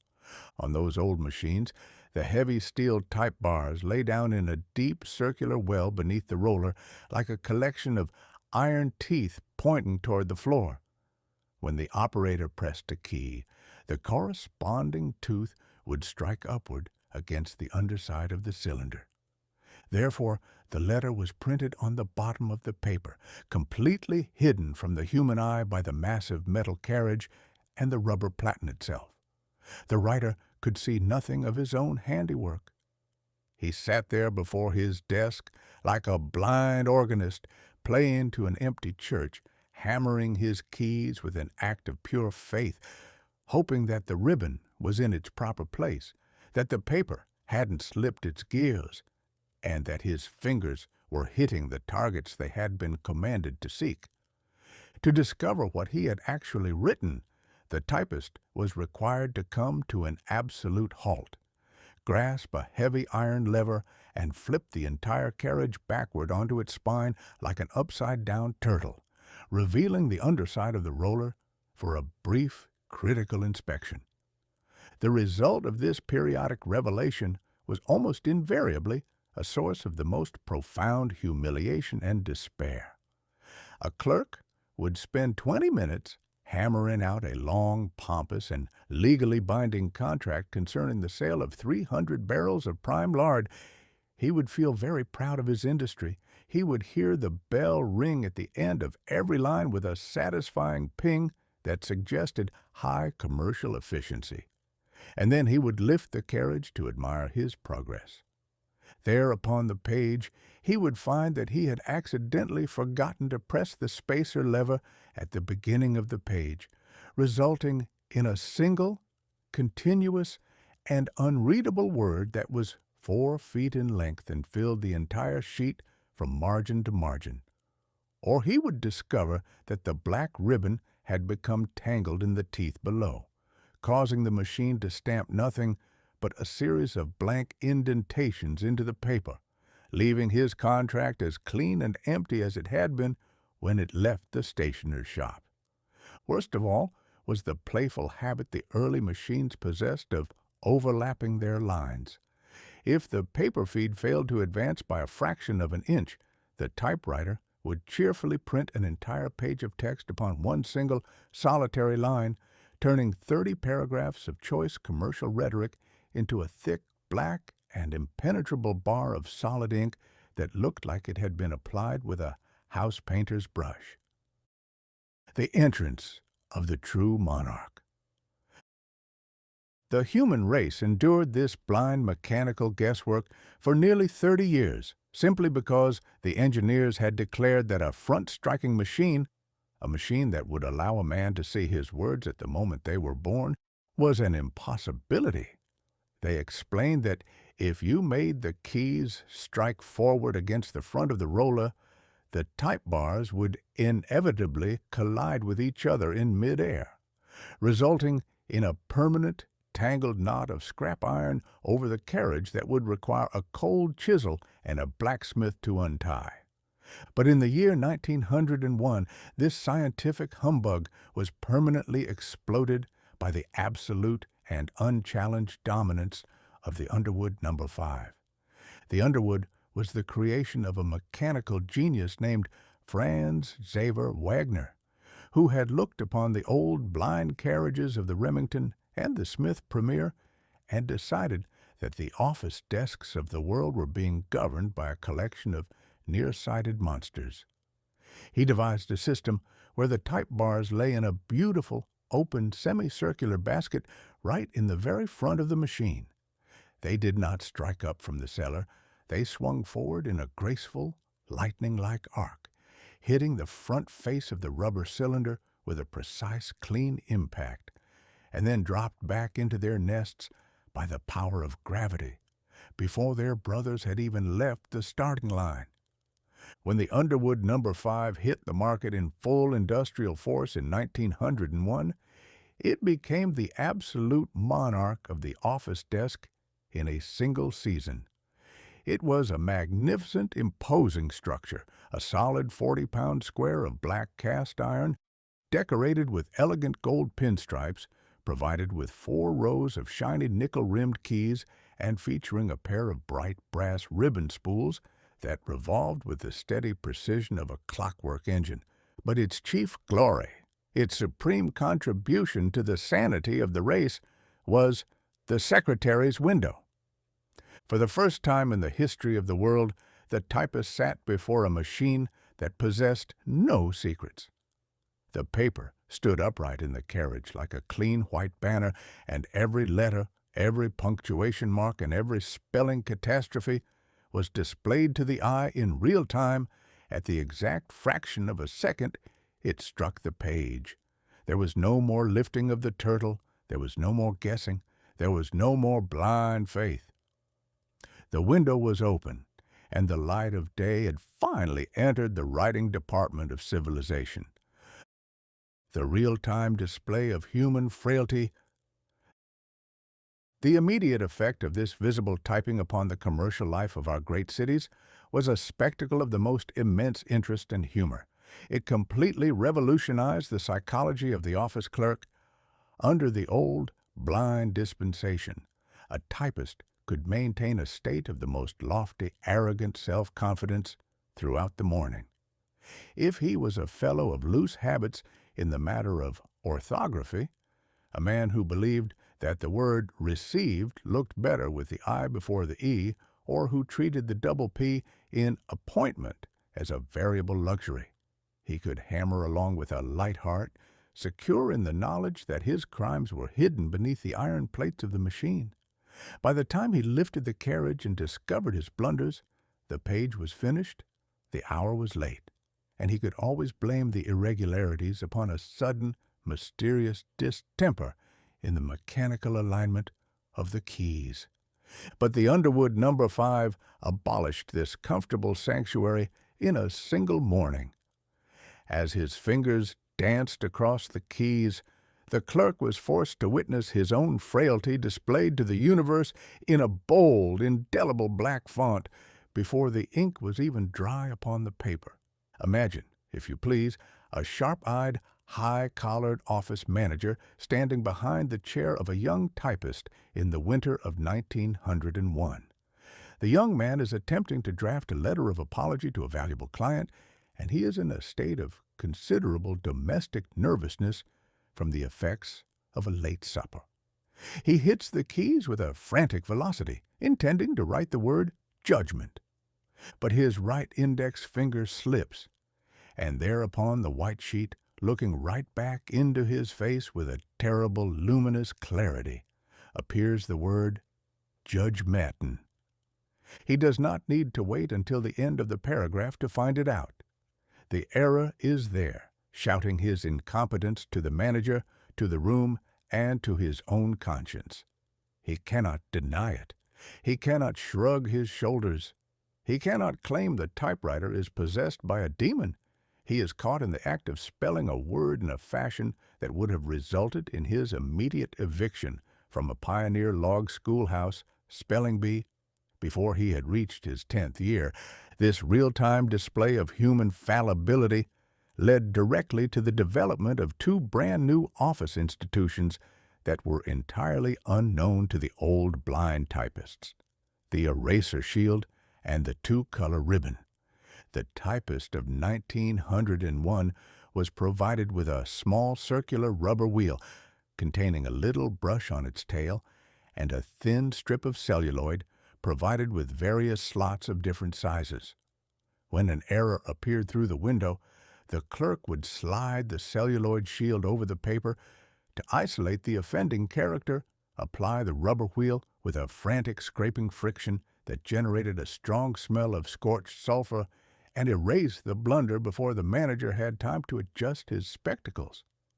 It was a beautiful piece of domestic bookkeeping, an exercise in mechanical repentance that allowed a man to wipe out his sins at the moment of their commission, provided he didn't rub a hole clean through the paper in the process.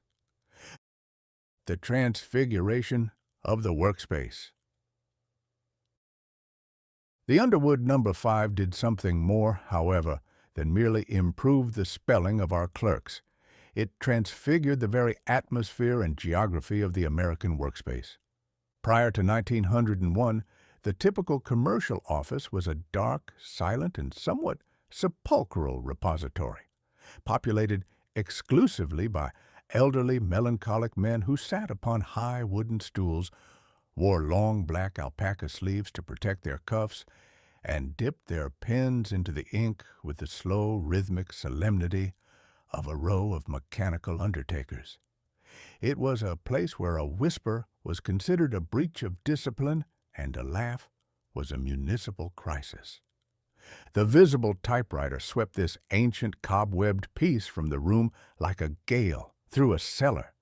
The office was suddenly filled with a magnificent, continuous, and exhilarating orchestra of progress. The sound of 20 Underwood machines running at full speed in a New York insurance house was a symphony that staggered the imagination. It did not hum, it did not rumble, it clacked.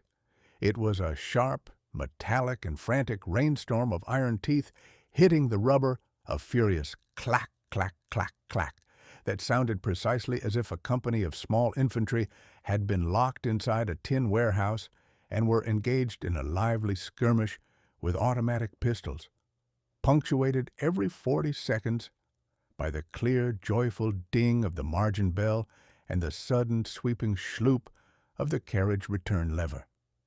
Associated with this musical transformation was the entrance into the commercial arena of a brand new variety of American citizen, the young lady stenographer.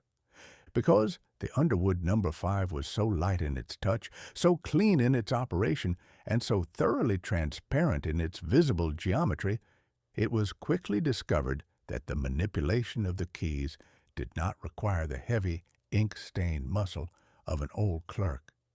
It was an exercise that could be conducted with the absolute perfection of an artist by any young woman who possessed a clear head, a quick eye, and a reasonable knowledge of the English grammar. Within a few seasons, the old stools were tossed into the yard, and the offices of the nation were populated by thousands of bright-eyed, quick-fingered, and self-reliant maidens who sat before their shiny black Underwoods like a troupe of pianists, turning the dictation of the merchants into clean, beautifully balanced pages of visible text with a speed that made the old penman look like a collection of fossilized remnants from the Stone Age.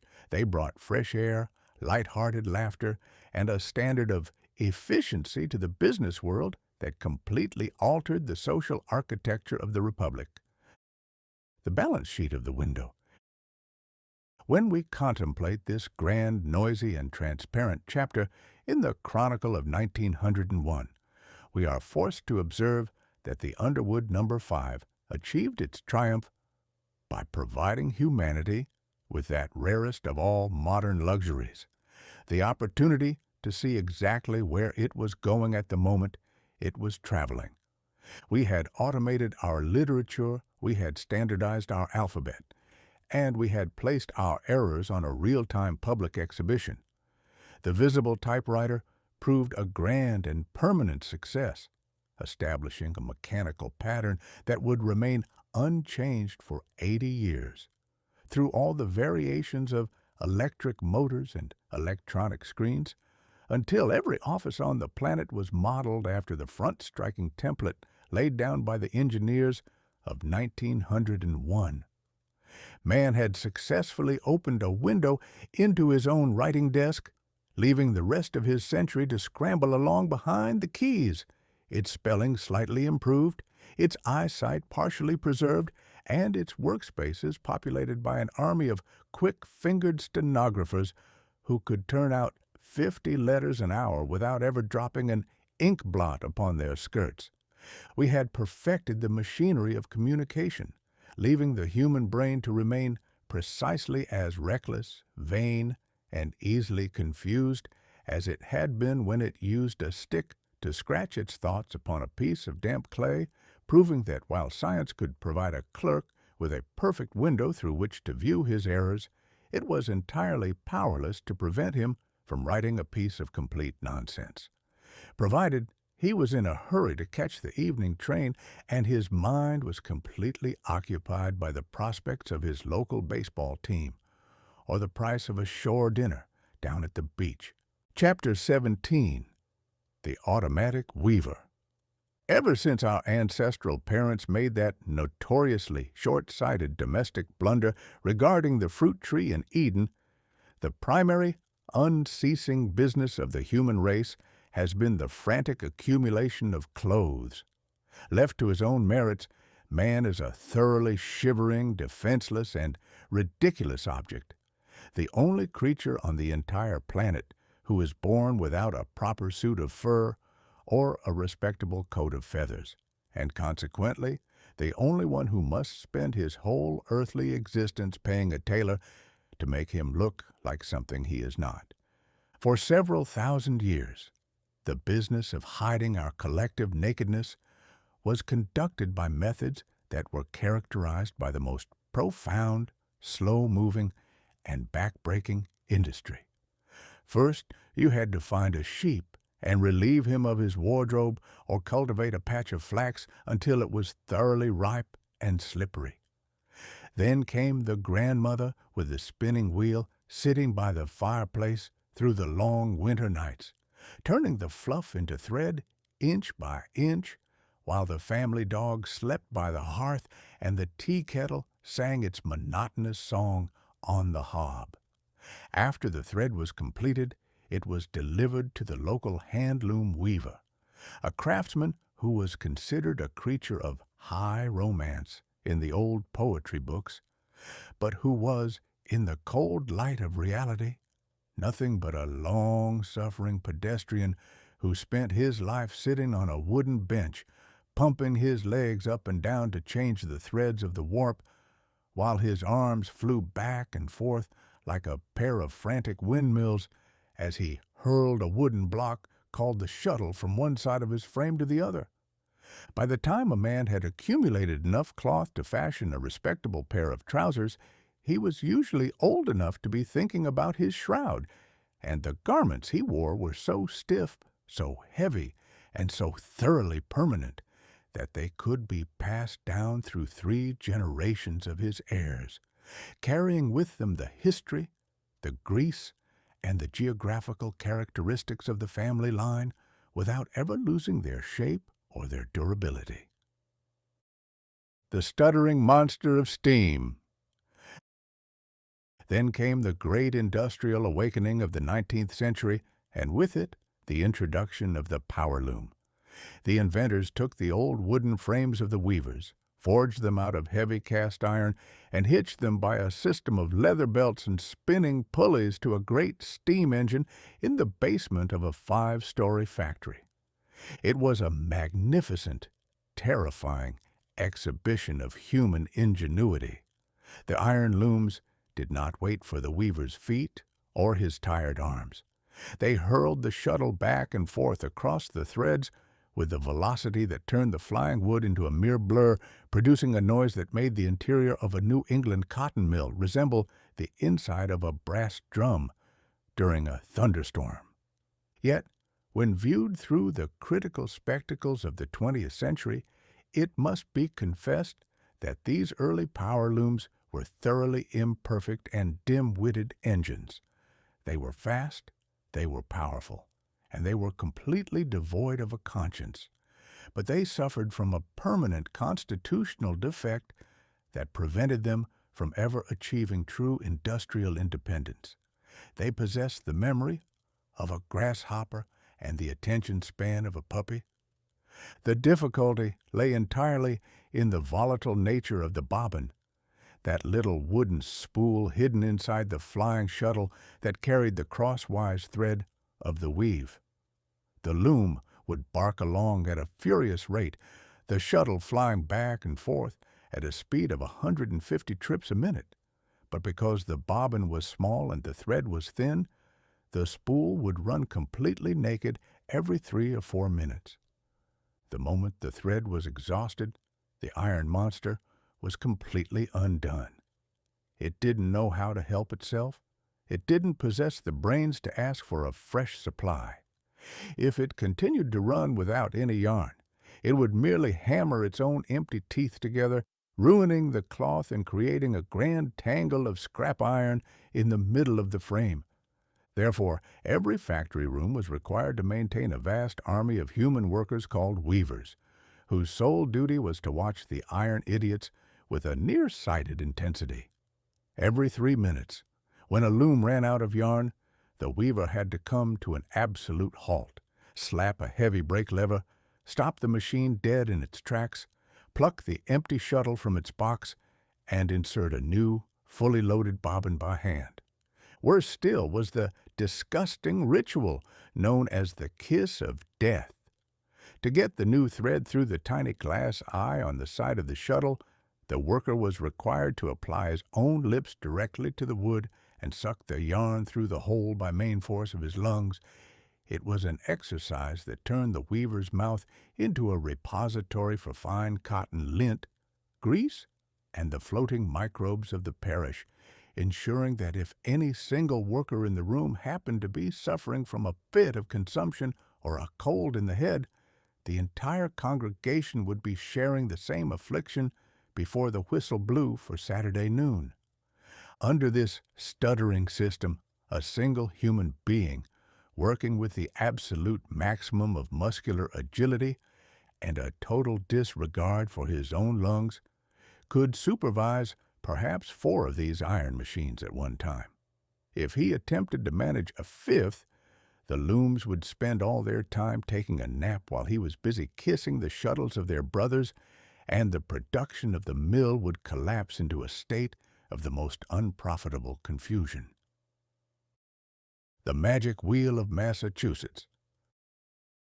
The transformation of this industry from a frantic wrestling match between man and machine into a beautiful automated certainty was accomplished in the year 1901 by the absolute and unchallenged dominance of the Northrop automatic loom. The Northrop was the creation of an English mechanic named James Henry Northrop, who had emigrated to the state of Massachusetts and taken up his residence inside the great workshop of the Draper Company at Hopedale. Northrop was a fellow of a remarkably stubborn and independent disposition, a man who looked upon the old power looms and decided that the human race was being thoroughly insulted by the necessity of kissing a piece of iron every 3 minutes. He resolved to invent a loom that would perform its own domestic bookkeeping, a machine that would change its own bobbins, thread its own shuttles, and look after its own mistakes without ever requiring the assistance of a human finger or a human lung. The mechanism that Northrop perfected, and which achieved complete industrial dominance in the opening months of 1901, was an apparatus that looked for all the world like a piece of high-altitude circus geometry. Attached to the right-hand side of the loom's cast-iron frame sat a large circular revolving wheel called the rotary battery. This wheel was a magnificent magazine designed to hold 30 or 40 fully loaded bobbins of yarn, which sat inside the slots of the disc like a collection of wooden cartridges inside the cylinder of a colossal mechanical revolver. The operation of this magic wheel was a spectacle that staggered the imagination of the traditional mechanics. The loom would be humming along at full speed, the shuttle flying back and forth across the frame with a continuous deafening clack, clack, clack, clack. Suddenly, a delicate little iron feeler, a mechanical finger of the most exquisite sensitivity, would touch the yarn on the bobbin inside the flying shuttle. It would discover that the thread was down to its last few inches. It would find out that the spool was about to become naked. The loom did not stop. It did not slow down. It didn't give the slightest hint that it was about to perform a miracle. On the very next stroke of the machine, while the heavy wooden shuttle was resting inside its box for a fraction of a 50th of a second, a powerful iron hammer, called the transferrer, would leap down from above like a hawk upon a chicken. With a single violent thwack, the hammer would drive a fresh, fully loaded bobbin out of the rotary wheel directly into the heart of the moving shuttle. And here is the most beautiful part of the trick. As the new bobbin entered the top of the shuttle, it struck the old, empty wooden spool, bursting it out through a trapdoor in the bottom of the device, where it fell into a zinc tin beneath the frame with a cheerful little ping, like a spent cartridge casing being ejected from a Winchester rifle. The shuttle would instantly leap back across the threads, carrying the new yarn with it. As it flew through the air, it would guide the thread into a series of self-threading slots on its own nose, completely eliminating the necessity of the kiss of death. The entire operation, the detection of the empty spool, the rotation of the magazine, the ejection of the corpse, the insertion of the new bobbin, and the threading of the eye, was completed in a single pulsation of the machine, in less than the 10th part of a second, without missing a single beat of the loom or altering the thickness of the cloth by the width of a single hair. The spectacular retirement of the artisan.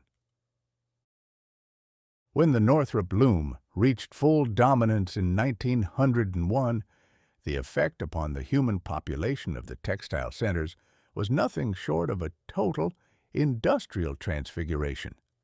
It completely revolutionized the relation between the worker and his work. Prior to this year, the weaver was an artisan, a handy, agile, and somewhat heroic mechanic who was the absolute master of his small cluster of machines. He was the soul of the loom. His eyes, his ears, and his fingers were the strings that held the whole noisy enterprise together. The automatic loom changed all that in a single season. The worker was no longer an artist. He was converted into a spectator and a frantic prison guard of iron monsters.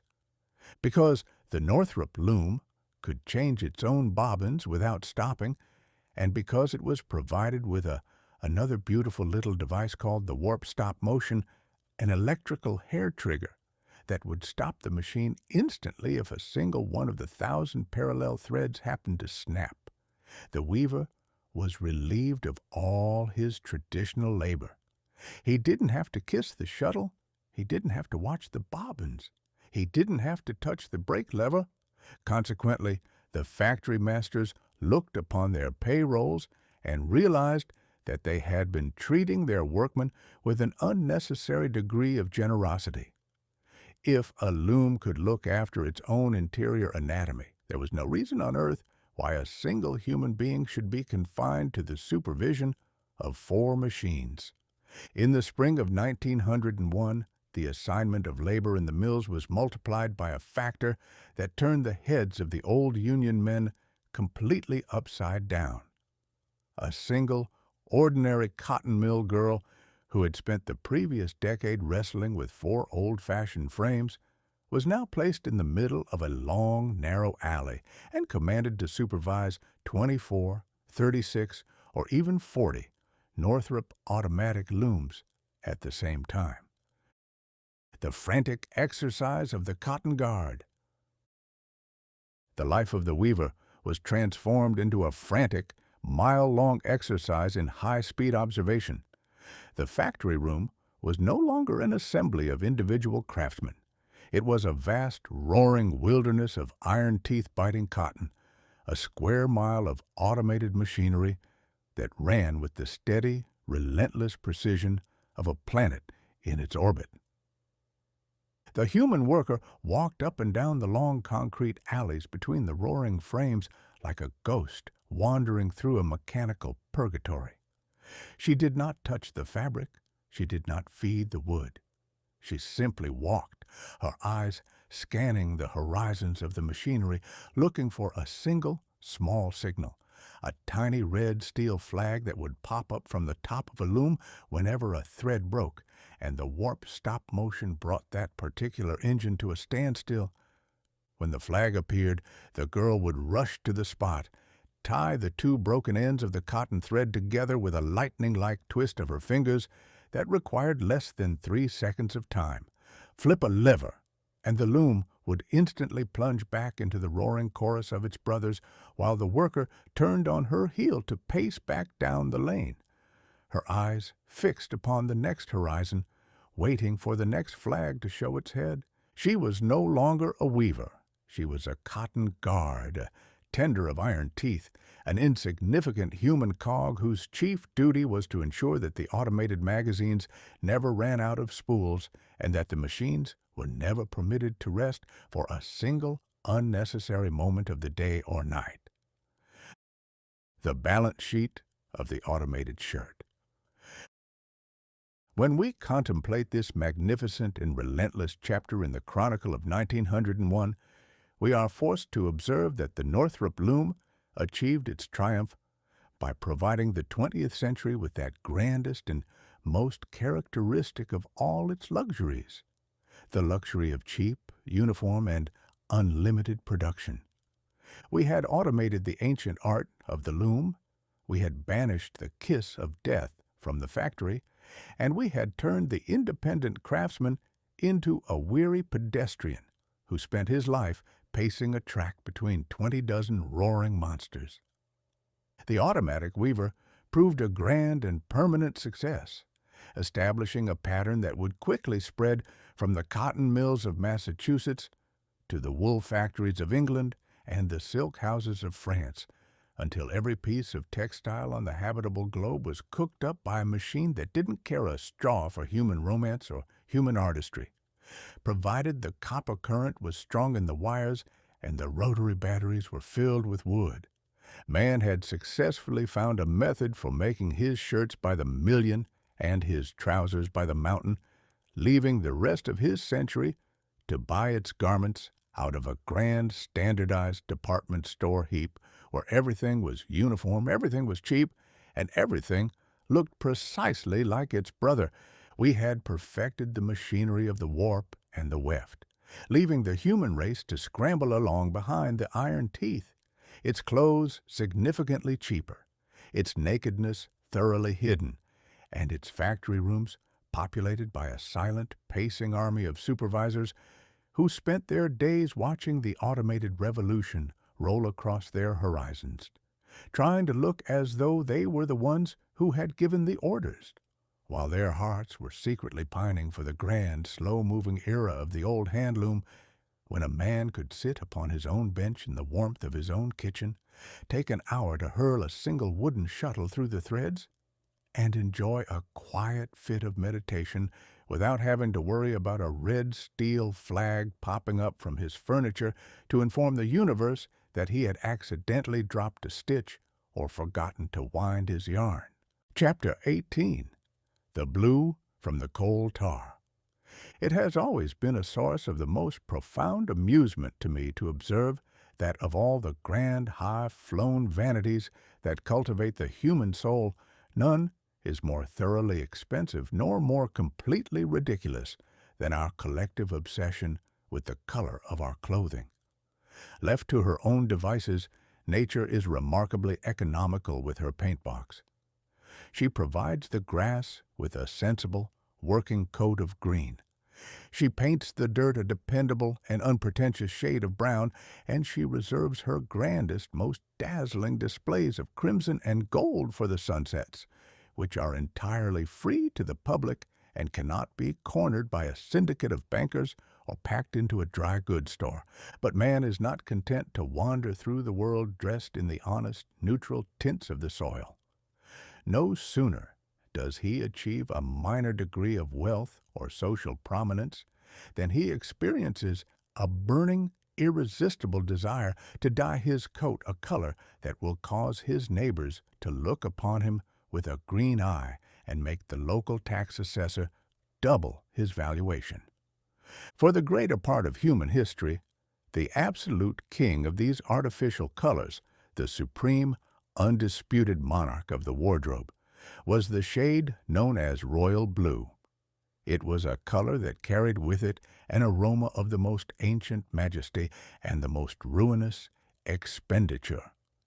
In the days of the old Roman emperors, a man who wished to wear a toga of pure blue was required to finance an entire naval expedition to the coast of Africa to gather thousands of small, bad-smelling sea snails, which were subsequently crushed in a stone mortar to extract a single, microscopic drop of colored fluid from their livers. By the time the tailor had completed the garment, the expense of it was sufficient to bankrupt a province, and the emperor would sit upon his golden throne looking like an angel and smelling like a fish market at Saturday noon. Later, as civilization became more practical and less maritime, we discovered that a very tolerable imitation of this royal majesty could be obtained from the vegetable kingdom.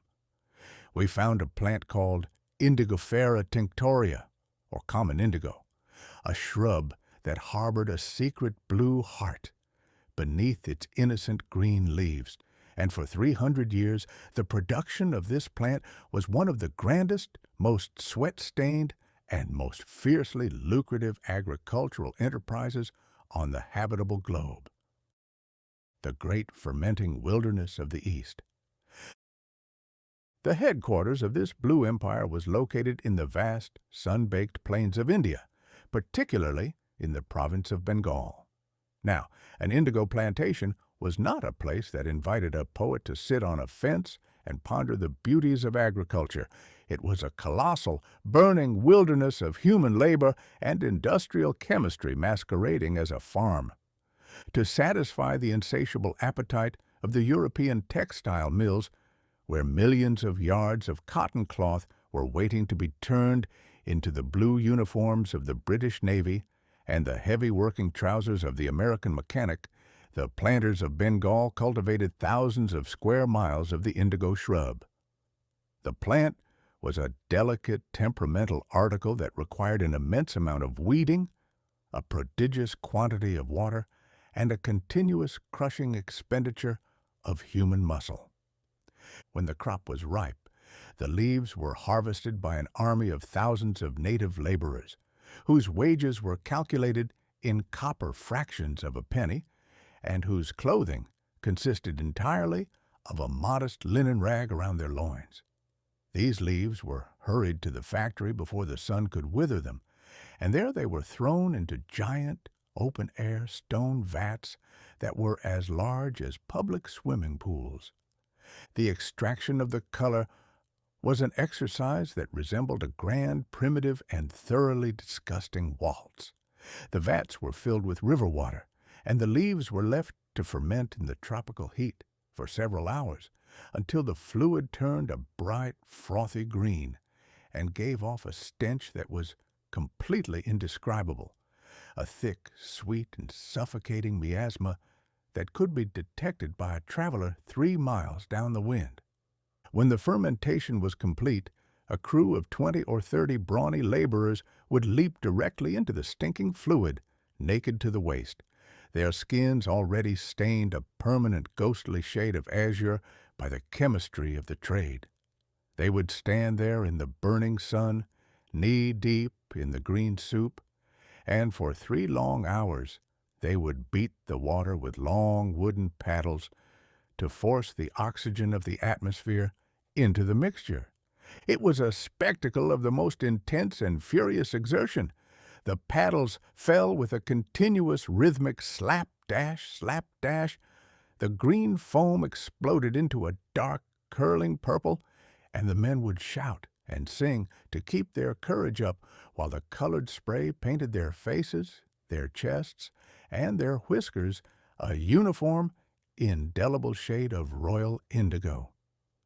When they finally climbed out of the stone tanks, they looked like nothing so much as a troop of blue devils that had crawled out of an underworld ditch to terrify the local livestock. The sediment that settled to the bottom of these vats was subsequently collected, boiled in great copper kettles, pressed between heavy beams of teakwood, and cut into small, neat bricks of solid blue cake that were dried in the shade until they were as hard as soap.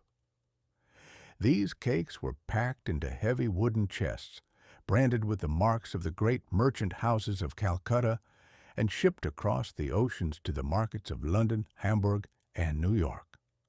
The trade was worth tens of millions of dollars every season. It dictated the policies of the East India Company, and it was universally believed by all the merchants of the world to be as solid, as permanent, and as thoroughly secure from any human interference as the mountains of the Himalayas. The black refuse of the street lamp. Then came the laboratory.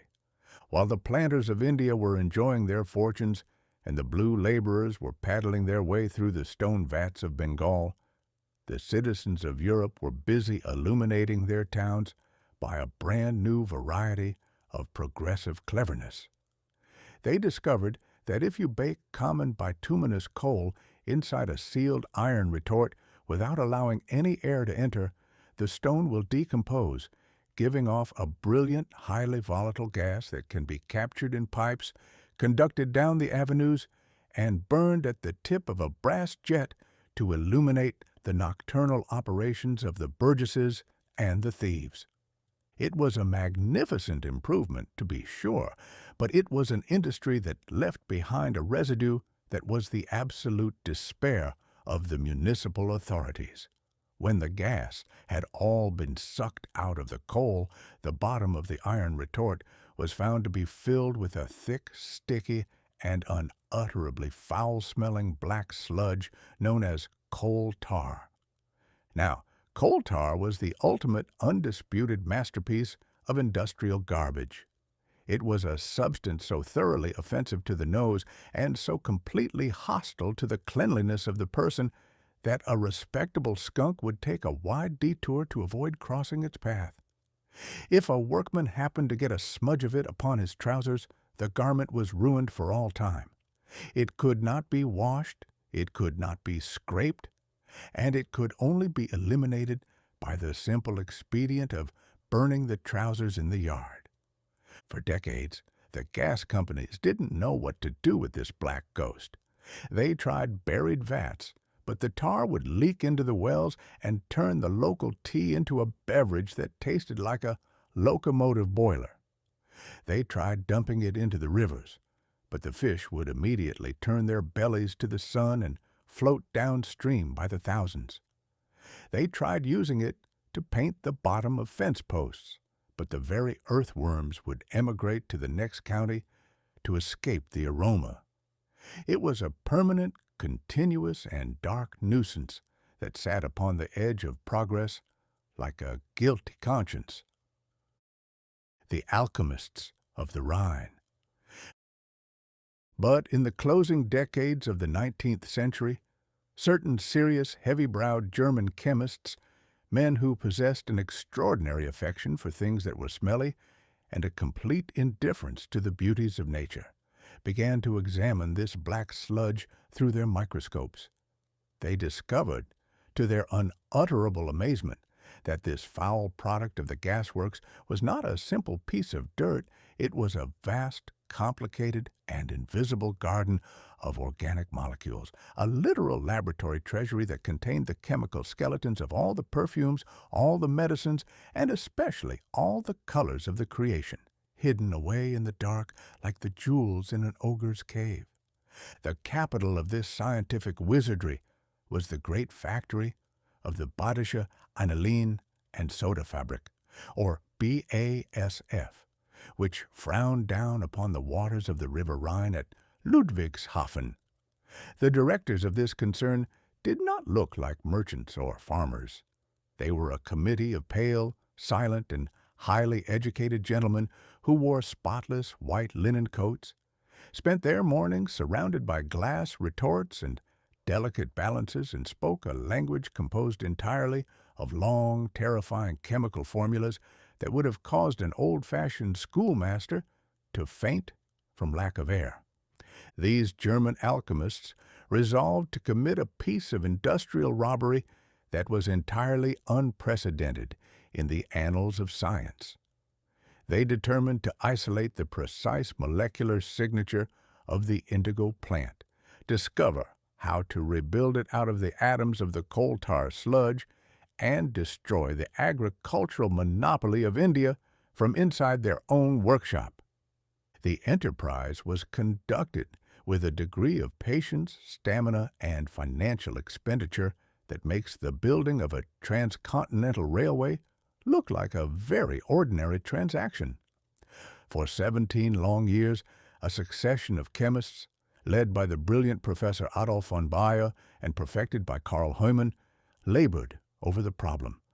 They boiled the tar, they treated it with fuming sulfuric acid, they married it to chlorine gas, and they spent over 18 million gold marks, an amount of money that exceeded the entire capital stock of the corporation, on experiments that consistently ended in nothing but a puddle of gray slush and a broken test tube. The stockholders grumbled, the public laughed, and the planters of India smiled over their cheroots, secure in the belief that science could no longer manufacture a green leaf than it could invent a real cow. The triumph of the test tube. Then came the spring of the year 1901. The German chemists, having finally discovered that a minor accident involving a broken thermometer and a drop of common mercury was the exact catalytic spark they had been seeking for 2 decades, succeeded in bringing their synthetic indigo to full commercial perfection. The announcement of this achievement was received by the commercial world with a shock that very nearly caused the Stock Exchange of Calcutta to slide into the Hooghly River. The German factory was now prepared to turn out pure indigo dye by the hundreds of tons, not by cultivating the soil or waiting for the rain, but by the simple automated process of running the black leftovers of the municipal gasworks through a series of giant iron vats and steam-heated boilers. When the synthetic blue hit the market in full industrial force in 1901, the effect upon the indigo plantations of the East was nothing short of a total instantaneous economic massacre. It was a victory of the test tube over the plow that was completely unprecedented in its ferocity. The German indigo possessed several virtues that made the old agricultural product look thoroughly wretched. In the first place, it was pure. The old bricks from Bengal were notoriously variable articles, containing 10 parts of common mud, dried leaves, and East Indian grit to 1 part of actual color, whereas the synthetic powder from the Rhine was uniform to the atom, allowing a dyer to calculate his mixtures with the precision of a mathematician. In the second place, it was cheap. The pale gentleman in the white coat at Ludwigshafen, using nothing but the garbage of the street lamps and a current of electricity from a dynamo, could manufacture a pound of indigo for a fraction of the cost of maintaining a native laborer knee-deep in a fermenting tank for 3 weeks. The market collapsed in a single season. The price of natural indigo plummeted down the scale like a stone falling from a cliff. The great merchant houses of Calcutta closed their ledger books with a groan. The planters packed up their brass-bound trunks and abandoned their bungalows to the white ants. And the vast fields of Bengal, fields that had turned the horizon blue for 3 centuries, were plowed under by the native farmers to grow common rice and indifferent potatoes, because the world would no longer pay them a copper cent for the sweat of their brows. The sovereign of the vat. The transfiguration of this industry in the year 1901 introduced to the 20th century its most characteristic and terrible philosophy, the total dethronement of nature by the laboratory. Before this year, if a man desired to wear a beautiful garment or enjoy a sweet perfume, he was required to maintain a certain holy respect for the seasons, the weather, and the geographic preferences of the soil. He had to wait upon the sun, he had to pray for the rain, and he had to employ the muscles of thousands of his fellow creatures to extract the treasures of the earth. The German chemists taught the world that all this agricultural care was nothing but a primitive and obsolete humbug. They proved that a gentleman sitting in a laboratory could take a bucket of common industrial filth, the black, sticky refuse of a gasworks, and by the manipulation of a few chemical valves, convert it to a color so grand, so permanent, and so thoroughly magnificent that it could clothe the kings of the earth or provide the working trousers of the mechanic without ever requiring a single square yard of honest dirt or a single drop of human sweat. The artificial blue became the sovereign of the vat, establishing a fashion that has continued to flourish down to our own time, until every blue jacket, every pair of denim overalls, and every worker's shirt on the entire planet was cooked up in a chemical factory by an automated process that didn't know a plow from a pitchfork and had never caught a glimpse of the blue sky. The legacy of the labor-saving dye. When we contemplate this spectacular and chemical chapter in the Chronicle of 1901, we are forced to experience a certain feeling of melancholy regarding the progress of our own cleverness. We had successfully automated our beauty, we had standardized our color, and we had turned our municipal trash into a perpetual fountain of gold. The synthetic dye was a grand and permanent success, establishing an industry that would soon learn to manufacture our perfumes out of coal tar, our medicines out of petroleum, and our food out of the leftovers of the laboratory, leaving the human race to wander through its new century clothed in colors that were born in a ditch and looking highly elegant, while smelling faintly of public illumination. Man had successfully found a method for bypassing the soil, leaving the rest of his century to build its cities without any gardens and its empires without any fields, while the old plantations of India returned to the silence of the jungle, entirely forgotten by the busy generations that were buying their coats out of a grand automated department store heap, their eyes fixed upon the cheapness of the price tag, trying to look as though they were thoroughly delighted with the progress of science, while their souls were secretly pining for the grand, slow-moving era of the old green leaves, when a color was still a living thing that grew out of the honest dirt of the earth, and when a man could look upon his own coat without being reminded of the black sludge of a gas pipe and the pale, near-sighted countenance of a German philosopher who had locked himself inside a dark room to prove that nature was nothing but a clumsy amateur who didn't understand the first principles of organic chemistry. Chapter 19. The Gold-Moulded Shadow. For the greater part of human history, if a man harbored a desire to experience the sublime pleasures of a musical performance, he was forced to submit himself to a degree of social inconvenience and domestic upheaval that was very nearly ruinous to his peace of mind. Music was not a commodity that could be kept in a cupboard or turned on with a brass tap like common city water. It was an active, volatile enterprise that required the physical presence of real, living human beings who possessed appetites, muddy boots, and an absolute unalterable hostility to the quiet tranquility of the fireside. If a country gentleman desired to entertain his neighbors on a winter evening with the harmonies of a brass band or the melodies of a parlor orchestra, he was required to invite 25 heavy-jawed citizens into his house. These individuals would arrive straight from the tavern or the stables, tracking horse manure and country clay across his wife's spotless rag rugs.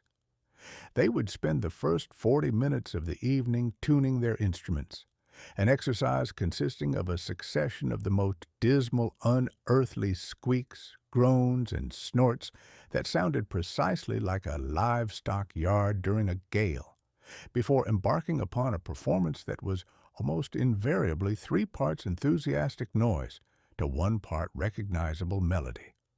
Furthermore, the musician of that period was a creature who suffered from a permanent, incurable thirst. No sooner had the cornet player concluded a brief flourish than he would drop his instrument, wipe his chin with his sleeve, and look upon his host with a heavy, demanding glare that signified he would perform no further labor until he had been supplied with a pint of the master's best hard cider or a large mug of well-matured beer. By the time the concert was finished, the host's cellar was entirely depleted, his carpets were permanently ruined, his daughters had been thoroughly flirted with by the trombone player, and his house smelled so fiercely of stale tobacco and damp wool that he was forced to sleep with the windows open for a week, despite the thermometer standing at 10 degrees below zero. The squeak of the clockwork phantom. Then, during the closing decades of the old century, Thomas Alva Edison, that restless, sharp-eyed wizard of Menlo Park, decided to domesticate the noises of the world. He invented the phonograph, a machine that promised to capture the voices of the singers and the melodies of the bands, trap them inside a box, and deliver them to the parlor of the citizen without any of the attendant expenses of hospitality. It was a magnificent concept, but those early wax cylinders were thoroughly imperfect and terrifying articles. They did not deliver the sweet, pristine harmony of music. They gave up a performance that was accompanied by a surface noise so loud, so furious, and so entirely continuous that it resembled nothing so much as a frantic cat trying to scratch its way out of a zinc-wash boiler. The early cylinder was made of a soft, greasy tallow compound that was so remarkably delicate that if a man looked at it too harshly on a warm afternoon, the grooves would melt away like ice in July. When the iron needle traveled through these furrows, it did not merely read the music, it plowed it up. The machine spent half its energy destroying its own records, and the sound that emerged from the great tin horn was a thin, nasal, and ghostly squeak that sounded as if the performer was being held by the throat at the bottom of a deep well while suffering from a severe fit of the quinsy. If a brass band recorded a march on one of those old cylinders, the listener could rarely identify the instruments. The trumpets sounded like a collection of tin whistles. The drums resembled someone hitting a dry codfish with a pine board, and through it all ran that terrible unceasing shush, scrunch, shush of the needle, which turned every aria into an exercise in acoustic endurance. Worst of all was the impossibility of mass production. If a manufacturer desired to sell 500 copies of a popular song, the unfortunate singer was required to sit in a hot room before a row of 20 giant tin funnels and perform the piece 25 times in a single afternoon until his voice was completely shattered and he bore altogether the appearance of an individual who had spent the week shouting warnings to a deaf deckhand during a Mississippi hurricane. The vaporized currency of the wizard. The transformation of this industry from a squeaking, scratching humbug into a beautiful, automated certainty was the chief business of the year 1901, when Thomas Edison introduced his brand-new gold-molded wax cylinders to the commerce of the public. Edison looked upon the soft, noisy cylinders of his competitors and decided that if he was going to defeat the scratch, he must find a method for making the records as hard as glass and reproducing them by the millions from a single, indestructible master template. He accomplished this by an exercise in high-vacuum alchemy that staggered the imagination of the scientific community. The wizard would take a perfect master cylinder recorded by a singer who was still in possession of his lungs and place it inside a sealed glass chamber from which every atom of atmospheric air had been carefully pumped out by a steam compressor. Then, by running a high-voltage electrical current through a pair of pure gold leaves suspended inside the vacuum, he succeeded in actually vaporizing the precious metal. The gold did not melt. It exploded into an invisible atomic mist, a literal golden frost that settled upon the surface of the wax master with a thickness that did not exceed the 100,000th part of an inch. It insinuated itself into every microscopic valley and ridge of the sound waves, coating the wax in a perfect golden armor, without altering the geometry of the music by the width of a single molecule. Upon this golden shadow, Edison deposited a heavy layer of common copper to create a solid, indestructible metal mold. The original wax was then melted out through a hole in the bottom, leaving behind a pristine hollow iron cylinder whose interior walls were lined with a mirror-like film of pure gold containing a perfect negative impression of the singer's voice.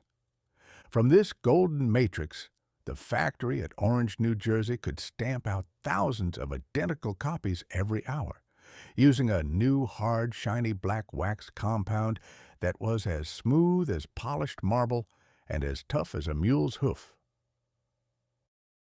The Sousa Band in the kitchen. When these new gold-molded cylinders hit the market in full force in the autumn of 1901, the effect upon the domestic life of our great republic was nothing short of a total acoustic revolution. It was the true christening of the automated shadow. The new records completely banished the old terrible scratching sound of the past. The needle glided through the hard black wax with a silence that was truly magnificent, allowing the performance to emerge from the horn with a clarity, a volume, and a realism that struck the common citizen with a degree of wonder that was very nearly religious. For the first time in the history of the world, a man could invite the entire Marine band of Lieutenant Colonel John Philip Sousa right into his own kitchen without having to undergo the fatigue of opening a single bottle of beer or sweeping a solitary lump of mud off his linoleum. A farmer in the remote prairies of Kansas or a miner in the mountain camps of Nevada had only to wind up the clockwork spring of his phonograph, drop a black wax cylinder onto the mandrel, and slide the sapphire reproducer into the groove. Suddenly, the narrow, lonely room was filled with the magnificent, deafening splendor of 40 brass instruments performing "The Stars and Stripes Forever" with a precision that was absolutely bulletproof. The cornets barked with a brilliant golden authority, the cymbals clashed with the crispness of breaking glass, and the great bass tuba rolled across the kitchen floor with a deep, vibrating thunder that made the milk pans rattle on the shelf and set the family cat to jumping through the window in a state of the most profound constitutional alarm. There were no musicians demanding supper. There were no trombone players flirting with the cook. There was nobody tracking the clay of the turnpike across the clean pine boards. The music was completely automated, completely clean, and entirely dependent upon a turn of a brass key. The political immortality of the cylinder. Yet, the true significance of the gold-molded process extended far beyond the limits of the musical kitchen. It introduced to the 20th century its most spectacular and terrifying luxury, the preservation of the human voice beyond the limits of the grave. Prior to 1901, when a great man departed this life for those regions where the ledger books are permanently balanced, his eloquence went down into the dark shades with him. His words might be scrawled in a ledger by a clerk or printed in a book of speeches to be read by the near-sighted students of history. But the peculiar cadence of his speech, the roll of his vowels, the fierce, commanding thunder of his periods, and the gentle, humorous drawl that had turned the hearts of thousands of his fellow citizens were lost to the race forever. The gold-molded cylinder changed all that in a single afternoon. It turned the human voice into a regular article of hardware that could be wrapped in a piece of green cotton, packed into a cardboard tube, and preserved in a dry cellar for 300 years. The humorists of the period were quick to point out that this mechanical immortality was an innovation that carried with it a considerable degree of hazard to the political sanity of the nation. They perceived that we had automated the speechmaker. A dead politician, an individual who ought to have been resting quietly beneath a respectable monument of white marble in his native village, could now continue to deliver his favorite address on the silver standard or the necessity of the tariff to an empty parlor long after his executors had distributed his trousers and his watch chain among his heirs. A candidate for municipal office no longer needed to travel through the mud of the county options, catch a cold in his throat from speaking in the open air, or shake hands with 3,000 greasy blacksmiths to secure his election. He had only to speak once into Mr. Edison's vacuum chamber and allow his gold-molded shadow to do his shouting for him in every parlor, every saloon, and every schoolhouse, from Maine to California. The balance sheet of the captured shadow. The Chronicle of 1901 records that Thomas Alva Edison successfully captured the ghost of sound, proving that in the 20th century, civilization would no longer require the physical presence of an artist to enjoy the fruits of his genius. We had automated our hospitality, we had standardized our waltzes, and we had turned the human tongue into a piece of durable cast wax that could be mass-produced by a machine for 35 cents a copy. The Gold-Moulded record was a grand and permanent success, establishing a pattern that would quickly fill the world with millions of flat discs and long tapes, until every home on the planet was provided with a collection of captured phantoms that were ready to sing, talk, or play the fiddle at any hour of the day or night, without ever demanding a drop of drink or tracking a single atom of dirt across the threshold. Man had successfully found a method for making his noises permanent, leaving the rest of his century to turn its parlors into a continuous clockwork concert hall, and its offices into a repository for electronic shadows, while the old musicians packed up their flutes, wiped their brass horns with their handkerchiefs, and retreated to the taverns in a state of the most profound professional melancholy, leaving the human race to scramble along behind the tin horns of the world, its ears filled with the automated music of progress, trying to look as though it was thoroughly delighted with the mechanical transfiguration of its evening hours, while its soul was secretly pining for the grand, slow-moving era of the old parlor orchestra, when a melody was still a living, breathing, and unpredictable transaction between real people, and when a man could invite his neighbors to his house to enjoy a fit of honest harmony without having to worry about a microscopic layer of vaporized gold turning his chin pale, or a mechanical box sitting in the corner to remind him that his own voice was nothing but a temporary shadow that could be captured, bottled, and sold by the dozen at the apothecary's shop before he had even had the opportunity to say his prayers or conclude his business with his undertaker. Chapter 20. The Balance Sheet of the First Year. The final days of the month of December in the year 1901 found the human race sitting upon the edge of its three-legged stool, thoroughly out of breath, covered in a highly modern coating of blue petroleum smoke, and engaged in a state of the most frantic and industrious arithmetic. The first official year of the grand 20th century circus had successfully concluded its performance. The acrobats had finally been disentangled from the horns of the brass band, and it was time for humanity to sit down before its mahogany desk, sharpen its stubby lead pencil, and strike a final philosophical ledger of its transactions with Providence. It had been a 12-month period of such fierce, unexampled, and continuous mechanical commotion that, if a respectable citizen of the 18th century could have been exhumed from his churchyard and set down on the corner of Broadway and Wall Street at high noon, he would have instantly concluded that the planet had lost its steering gear and was currently plunging headlong into the bottomless pit, accompanied by a deafening chorus of electric bells, gasoline explosions, and the continuous metallic clatter of 40,000 automated writing machines. Man had successfully taken the ancient, slow-moving world of his grandfathers, a world that was generally content to travel at 5 miles an hour behind the tail of a sensible mule and go to bed at candle-lighting time, and replaced it with a colossal high-pressure laboratory powered entirely by copper wiring, vaporized mercury, and explosive oil. We had spent 365 days poking the earth, clipping the wire, and harnessing the lightning, and we were now thoroughly convinced that we were the cleverest generation of philosophers that had ever been permitted to breathe the oxygen of the atmosphere. The credit column of the miracle.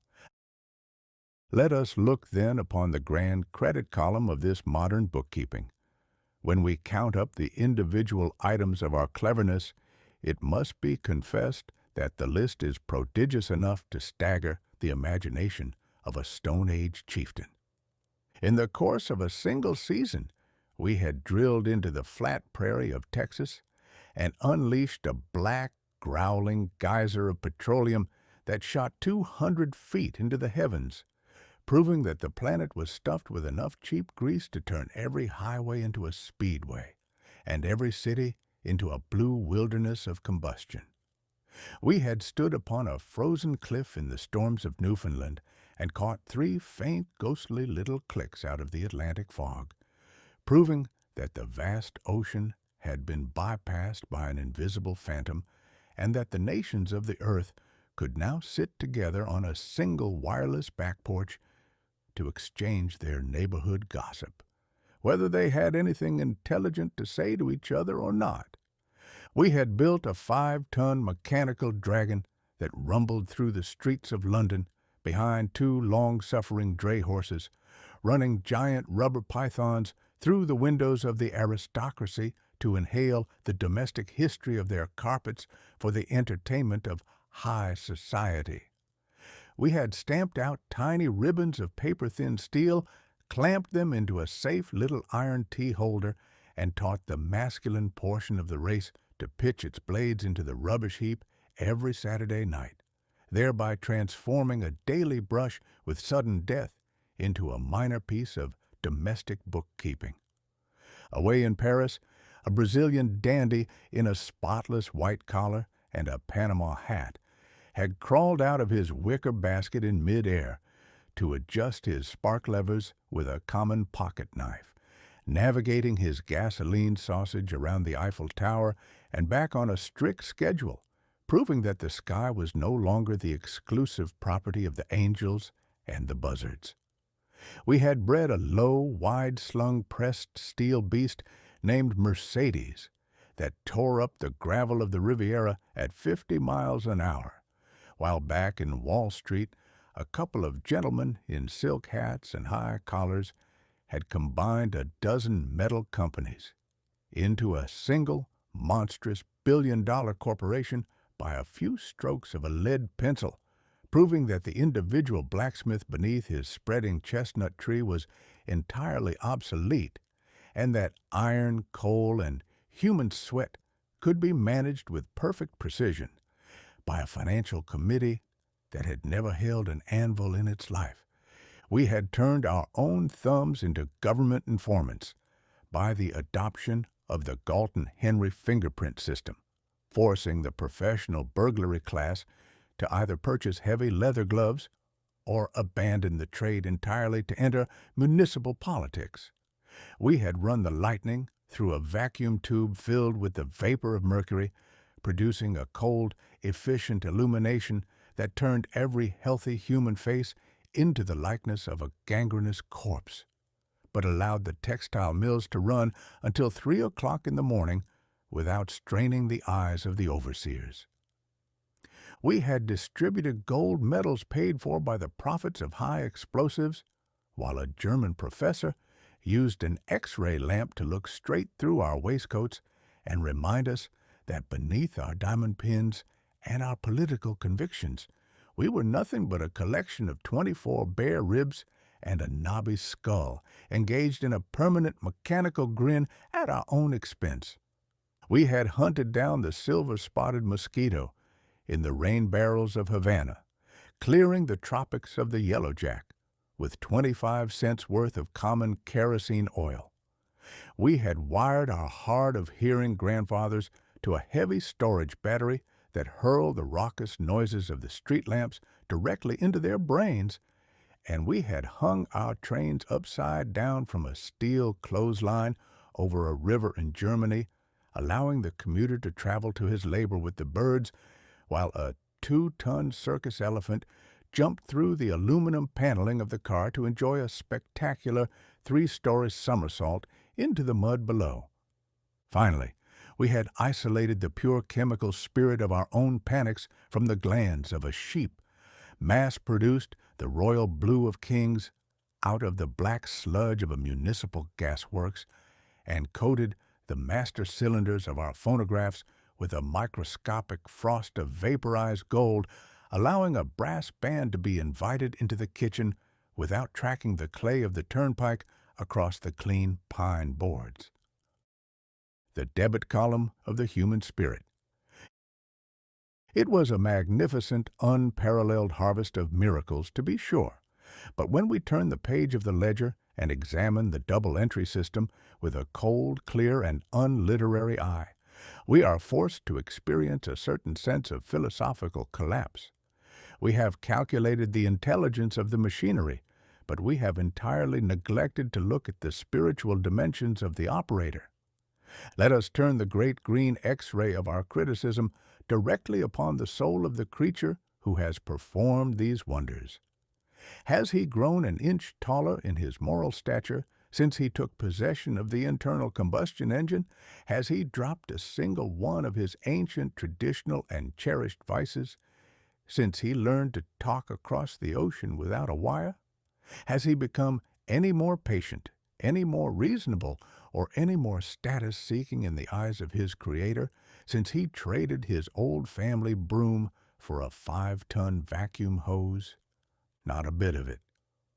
When we strip away the silk hats, the high collars, the diamond pins, and the gold-plated buttons, we discover that the citizen of 1901 remains precisely the same unregenerate, stubborn, vain, and easily fooled old Adam who got himself evicted from the orchard 6,000 years ago for a piece of low-grade fruit thievery. He has grown vastly more rapid. He has become incomparably louder, and he has provided himself with a collection of tools that can blast a mountain into fragments or reduce a city to ruin in a fraction of an afternoon. But his intellect remains precisely as nearsighted, and his judgment remains exactly as reckless as it was when he used a stone axe to argue a boundary dispute with his neighbor across a mud puddle. The disconnect of the steering lever. The supreme comedic irony of the year 1901 was this: the machinery had become a miracle of logic, order, and scientific precision, leaving the human race to scramble along behind it in a state of the most profound, breathless, and undignified bewilderment. We had built a world that was infinitely more intelligent than the people who were supposed to inhabit it. We had invented the typewriter to display our letters with a perfect, visible clarity, only to reveal to the universe that our clerks didn't know how to spell a common word of 3 syllables before the ink was dry upon the page.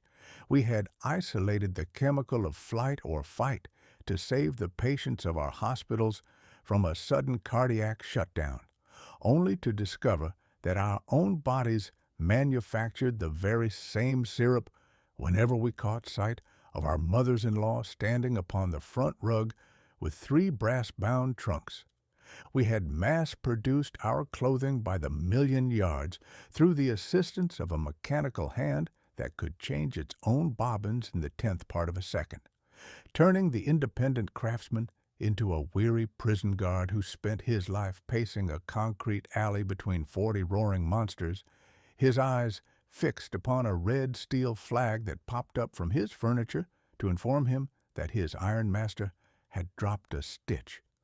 We had wire-mapped the atmosphere to carry our messages through the clouds, only to discover that the primary use of the wireless telegraph was to allow a stock speculator in New York to lie to a grain merchant in Liverpool 3 weeks faster than he could have accomplished the business by the old packet boat. Humanity had successfully constructed a colossal mile-long locomotive of steel, oil, and copper wires.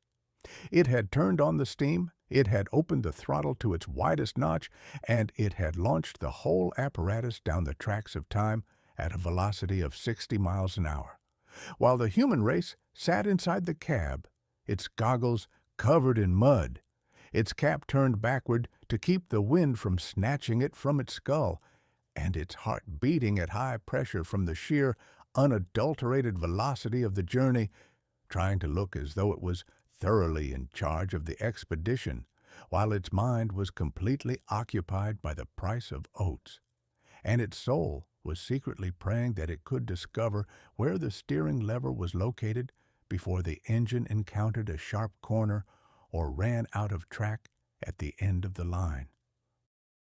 The final balance.